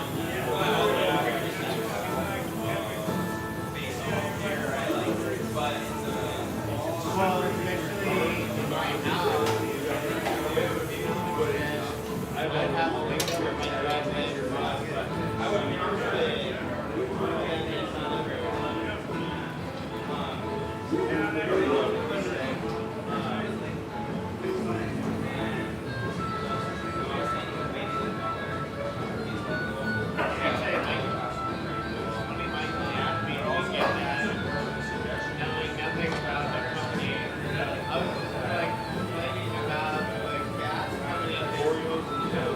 they like invented like a second account on me last year. And it was like $3,000 out of nowhere. I'm like, I've been paying my money. It's impossible to recycle most of these pictures. And it's just creating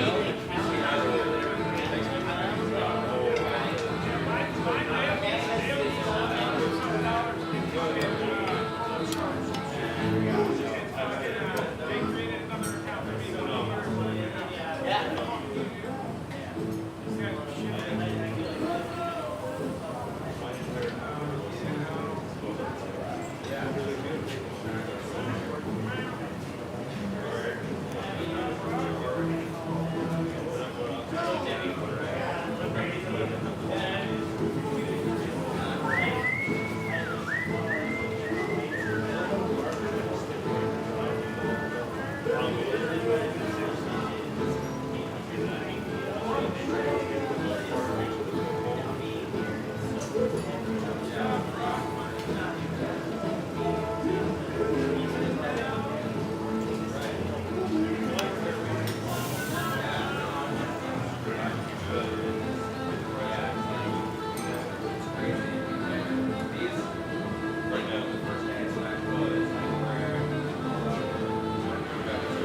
I mean, you know, like,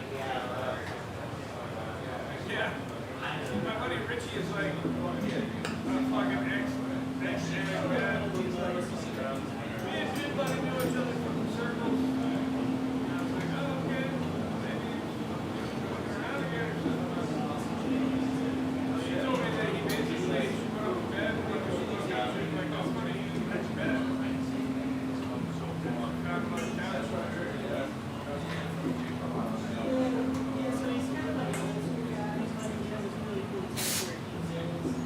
I've gotten multiple circles from I don't remember which strain it was. So, you know, Very different smoke. that's how you're. Right. Yeah, no, definitely. Yep.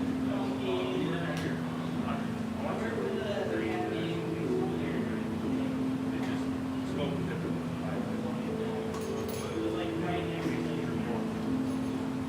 Yeah, I've also had that.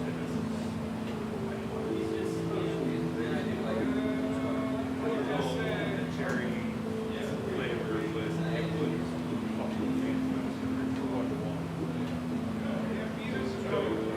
yeah. But it was a very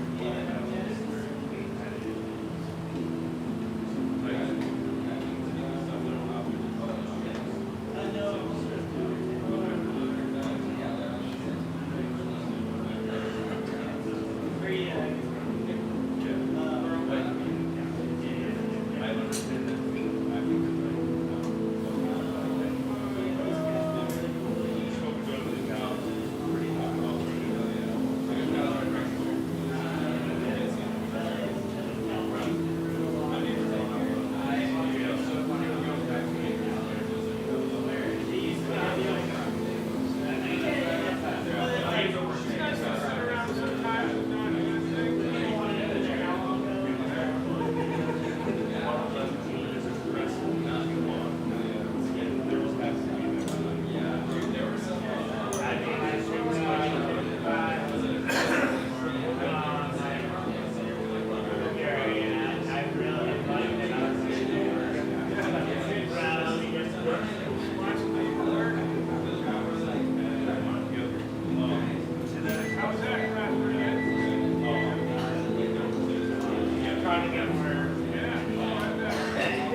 That guy lost all out.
is definitely the best one.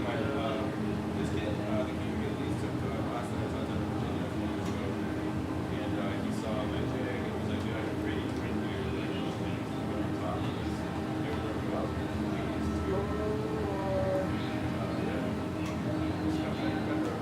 And the nice thing about this one is that these can go on the block.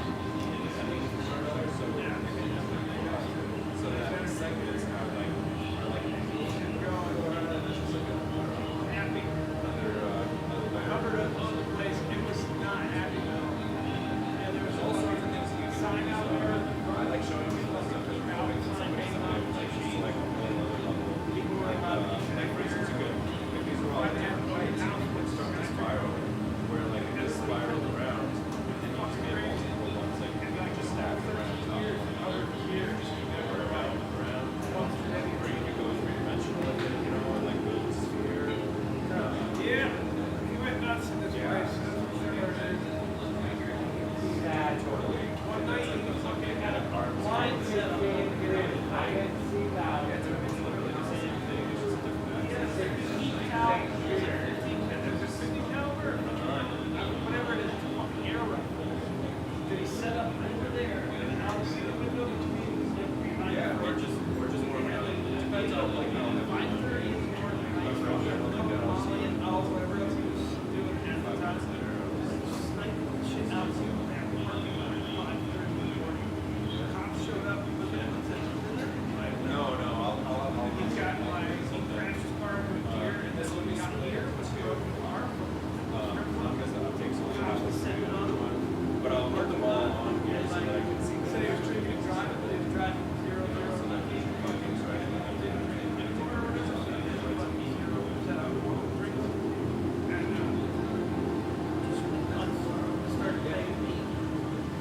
yeah, I'm gonna do a little sketching tomorrow.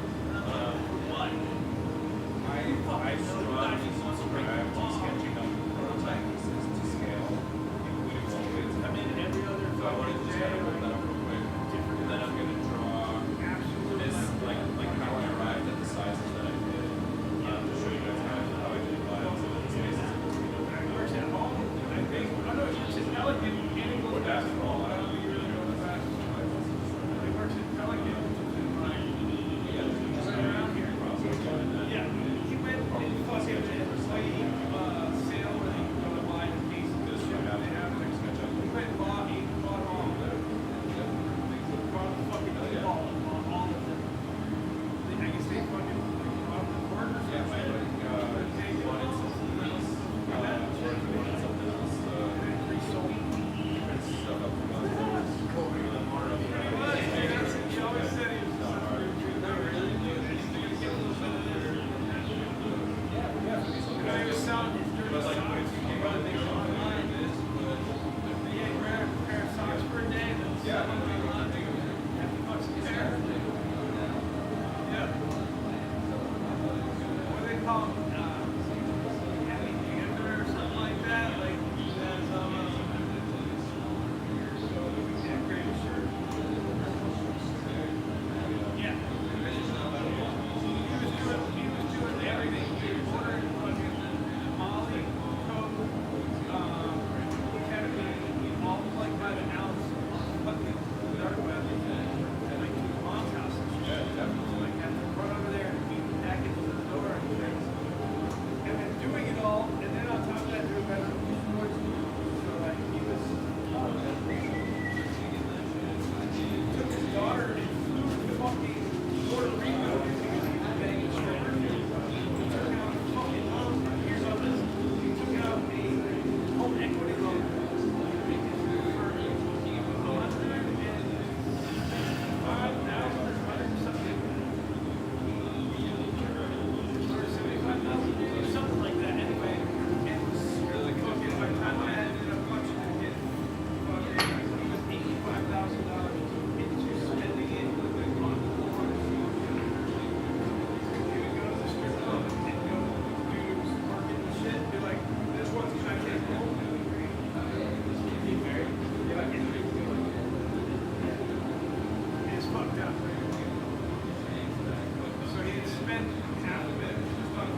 year, that was probably the best night of my life. if I remember any of it, I'd probably be like, yeah, that was probably the best night of my life. Yeah, it was really awesome. Except for when you left. You left and went the wrong way, did you? I just went running. Yeah. I don't know. I don't know. I ran so far I couldn't walk the next day. Yeah, I remember they just kept draping dollars over the fucking car over here. Yeah, that was my Got passed away the other day. That was a good place. This was in Austin. Yeah, that was epic. He went the wrong way. We all went back to the hotel at 4 in the morning. You got back there at like 6 or 7 or something. Yeah, it was light out. Yeah. I So got at the ball. I think it was pouring rain. Yeah. We were all waking up. We were coming outside and you were just getting back at it. Dude, I met like a mom and it was like, I'm so exhausted me helping get back to my hotel. I still just like amazing, bro. Yeah. Dude, bless his heart. He brought me back to the hotel and then we went to the fair and got breakfast and we ate. Yeah, dude. Yeah, I think probably what happened was I got out of the cab and it was pouring rain and I was just running. You know, it's wrong. I just kept running. Yeah. For like miles. Yeah. Oh, it's epic. Well, you made it back there, dude. That was the epic part. You were coming out, you were coming back, we were like, fuck yeah, dude. That was a good night, though. Everybody was being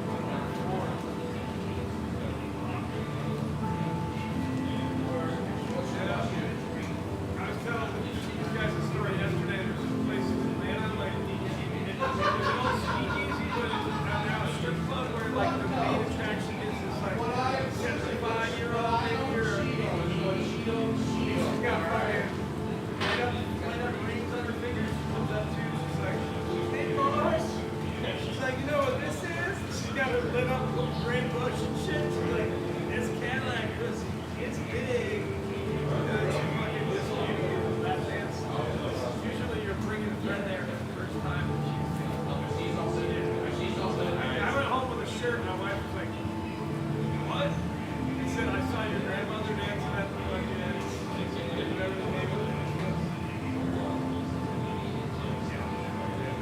I was able, I got she came to teach a class at the same place.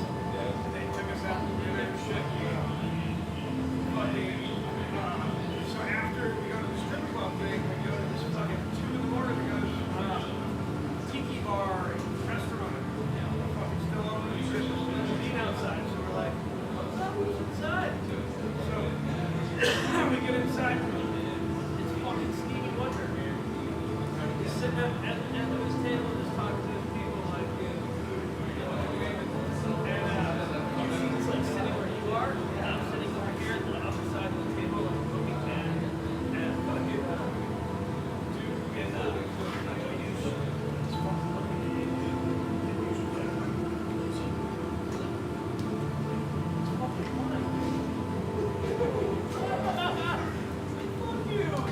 I was able to give you a sheet that's the whole lady.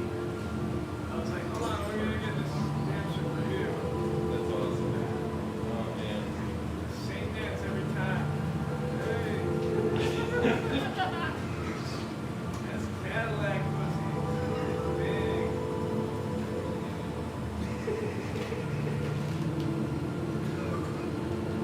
Place is awesome. There was like hot as fuck strippers there too. That was the lady that was months. Yeah. Good shit. I'll let you guys go tonight. I think I'm left now. We actually started at 10. People just sort of like rolled, like came in, like so. We actually like. I came in like an hour and a half late for my first day in my class. Nobody was here. I was like, fuck you guys, dude. Yeah, dude. Everyone's on platform time, you know. And my guy's usually like, all right, we're gonna start class at 12:30 today. Yeah, we'll start at 10. Again tomorrow. Probably do the same sort of thing. I gotta bring my kid down to Springfield for a fucking swim meet, but I'll be here after that. Yeah. The kid does swim. Yeah. She's a fucking beast. Yeah, I mean, like, man, like, swimming, man. Yeah. Then you gotta go move it once it's not there racing. down on the roof where everybody's gonna go boom, go stay somewhere fucking else, and then go back in and watch the kid race. Alright, I got myself in And she's on all kinds of teams now. I love it, dude. She's fucking like into this shit. Oh yeah. I could never do a butterfly fucking stroke. Yeah, me neither. She fucking is. She really kills it, yeah. I'm like, she wanted to beat this girl and like kept beating her. And I was like, she goes, how can I beat her this weekend? I took her to the drive. She was there. And I was like, you don't fucking stop. However many fucking laps you can do, non-stop, you do that until you're fucking dead in the water. She did 14 laps back and forth, dude. Yeah, the butterfly. Without stopping, getting to the thing. Yeah. She went in there, beat her time by 10 seconds, and that was this girl. Nice. So I was like, Get cooked. mentality, man. Stay longer than the day before, you know. Yeah. Now she's like, gotta just keep her, it's like, she's so low. Low ball on there, you know what I mean? She's like, Open just them learning. upside down, you can take one over 6. Yeah. Well, that's good. Yeah. Statistically speaking, watch Yeah. number 6 getting And all the shit she's swimming at all these colleges around here. has College, MSP like, days. fucking, forget the other. Every other Fox You uses were in her. college, but when I give her a fucking real violation, yeah. And then they're trying to sell the non-box. I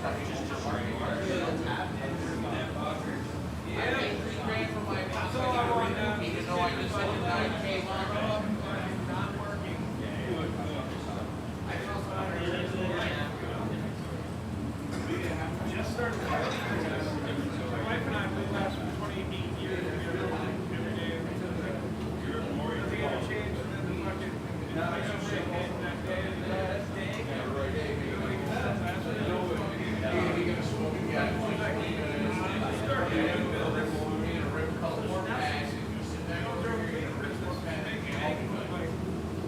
I got one pack. I got a box of Bull. I'm still out of work since I was 21. She hates to hear it, but it's so true. She's like, I tell her I retired when I was 21. Yeah. She's like, oh, you did. Yeah, my wife gets kind of pissed that I have the job that I like so much. Yeah. And, You never work a day in your life. we'll be like trying to like make ends meet and I just like throw thousands of dollars on it. Chapman's person. They throw it out. They want to buy a pipe. Yeah. It just happens like that. Yeah. But yeah, we decided to have kids like right at the height of COVID when everyone else getting the checks were flowing. Yeah. You know, and then we bought a house and we made some long-term decisions. Yeah. Now we're kind of It's right there. Yeah. Right where everybody else is. dealing with the long-term effects of these miscalculations. Yeah. That's fine, you know. You gotta make them sometime. Yeah. Yeah, I mean, all said and done. Done. Still live in America. Yeah. He claims he's got to Me save and something. the wife bought our house in fucking I say they're not being equal. for $109,000 for 4 bedrooms. 2.5 acres. Yeah. Fucking ridiculous. Like, I used to buy cases of men. Full basement, fucking else. My wife has a nasty health and a nasty. Nobody around out there trying to Respect that I Yeah, that's all from here. Alright, this is the Yeah. We just have like 2 acres, but our neighbors all have a lot of land, so it feels like they all have land. Ours is like 2.65 acres and back of it's 1,000 acres. That boy got problems. It'll never be built up. That boy got problems. Our kids all got lost out there for 6 days. He's pulled a Took couple off of after like something. halfway bangers. One night, fucking over the fence, like they got privacy fence all around the property, and then chicken wire or whatever, the green shit, like around the back. When you get it, this shit, it went out to 1,000 Yeah, it acres. went from being 180 bucks Finally, to like 6 days, we're coming back to this old man's house, like 2 miles away from my house. someplace in Down the bottom of the Yes. You know, these sharing comics every once in a while. They've been fucking like 15 pounds.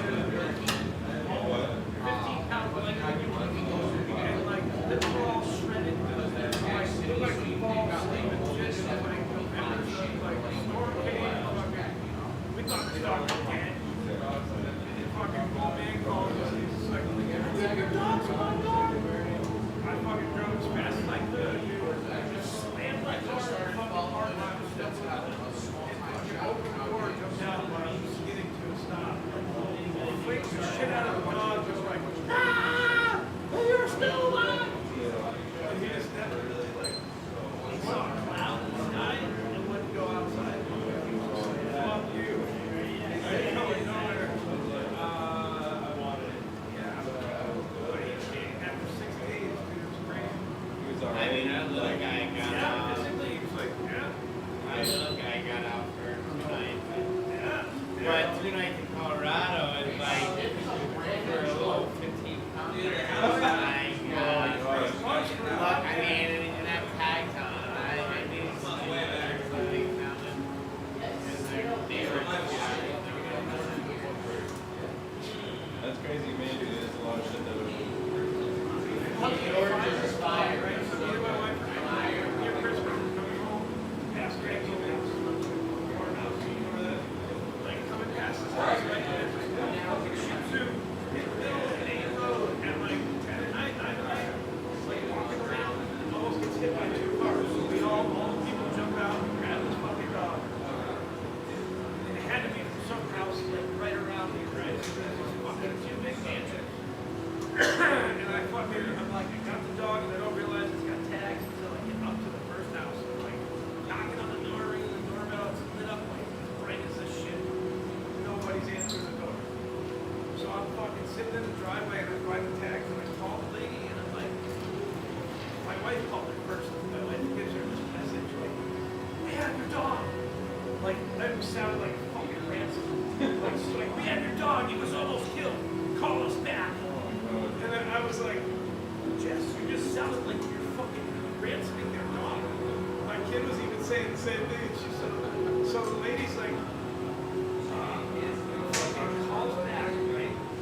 Or fucking, however it worked. I called the lady again, and she answered. And I hear her husband back telling her, it's a scam, honey, it's a scam. People do this, they do that though. They'll like fucking say you got the dog, and like, ransom the shit.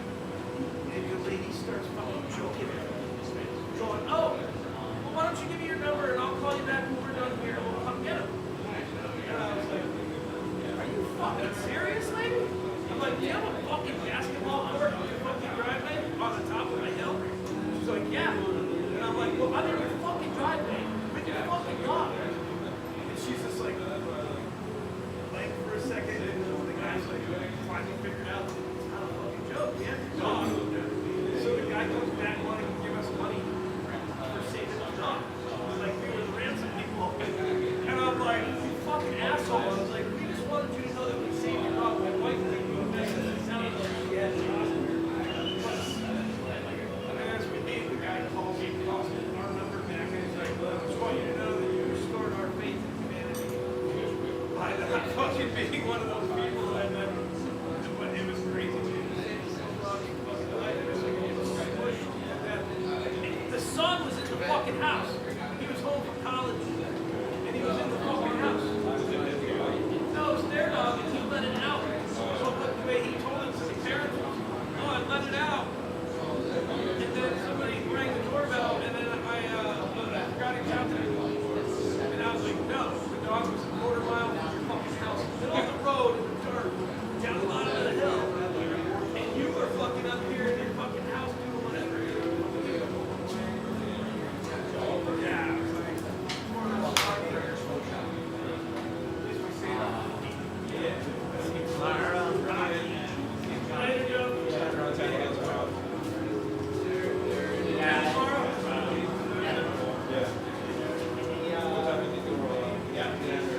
I'll probably be down here tomorrow.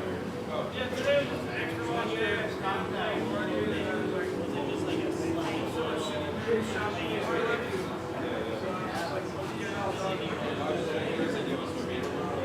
Yeah, but we gotta be there at 7:50. Yeah. Oh yeah, Springfield's not far. No, it's like 20 minutes down the island. And I think we can go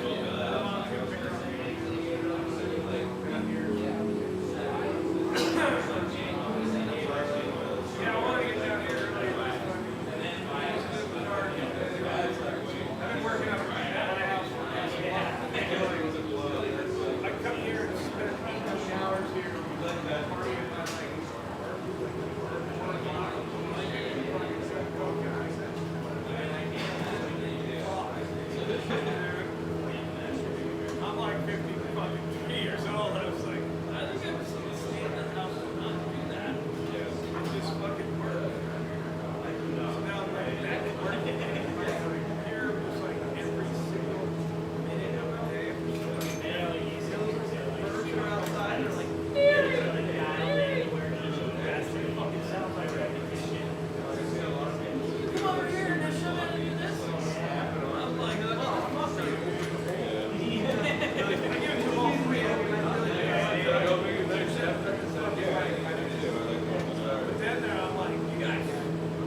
Yeah, that's what I had to now. Or I should say, I like leaving my house once or twice a year.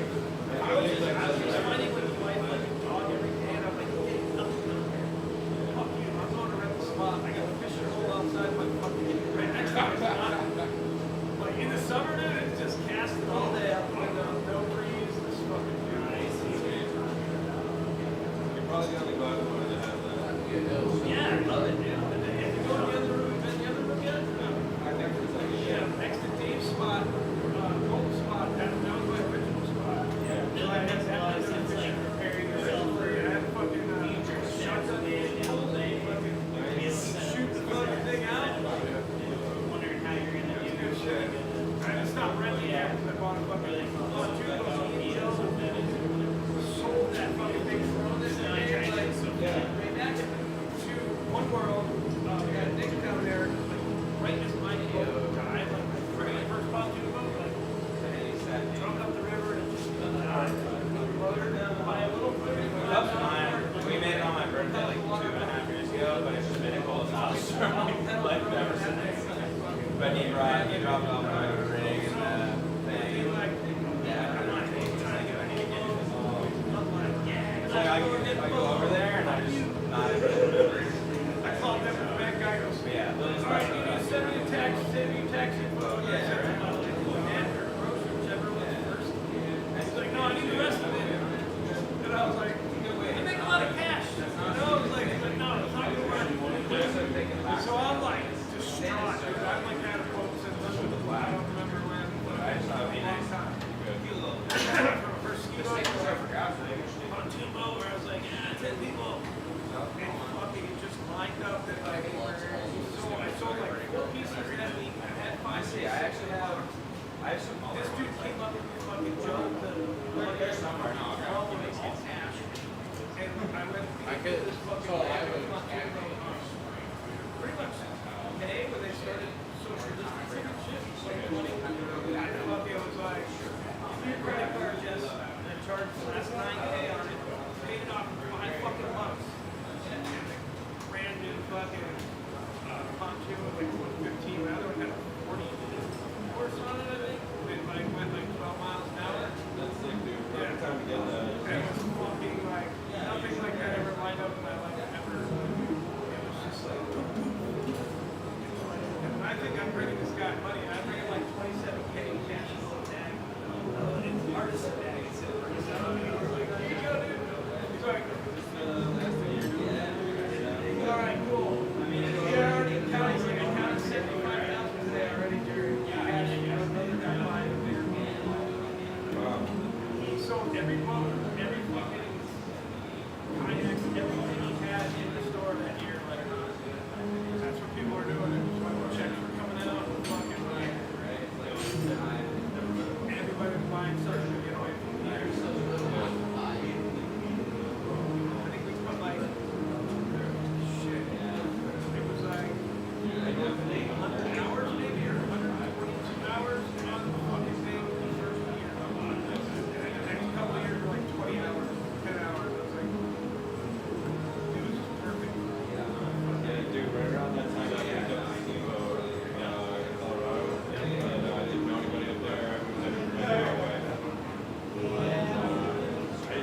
I just worked. I just made hell of a lot of money. And it was fucking good. I didn't know anybody. We lived in the middle of nowhere. And I was just like, we were like talking about having family and stuff. And I was just like, let's just fucking do it, dude. So we just made all the money. It was great. Jerry, you're on a grinder. He has a grinder right in his, G does. I know, but the thing with borrowing G's, is I forget. I always forget to bring it, put it back. You don't want to do that with I G. could end up with one in my car randomly though. So Is it silvery? it's like gold. Got it. Sky, why are you walking out? I don't know where the fuck it came from either. Dude, I brought a grinder specifically to go to studio grinder. It's already gone. I don't know the fuck. I wonder if it's it. No, but so mine is silver. It's a Mendo Mulcher. Might be it. All right, well if that's the one, bring it back. I would have to have it though. I don't know, man. The crazy things happen at the studios, really. Before I leave, I'll go look in the car. It's a terrifying space. It's a liminal space between life and death. Yes, I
equate everything that I buy or go do or fly or anything to a rig. Yeah. I'm flying first class, honey. It's just another rig. Yeah, 2 rigs for that. My wife and I describe things as more A lot. That's a big purchase, yeah. That's why I was about to boat. I was like, Jess, I'm fucking getting this boat. I don't give a fuck what anybody says. I'm fucking. And then the guy keeps telling me, he's like, you gotta tell me if you want it, dude. You gotta tell me if you got the money. People want this thing. And I'm gonna get the fucking money. The dude has known me for like 20 years, so.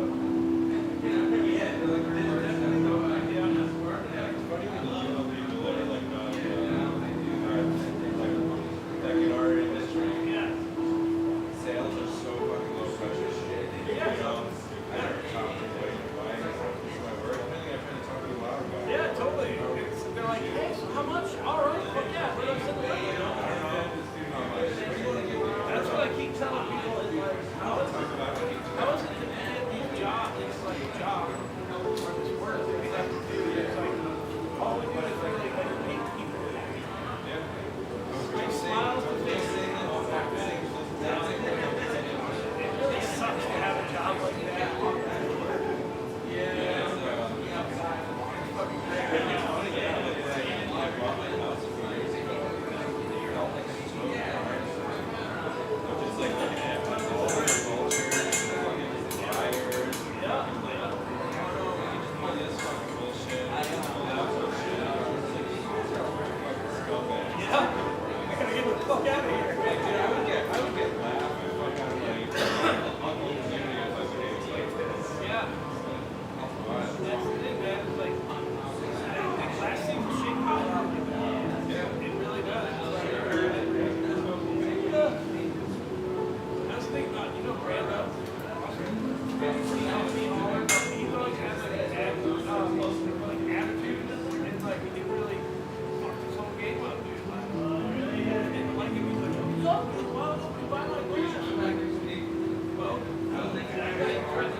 So like right out of our bay windows, you leave Leadville and you're going towards like by the beach there on 24th. You get out to the end of town and you turn left and there's that long and then Mount Elbert, Mount Massive, the first house like after the hillside came down.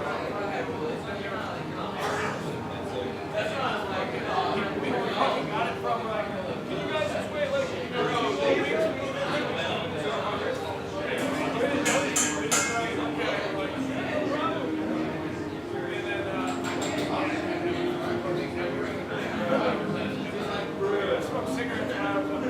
So you were like, you can see Massive and right Yeah, Mount Elbert and Mount Massive. like right now or whatever. Yeah, it was across the street, like, you know, the street.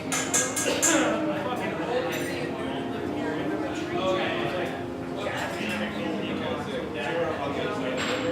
we were on, well, the river, not there.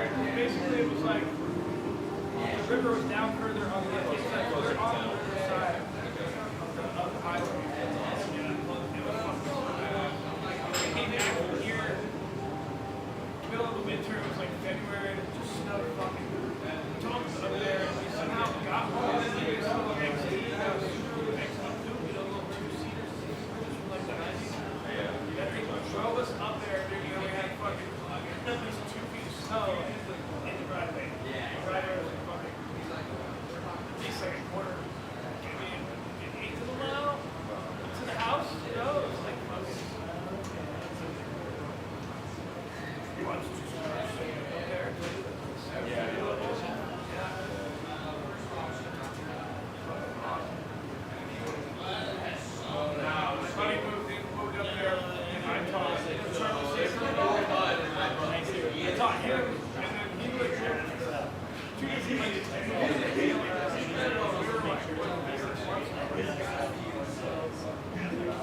So do you have like the fucking Mexicans and that's it. This is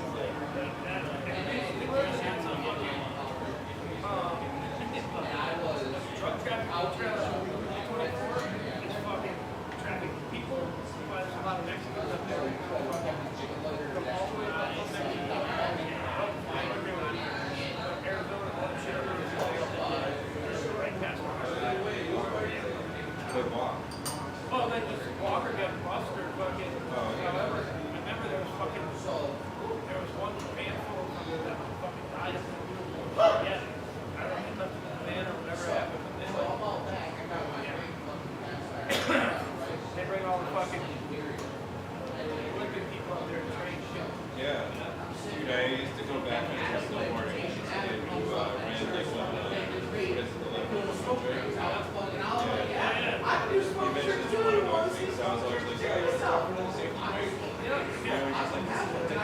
He was like, really? Yeah. I like the idea that Just keep going. Yeah, I met him in like an avalanche course, so we were just like, that's really unique on this cast. you don't know, if you don't know It's anybody, actually yeah, like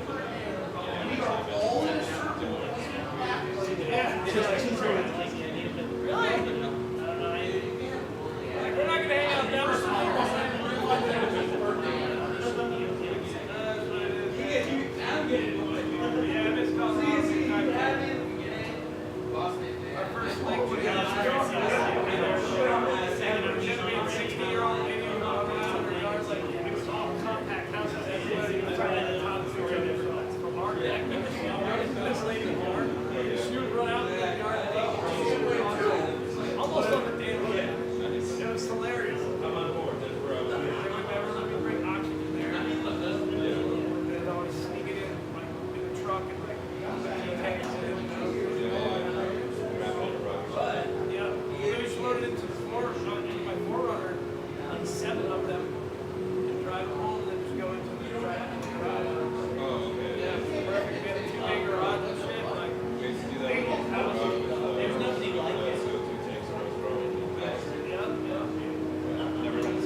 suffers.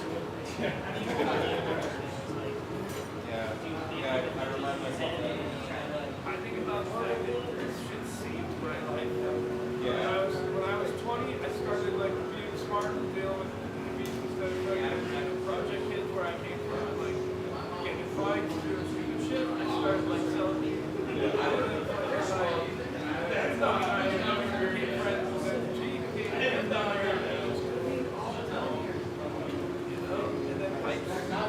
I started 2 weeks before I did. Real drug. I saw him do it twice before I was anything else except selling weed. I'm gonna sell weed to my life. I'm telling him the story about my mom gave me buy an ounce of weed when I was 20, when I was almost 21, and I was like, gave it to my buddy, gave me an ounce of weed, Short 9 years. He had fucking exploded bottle. He has 9 fucking years for it. $5 for the Bob gave it to her.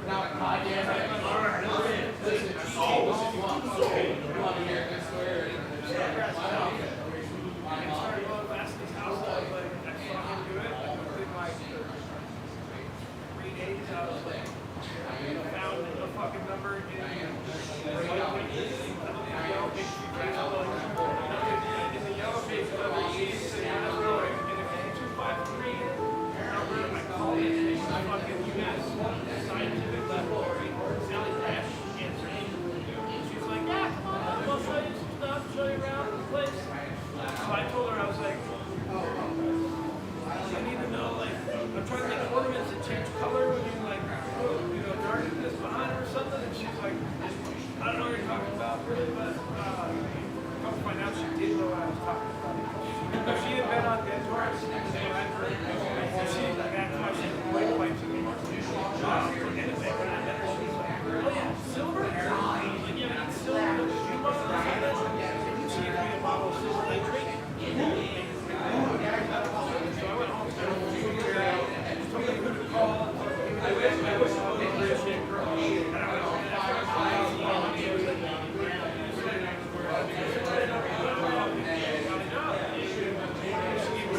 to buy like natural fucking all that. Never looked at that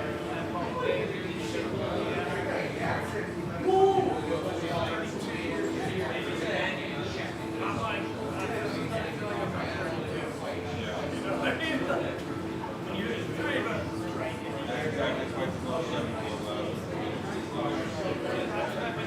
Fucking doing it for another 16 pounds, you know? Like Joe said, he was like, me and you don't have a choice. We're not going anywhere.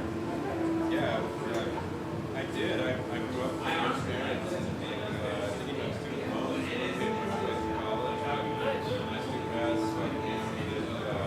You didn't want to be there? I have a better idea. Yeah? Here I am now with no education. What would education have done for you at our back now? Yeah, I mean, I did have feelings, studying architecture and I enjoyed it to a degree, but I did co-ops, like internships and stuff, and discovered that everyone else was doing. That's why the pieces are architecture. Yeah, a lot of people say that. But yeah, I did some of the construction with, everyone's like, anyway, so what are you going to do? Oh, it's not even that you're going to suck. Especially I did it, got on the torch. Yep, that's what I mean. I see the craziest thing is my little nephew. I was saying, it's like, I was going to save my life. Like, literally, I would have been in jail. If I didn't try this get going on it, I would have been in jail or been dead. My little nephew, 16, I was, and he literally fucking day that he was supposed to, I was like, hey, be in my fucking house. On your 17th birthday, you start working for me and fucking show you how to do this. You got a job, you don't have to fucking look at me. And he fucking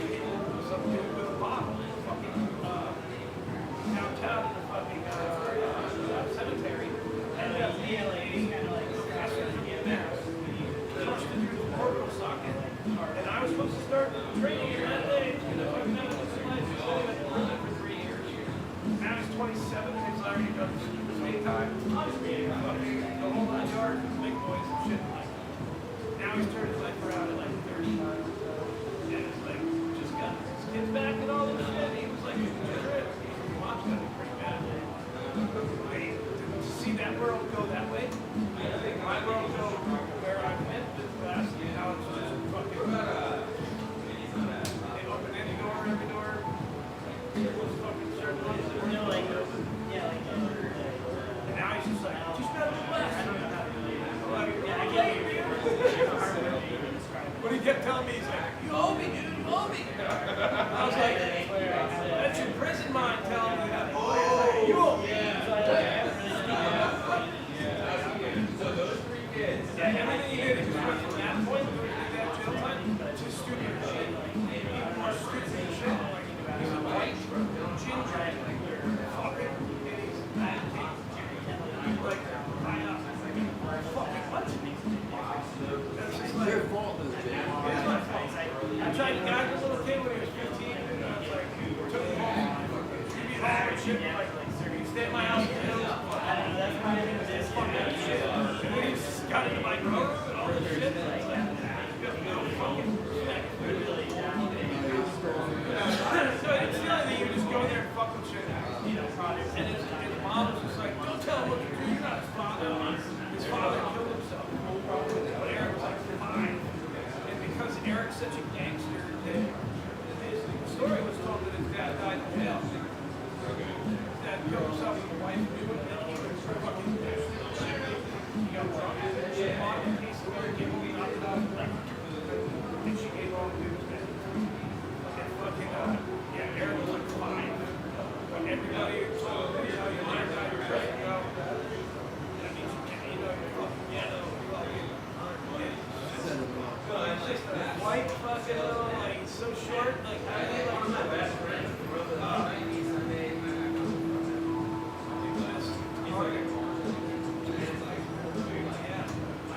Got caught with fucking 357 loaded, 7 Magnum with 45, like that, loaded, coming into Northampton. Fentanyl-laced heroin, alcohol-weed, a bunch of other shit, some coffee. They get pulled over and we're like, oh, it's on the news, we're like, how does that? It just sounds like something Eric had. And then like half an hour later, the second news comes on, it's like, Eric Kelly Rose was arrested, but the other dude disappeared. And so nobody knows where he went, so the whole like state ended up going away. He was in 30 fucking years because of the violence in that first day that happened to us. It's like, That makes sense. yeah. Jesus Christ. But they dropped the case because the other I don't know, like, that was an adult to me. I have no idea. I was like, that sounds like the Narcos to me or something, you know? Like, these, I never heard of it. yeah. And the craziest thing is, remember when, like, I was saying in state time, right? So basically, fucking his friend, they were going out and robbing drug dealers. And I had another gangster going out and robbing drug dealers. And he sold it to Andre. And fucking, they loaded their they robbed. They came back to the fucking house where I live, which I was Eric was being housed or whatever it was. They came and shot this dude in his face. Right in front of him, right there on the sidewalk. So Eric gets locked up at home in my buddy in a drug thing, right? And 2 weeks after he gets caught with like fingertip. I don't know how it came to something in jail. I don't know how you get that in jail, but so he gets that charge, and then he's in jail waiting for charges with this shit, and he's just by chance getting transferred. But at the same time, the Cambodian kid that shot his friend to death are getting transferred across each other with the doors open.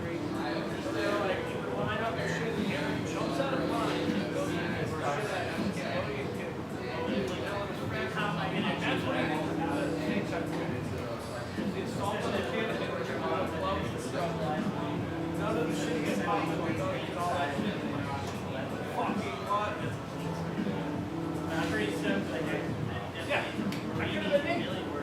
back in the day, right? That's like, that's fucking like, I thought the same. I didn't really. It's funny the way that you put it, where you were like, I stopped doing some other projects and started like, you know, like instead of, you know, like yeah, like I used to do kind of shit like that, and then luckily I got selected by this student, my mom that actually, you were definitely one degree of separation from the students. He was like on So I did the day, he was part of the head, he was like in the head. I guess I just need to be around here. what was his name? His name was Tim. But anyways, I haven't talked to him in a long time because he like got me this stuff. But anyways, it's funny.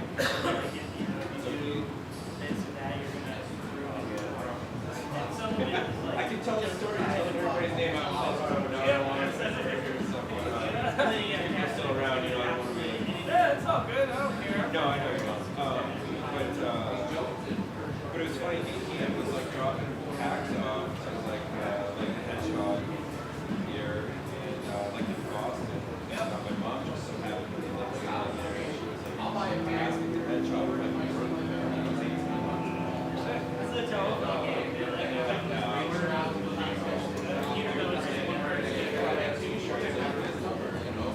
So I went over there, so my mom was like, I had already been like, Nice, yeah. I know a lot of people who went to those. yeah, so my mom was like, you know, my parents like, normal, like, white collar, my mom's out there trying to get me a job. Yeah, just give me a job. That's what my wife's mom tried to do for me. Well, there's no way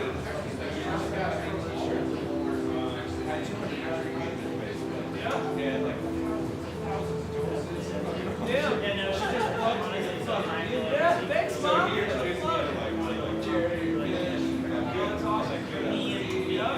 last all this shit. So it's like, Watching movies or whatever. granted, I don't think I was as bad yeah, whenever it's out, Yeah, totally, dude. Come back and make fights. that's how I ended up going Something just lined up right for you, man. yeah, back then, I mean, that was like 2010. You know, that was way before the chances of running into with those kind of connections in the city, like dead center in the city. That was in the 100. The chances, that's like at least talk about that twice. Thanks, bud. That's what I feel like with G. You got lucky with the fucking screen fucking moderated. You know? So did all of us. I was the first one to be like, fucking blow your glass. Fuck you. And G was coming over with case of bobs and shit like that. Yeah, bye. I was like, I need to do something to do this time. Shut me in drugs. So I grabbed a box of those rays from my shop, and I So yeah, it was a lucky thing. Him and Bob, never did Bob, and I didn't know G. I'll fucking not be here today. I'm sure. But it's like early rolling in. It all just tied in right. That's kind of the like thing I do with Vegas. I never really wanted something so bad that I played how hard I get away from it. And that was it. And it was like somebody fucking first basketball. Everything was fine in my heart. Yeah, I had a similar experience where like when I got on the torch, I got on the two fights in like 10, and after asking him, he was telling me about, you know, all this fucking and I was like, well, let's turn the fucking torch on now. He's like, well, we get oxygen. I'll go get it. Just tell me. Propane 2, let's go. Yeah, we went down to Bartown, got the fucking oxygen. Anyways, I got on the torch. I just let me fucking out like 2 hours. I remember getting off like 65 bucks. Like, everything's there here first. This is it. It is. It's like,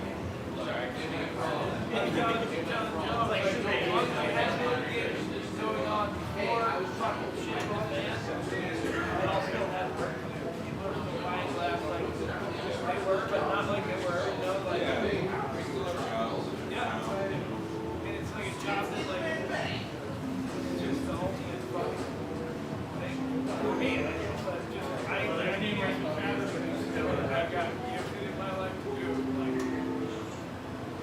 talk with people, make people pipes, make them smile, smoke some more weed with them, make them smile some more, and have good feelings all day about your shit, you know? Yeah, even if I do make my She has to make whatever you want. I told my wife, when it all goes down, I'm gonna get one of those flip down things for my fucking chest. A little Smith, you know, make dolphins on the beach. Where you're $20 to make 10 of those a day. Make $200 a day. Fishing it on the beach. My wife can go work.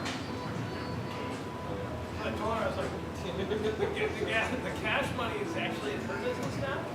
I'm like, oh, my money comes in digital. I'm like, wow. All those days are like 10 racks. What? Yep, hold on.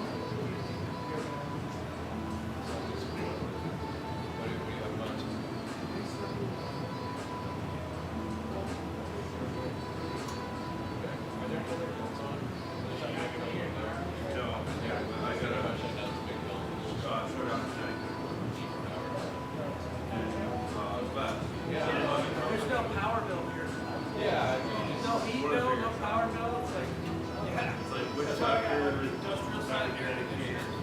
And fucking 9 gallons. And Sky had a fucking crypto man. You studied about that? He had the crypto mining thing back there for like July all the way until last month. Like 12 years on a rag. It was literally probably about the size of this like whole thing right here. And it was like, it had to stay freezing fucking cold. Like, it was rain straight to the shore. And then it was just mining crypto. He made like 15K over that time. Yeah. And then something happened that like, like 3 or 4 other people had a circus here that were like using free electric to serve computer shit. I guess it takes a lot to do. Yeah, it's crazy. Those guys have been using it for 6 months, and then in 1 month, their bill here for 1 month doubled from 7K to 14K.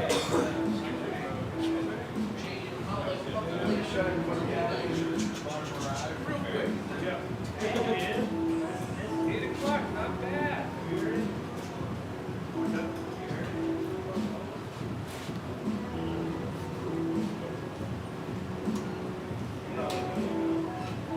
Yeah, I'm gonna head up the hills to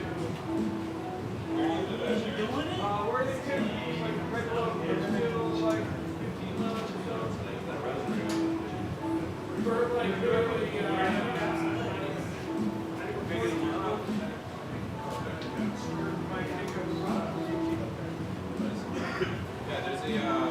there's like a little kids like play thing in Pittsfield that we go to every now and then.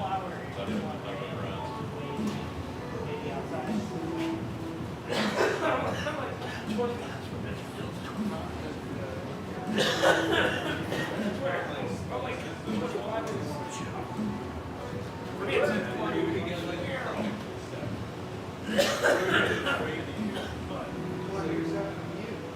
I used to live out here my whole life, and I was like, Colorado! I got put on probation here for like getting busted with every drug. Like, not heroin, but like, I got A, B, C, and D. I got D with B. C was for pills, I think. She was like, pills. I call it L. And I want something smaller than that. Counterfeit L. We had bought on tour. I was like, caught with this shit. And then we're caught like, it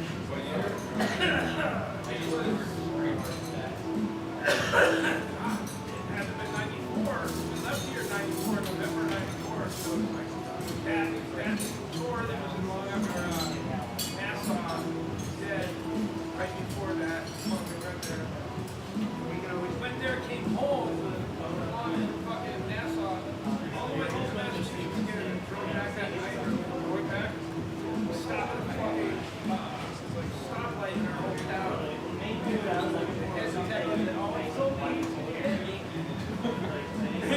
They caught me on a fucking fire extinguisher. Fire.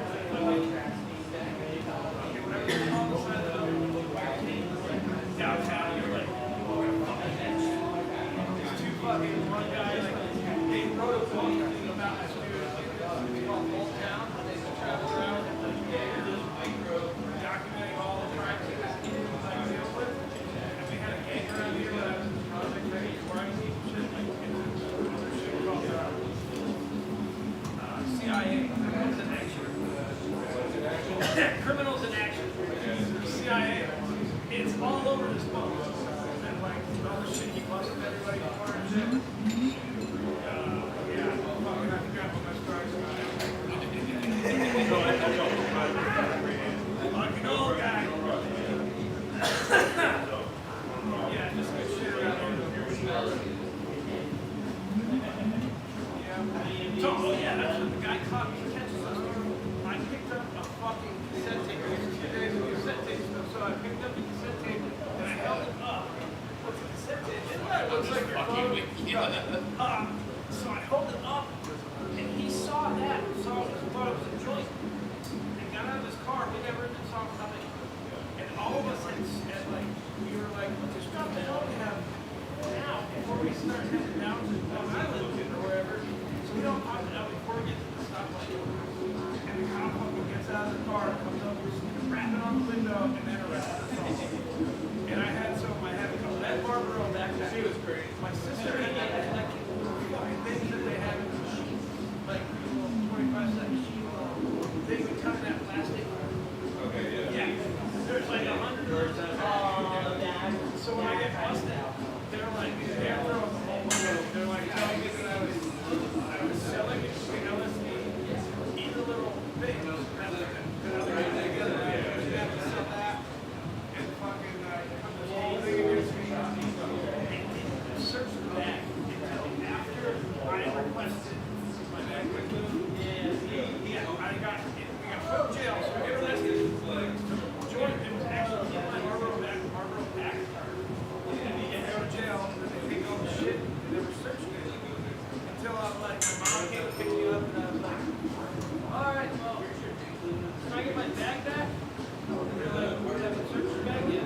Yeah. Fucking, I was like, in there. Come on, we gotta go. And I tried to get out of there. I got to the door, and they were like, here, come back in here. Rearrested me, and they pretty much had everything. Value, the plastic things for the L, like fucking that had nothing to do with the L. All the fucking drugs that you had from fucking the time that you're on tour. And we all went to fucking jail for it. Yeah, fucking average. My buddy was like, and now he was a psychopath. He was in this, Yeah, I really wanted to meet up with fingerprint hunter.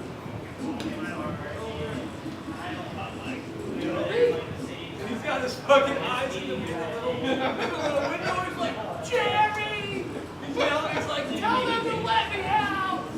And I'm like yelling. I'm like getting fingerprints and like this. I'm like, let him out! Let him out! He's just like, shut up! I remember breaking the fucking zipper off my pants like I carved into the fucking pen. It was like bright pink shit. Giving me like fucking shit, dude. Me and my buddy was starting to sing there, just being high as fuck.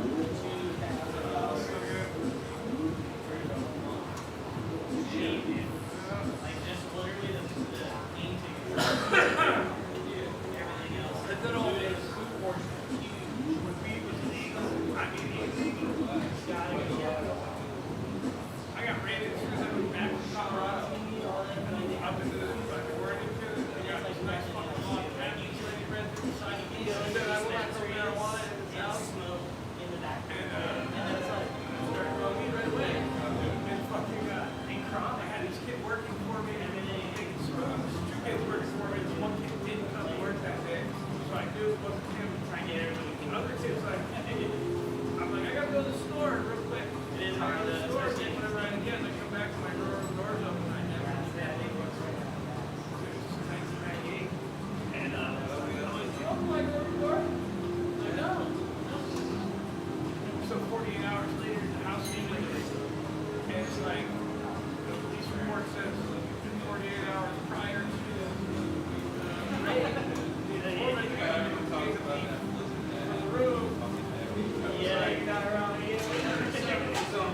there's all fucking cute micro shit on the back of it.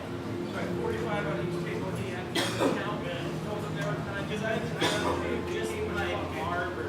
every cop, dude, it was probably like 20 cops. Fucking in the middle of the way. Yeah, I mean, Fucking like, usually nuisance, so much fucking nicer. dog, fucking ass. Using a lot less. I was like, for a fucking hippie, fucking fuck you, dude. I'm like, up on my deck, yelling at that. And they're like, you going house, and I'm like, no, here, to go, wait for it. He had been growing with my buddy, and then every time we harvest, we go try at his house, and everything else starts running again at my house. And basically, what they found was 10 plants. Maybe you can make those in 2 days, we harvested, but like, we harvest those, we would be, yeah, for all the stock, in the middle of the wood stove, so right in, walk in the door, right there. That's what money is. So we go to jail, fucking our first year out on my, and then below me on the deck, my deck is up like 6 feet, and while we go like this driveway, there's like, you know, all these cops swarming around, like, where's the fucking shit? I'm like, what shit? And they're looking for all this shit that dudes aren't out for. And all they found was an ounce of weed, and then they had the blueberry trim. Blueberry big leaf in a paper bag, and they took to the fucking police department. So when I go in and I'm like, get my lawyer and all this shit, I'm like, you gotta know what the evidence is. And he's like, all right, let's go with the evidence. It was this little town, fucking police station, like half of this room. That's the whole building. Reeks. Blueberry. He's like, we got it, shit, fucking smell proof bags, all that shit. He just does a quick stick and snap. He's like, they're right. Said Marvel. I'm giving the shit, but my lawyer's like, I got 100 spoons, and I got busted with. And they're like, it's like, yeah, they are. Like, you tell me why they're not. He's like, should I go back to the car? I was like, well, what's up? And that's where I found out, you know, that's where you put on pork in there. Sell it like that. They take pork out or use it that way, that's on them. Here, it's like, at the time, when I got busted, I had to get an attorney who wrote the ass off the cat. I went and saw him with this dragon that I made, like this big. I was like, whoa, why can't I fucking sell that around here? Why is that illegal to have? And why am I getting busted? You know, fights. And he basically said it was all intent. They had proof, and you were using it for this. It's like Don Muller gallery, Muller, his dad owned a gallery in town, like one of the bigger galleries down here for 20 years. And the lawyer's office is right upstairs. And I go, you can bring that down to Muller's gallery and put it in the window. And the cops will just look at it and be like, wow. And then you go to the Dancing Bear and put it in the Dancing Bear, and what it say is,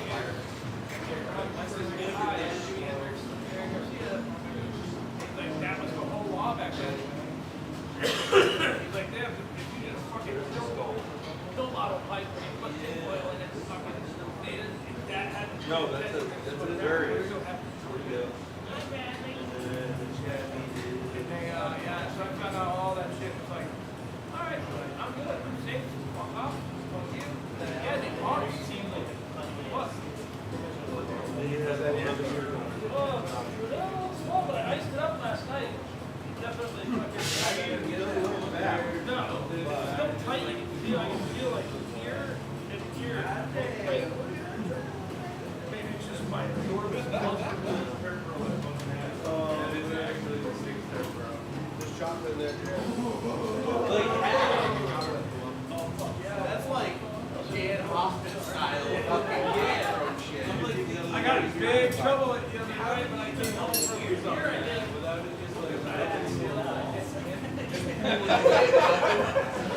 She like leaves all these bags of chocolate up there, and I'm like, see, come home. And she like, Easter? Yeah, for Easter, like, so this guy should get chocolate like all the time, and I'm like, when you buy chocolate, I'm like, check that out. Yeah, sure. And I opened it up, and I was like, yeah. Damn. I just got more than like over like 3 times at their bar. And she didn't look at her candy the whole time. So after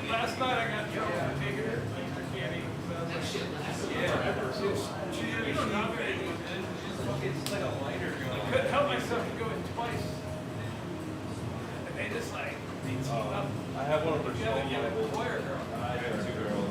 Oh, you're fucking. I know. That's what everybody Well, you says. got plenty of time to run and stuff. Yeah. No, my kid now is like, fuck off, Dad. Yeah, I talked to Nelson about that. Sean Nelson. Yeah, yeah. Well, it's his job. He showed us, he was still in Colorado. I was out there and I showed us the things. Yeah. He's got a girl and now she has a kid. She's like, oh, that's good. Most of my sisters have kids at 16. Sorry? Most of my sisters have kids at 16. I waited until I was 38. Yeah, same. That's probably my biggest success in life. I made a few like readable Yeah, I do the come on our face method. Yeah, that's the best way. It's like, that's disgusting, Jerry. You're like, you're not pregnant for a long time. Now look at us. Yeah, I'm already, dude. My 2-year-old's already a fucking disaster fast, dude. Yeah. I'm just like, oh my god. Oh, yeah. This is gonna be the third one. Yeah, once they find their friends, it's over. 10 years, 15 years. Yeah. But it's awesome, dude. It's like you're there. You're there all the time. Yeah. So that's been my life. The more we're really already making a better person. Yeah. Imagine so athlete. And that's just That'll it. only continue. I was like, fucking, every day since my kid went to fucking school, I don't care when she went. I get there, she got home. Yeah. They're all fucking day. House is like, Dad, did I get the fucking house at least once myself? Yeah. That's how my wife feels, I know. Yeah. Because I'm always there, dude. But yeah, I'm always home for my kids too. And yeah, this morning before Scotty. I was just making sure it wasn't something that like needed to be caught. Like, you know. Doing a video chat. What are you doing now? Good morning. I don't know if I can last that long. I wish you could complete like a few days, you know? Yeah. Just having fun. Oh, yeah. I was just like, I'm sorry. I know them well, man. I'm trying to keep a few bucks out of the IRS. Keep us eligible for health care. Dude, that's my wife's whole Doing my game. best. It's my wife's whole fucking game. Yeah. You can't make more than that. You gotta bring in some cash. I'm like, all right. That was just it when I bought the boat. On the taxes that year, it's like, did you buy a boat this year? I was like, no. Yeah. Totally. I did Not. And that's part of the reason why I do these classes. Yeah. You know, it's also good. It's also good for me to leave my house for once a year. Oh yeah. At least for my wife. Yeah, it's just the money. It's like, that's perfect. Sky's pays right here. That is it, you know? Yeah. That's the whole thing. So, Yeah, I just bring that cash to Home Depot. Yep. Just put it in my house. yep. I know about how my whole fucking show from my whole Witch Doctor show, first show I ever did was Witch Doctor 15 or something like that. So, it would be like 45K. And fun with 90K the whole show or something. I didn't make that much money fucking any time in my life. My wife's like, awesome. I'm getting a kitchen. So she got the whole remodel kitchen and all the shit, and I was like, I think I got some stuff. I don't remember what, but I got all the stuff that's in the kitchen. I'd have your wife there. Yeah, yeah, you can't make them happy. They're just, No, I was gonna say at least 2 days, probably, right? yeah. But day one of me making my wife happy. Day two of me making my wife happy. Day one of me making my wife happy. That's why I'm here, man. It's like we've been together so long. Like 3 days older than Dirt. I think Dirt was found after we got together. And it was just like we were like, fuck, everything was funny. And like I was like, I thank God I have a place to run. And there's 5 dudes there. Yeah. Oh, damn. It was like living at my house with my wife, working with her, and then having the girl kid, like, holy shit. You're like, I need some nail hormones, it's like, fucking, like, stacking. And it's never happened. And then I come down here and I'm like, oh yeah. You got fucking darts. Yeah, let's play darts.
fucking went in his yard Yeah. to change his meter. I mean, that's the thing. His yard is no fence yard. It's just a yard like a house. You can walk over your driveway over there. And fucking, my house has got a private fence all around it. Fucking 36 fuck off. And, they can't go in there without. Every time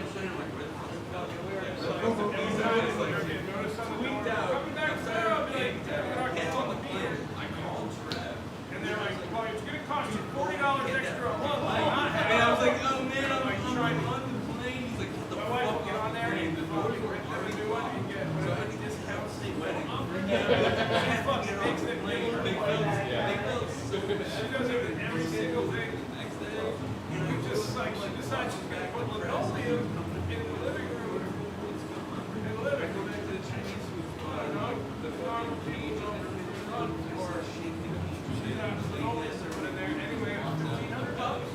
And I was like, no. She calls the fucking place. That was expensive.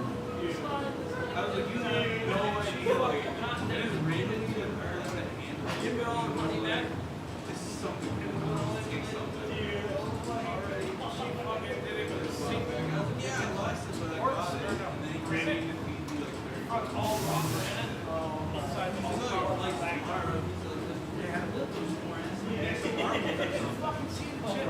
The shit found the chip and she called the company and $1,500 thing. She's like, all right, well, what do? We want to send your mother back and give us a bill and send us a bill. I was so disheveled. Like, I was like, She turned around and sold that for like, dude. I don't know how to like. So I was like, She got the pool. unsealed the blade. Fucking put in our yard, so it hit the fan. I was like a half a gallon. Bill's fucking off that. It's not well water. And, all things got a fucking shit pan. She goes and buys 3 pools. Smaller pools. Empties the water from the big pool out into the 3 other pools to save it. Because we're gonna put a koi pond there instead of the pool now. And she just saves that and then goes and returns to all 3 pools.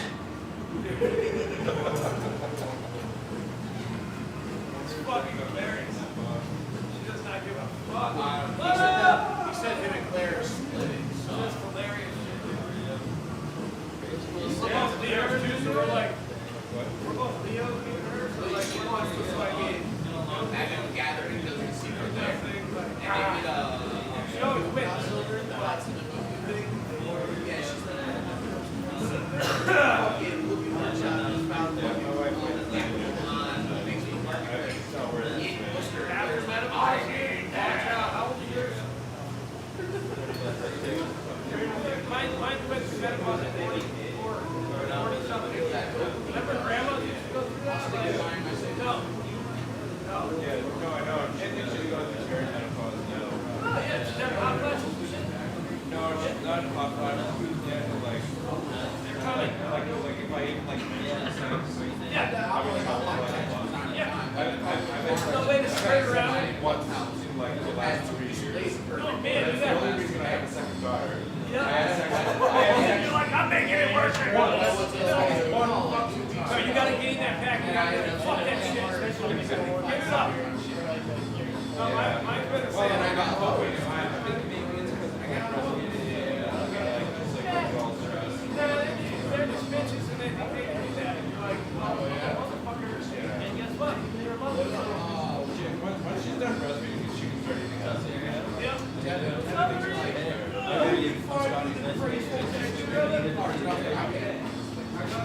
Yeah, that's fucking it, dude. No GameStops have them anymore. They're all the same here. All the GameStops that were around here. And Mine's just droppy. No retail like that. It just sucks. I walked into Target and I had the Target out. And it said that there was none in stock. Oh, Can't even find it on their fucking. What is shit? Yeah.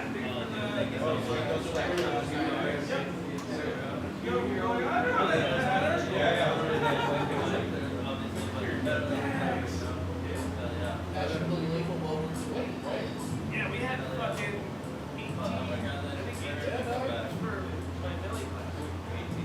Yeah, it was fucking insane. yeah, I captured it. Yeah. I don't want to do it.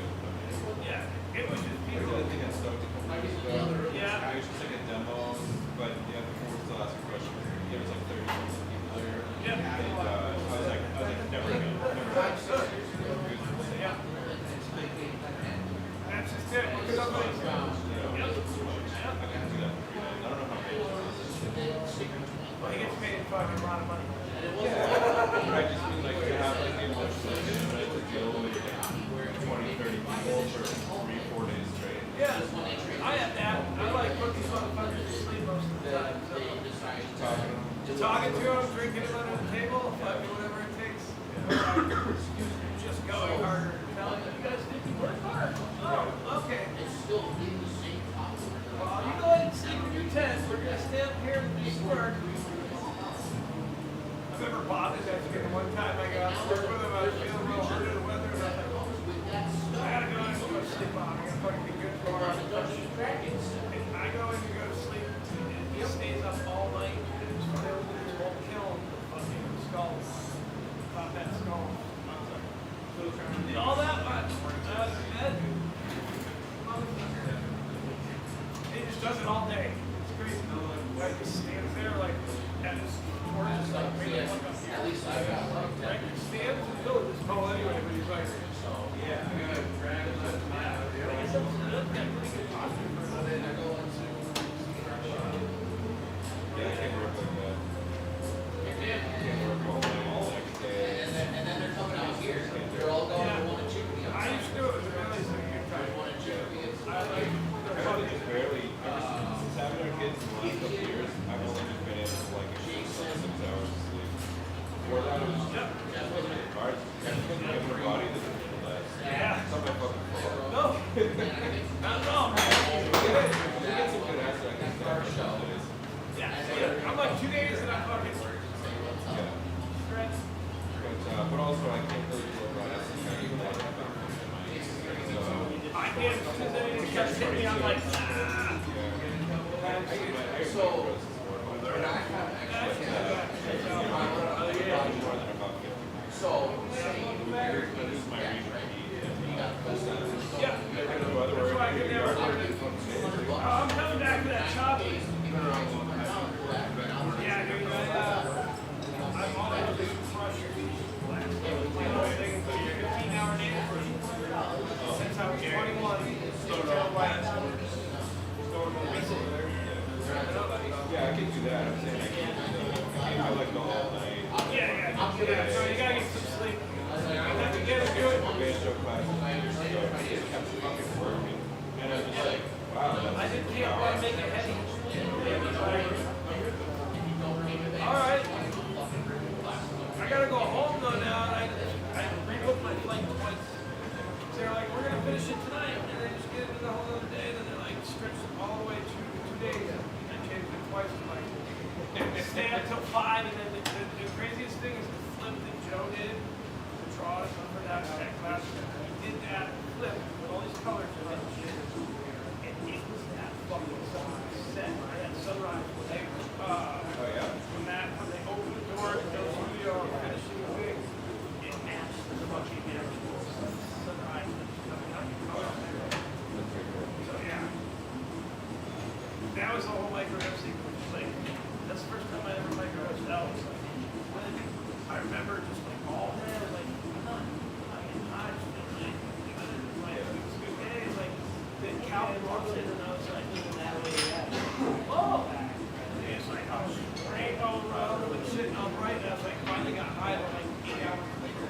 And it's just like, every morning he comes down and he's like, take a minute this morning? Hey, go see Scott. Scott was going out 1 drop or 2 drops. Good shit though. Also, at this rate, I don't have acid until I'm retired. You can do it! You can do it!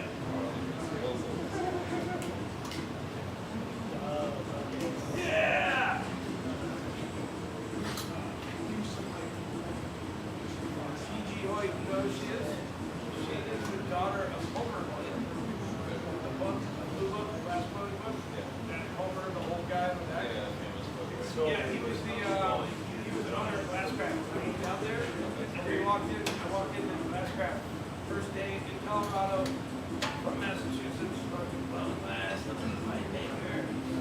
So I go in and I'm like, hey, any information on how to make a kiln anywhere or anything? And she's like, what? She's like, no, it's like, she was very open with me that like, there, you will share, shit like that. And I was like, you know anybody who knows how to make a mailbox kiln? And she's like, I know one guy. She gives me the guy's number, and fucking, I call the guy from her place. And I'm like, hey man, how's it going? I was talking to my friend here, Gigi, and she said that you know how to make a mailbox kill.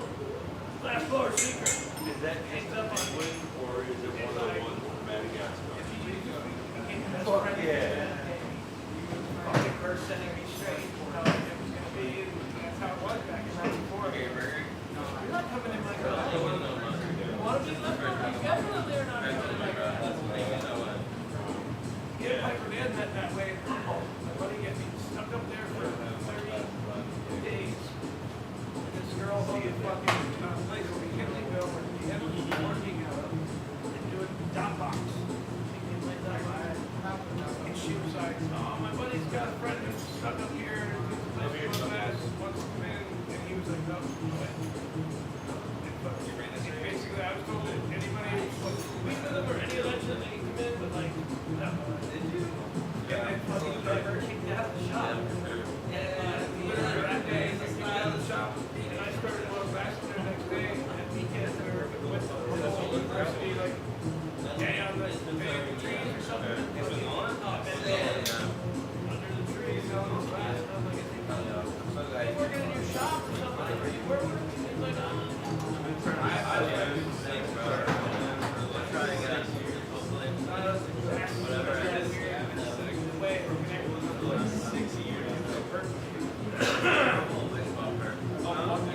damn 90s, nobody was bro. And then I see him just everyone. And I'm like, dude, I feel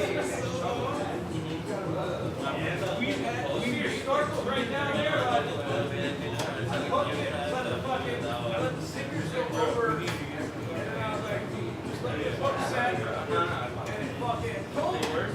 Right on and like, that fucker. I got caught in the trees. So I got it out of the river. You're like, I gotta go swimming. Maybe when you that's so long ago. The first one was Yeah. like a little check and then you're on. My hair usually is my shoulder. I'm supposed to get that back. Yeah, we're just like that. I'm so weird, bro.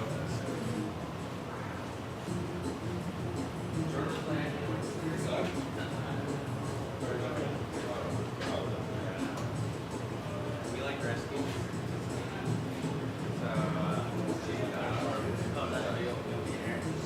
Today she got the clean off just to make sure that she was like, just to make sure she was like,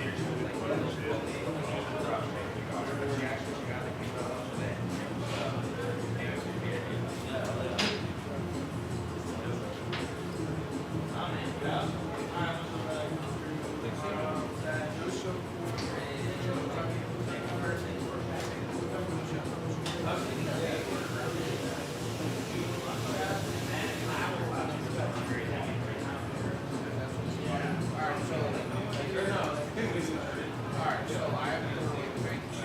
I was thinking the same thing. And then I got to stop at Devin's house to help me watch some training for some leaders. He's like, oh, like, dude, no, actually, you got to see, that shit's fucking 2 sticks of 16 gig or 370 right now. It's still expensive. So when I originally bought it for, because I bought him sticks, 216 sticks for 32. And it's a Chinese secret, make them expensive. But he was like, yeah, I found a bunch of Amazon gift cards. I just yeah. So he was like, yeah, can you just come over and like put those in your oh, yeah. I was like, yeah. I was like, yeah. I mean, it's not difficult. It's just, put them in the back. Yeah, you gotta help. Yeah.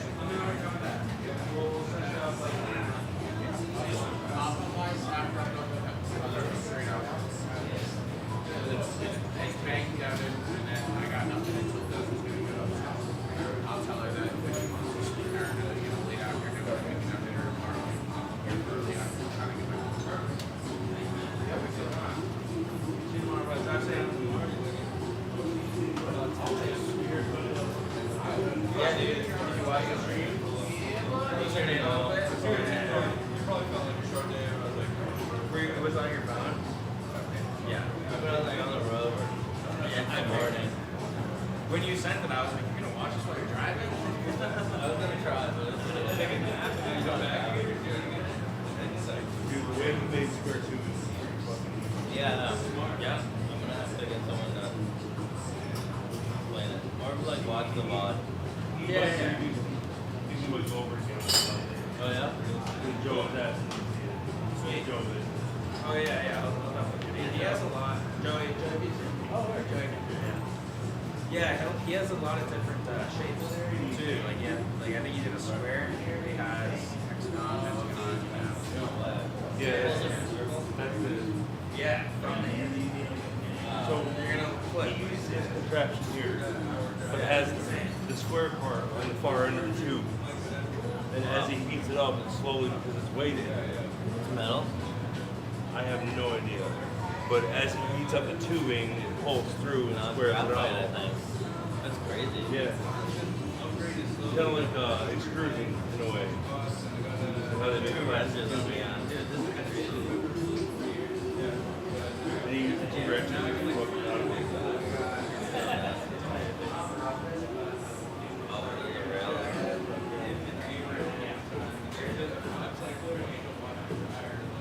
Did you bring the table home? It works. We made it work. Oh, the blades was on the table? Yeah. Torches and everything. Wow. They're like. And this guy has a picture of it. In the back of his truck.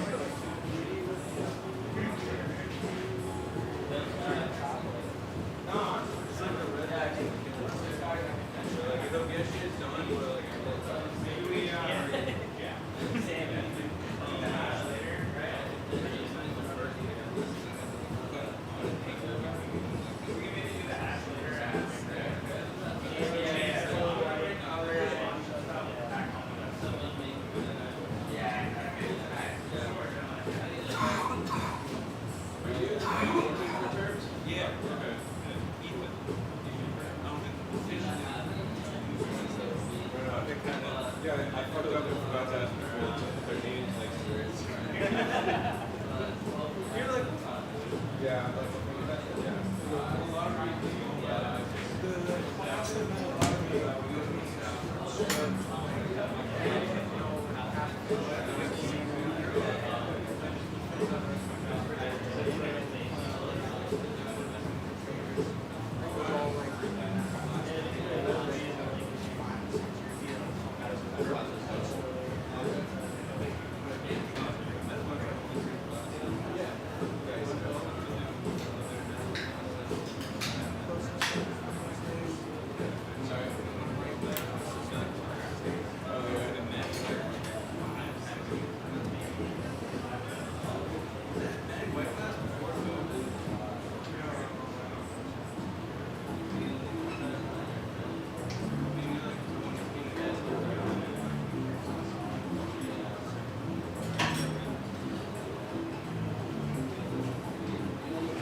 Is there a purpose for the weight?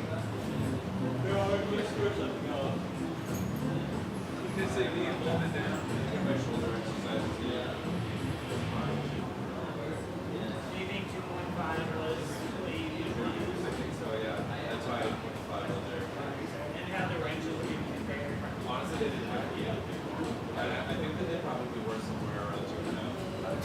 So I was holding on around something. It just doesn't feel right. And with that relatively thin hallway too, like a lot of times that I pulled that, I started with milling walls, like extra heavy stuff, like 30 by 4. I want to say I've done that a lot of times. I was just holding it, I was just like, this is just gonna buckle, it's 5 times, but yeah, I think I probably should have started with that. It's just one little segment, it's just where it is like this.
center line to there properly. It's good for it.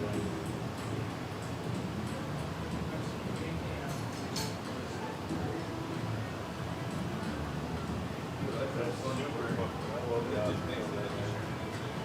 get a lot of fun with it.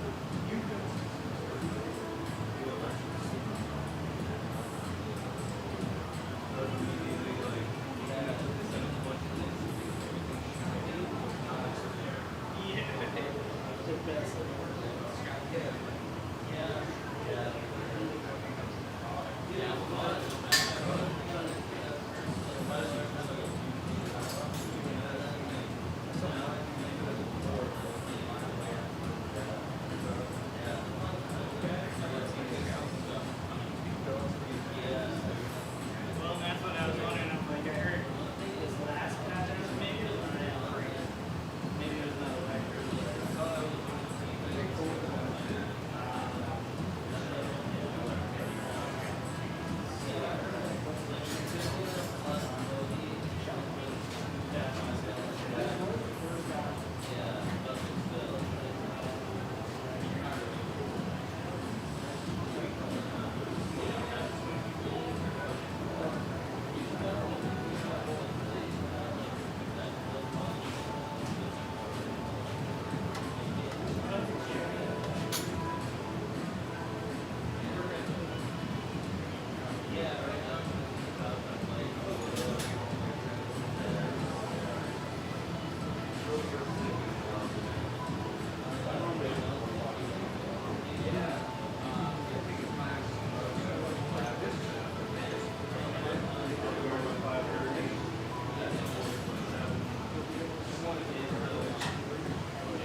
Yeah, like almost like outline.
What's your Instagram? Stanley Glass. Yeah.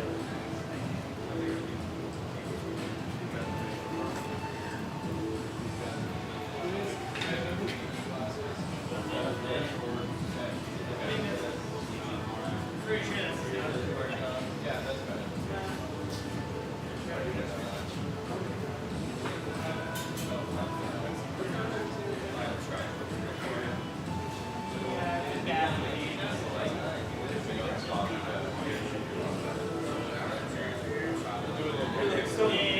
We should redo the name thing tomorrow. Hey guys, game two. I'm Scott. Yeah. We're gonna pass this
gonna say we bring it in stages. Is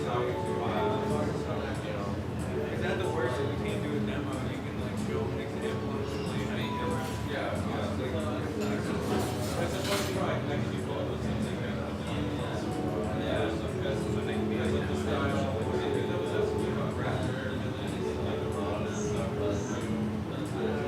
I didn't get to ask you yet. But yeah, I feel like the thing that I had the best is like pulling things down, tolerances, oh, you're right.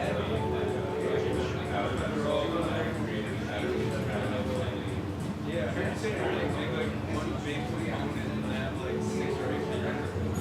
Yeah, well, because I mean, one big component, yeah, yeah, and then pull it down to the side, yeah, and then that goes in an array, like, we get to all those separate snaps, I barely ever do like 20 chips, you know, so yeah, like, in between those things, putting together and all that, like, that's pretty much almost all I do. Yeah.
Yeah, brought some of the.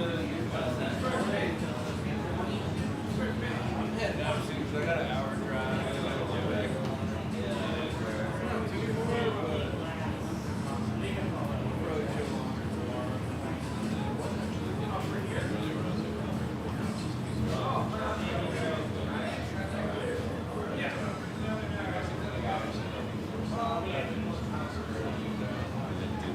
Yeah, like it's coming in today.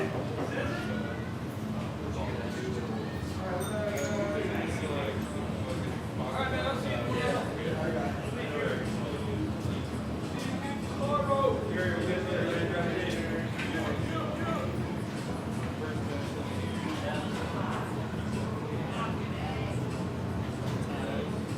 I'll see you guys tomorrow.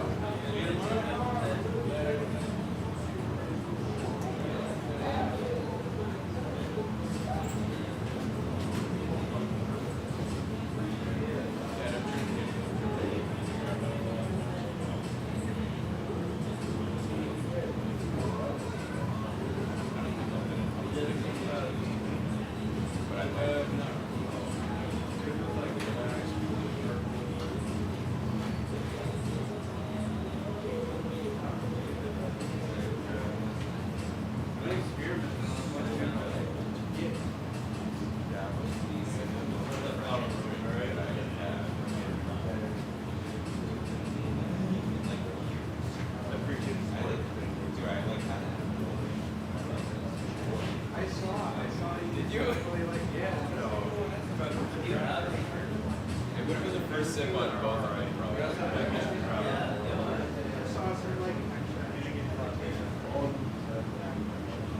Yeah, it was admiration. It wasn't even a good beer, but it was like and just that it was served in a nice cold glass. Man, I was hungry. It was like maybe about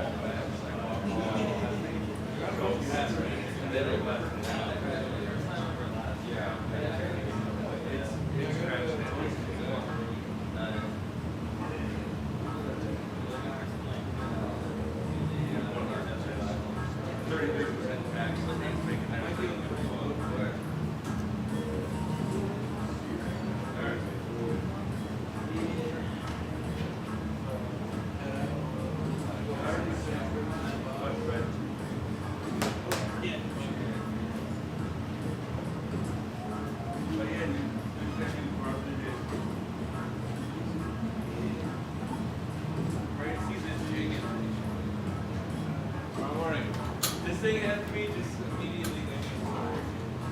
So funny. Like so many different things. Like, I love that. Like I want to make like twice the amount of things. Like I was telling them like if you had these but another set in between them and you can like offset them where you do like pairs and two next to each other and then put a different attachment in between them. Absolutely. You can start offsetting different shapes and make it. I've been trying to look at yeah, man, the sky's the limit. That's, truly is. And the great thing is that the chicks are easy to make. I mean, I just made that with fucking Powerville and Wrench. So, I got a bunch of women that were working through that home. Yeah, like, making knives, literally. Yeah, this format is so easy. And I went, it started as, well, it actually didn't start as cardboard box. Cardboard box, I think it started to make because I realized, like, at first I had this dude made this, like, this crazy CNC, like, resin fucking thing. It was all, like, oh my god, I overthought it next to Max. And then after making a few of those, I was like, wait a second, like, this is just good. I literally looked at it. Yeah, because I had the thing dialed in, like, all, like, down to the millimeter, and I knew things. But then I realized the pieces of glass that were being listed are straight. No piece of glass is straight, And I was just very, we can just make this out of anything. Then I made a whole lot of wood, and then I just like looked on this thing, like making it bigger every time I made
nice glass and you like did it by hand with needles. Yeah.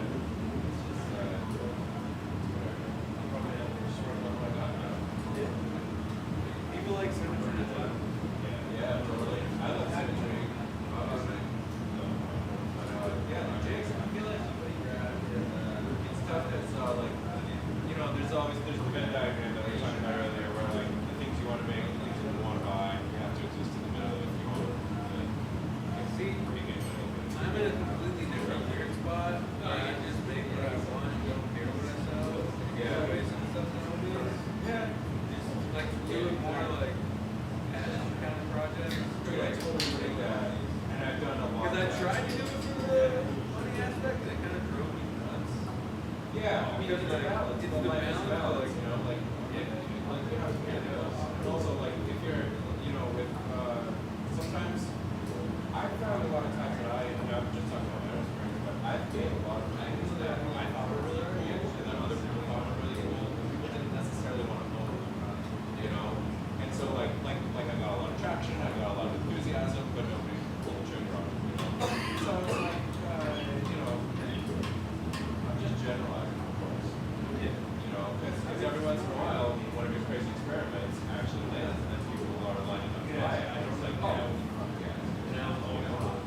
Yeah, I waste a lot of time experimenting, but it normally, like down the line. Well, yeah, I think Jenkins class, he's like, don't be afraid to just take time to do shit. If you can lead to something that can hit. Dude, I heard this guy, he's not a glass blower, but he's a, I think he's an artist maybe, but he was talking about the inverse proportion between the amount of effort that you put in the first couple of years, or whatever time, on the front end of whatever your project is that you're doing, and things being easier way down the line, and just paying it forward, and just putting in thousands of hours that you don't get paid for, and just putting that effort into exploration and all that stuff. I was trying to get to my first design. I spent like 2 years, 6 a.m. nights going crazy, making like 100 different protos. I was like, sell those and do something. I'm like, no, I still haven't made number 1 yet. But then when I did, it was like, brought it to Zach's house for the first time. He's like, oh, you're not leaving without this. Is what you find. I was like, all right. I was like, that a couple years, like, was definitely worth it. And so we're like, could make a design that people are like, I'll buy that. Yeah,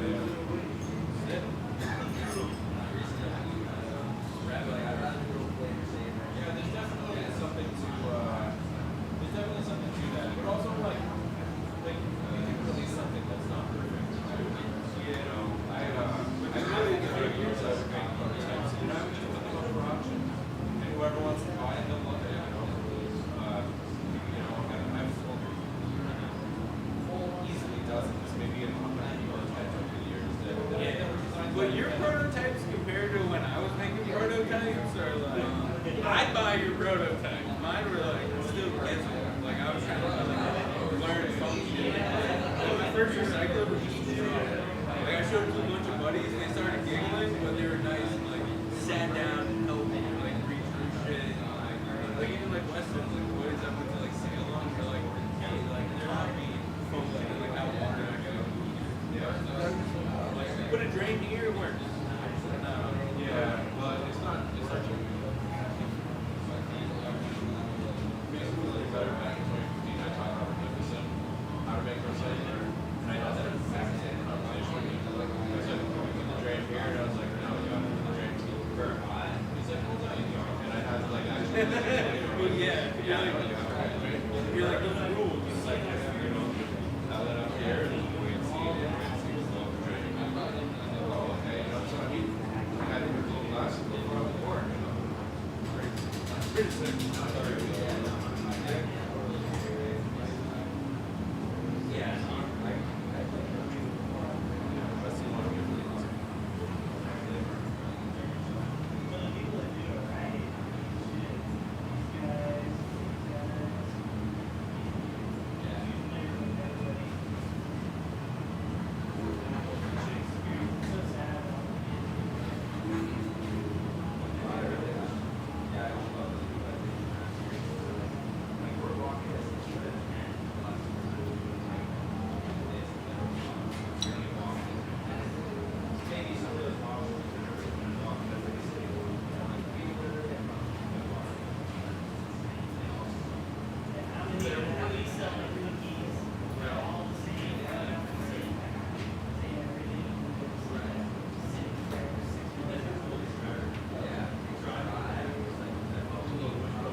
Yeah.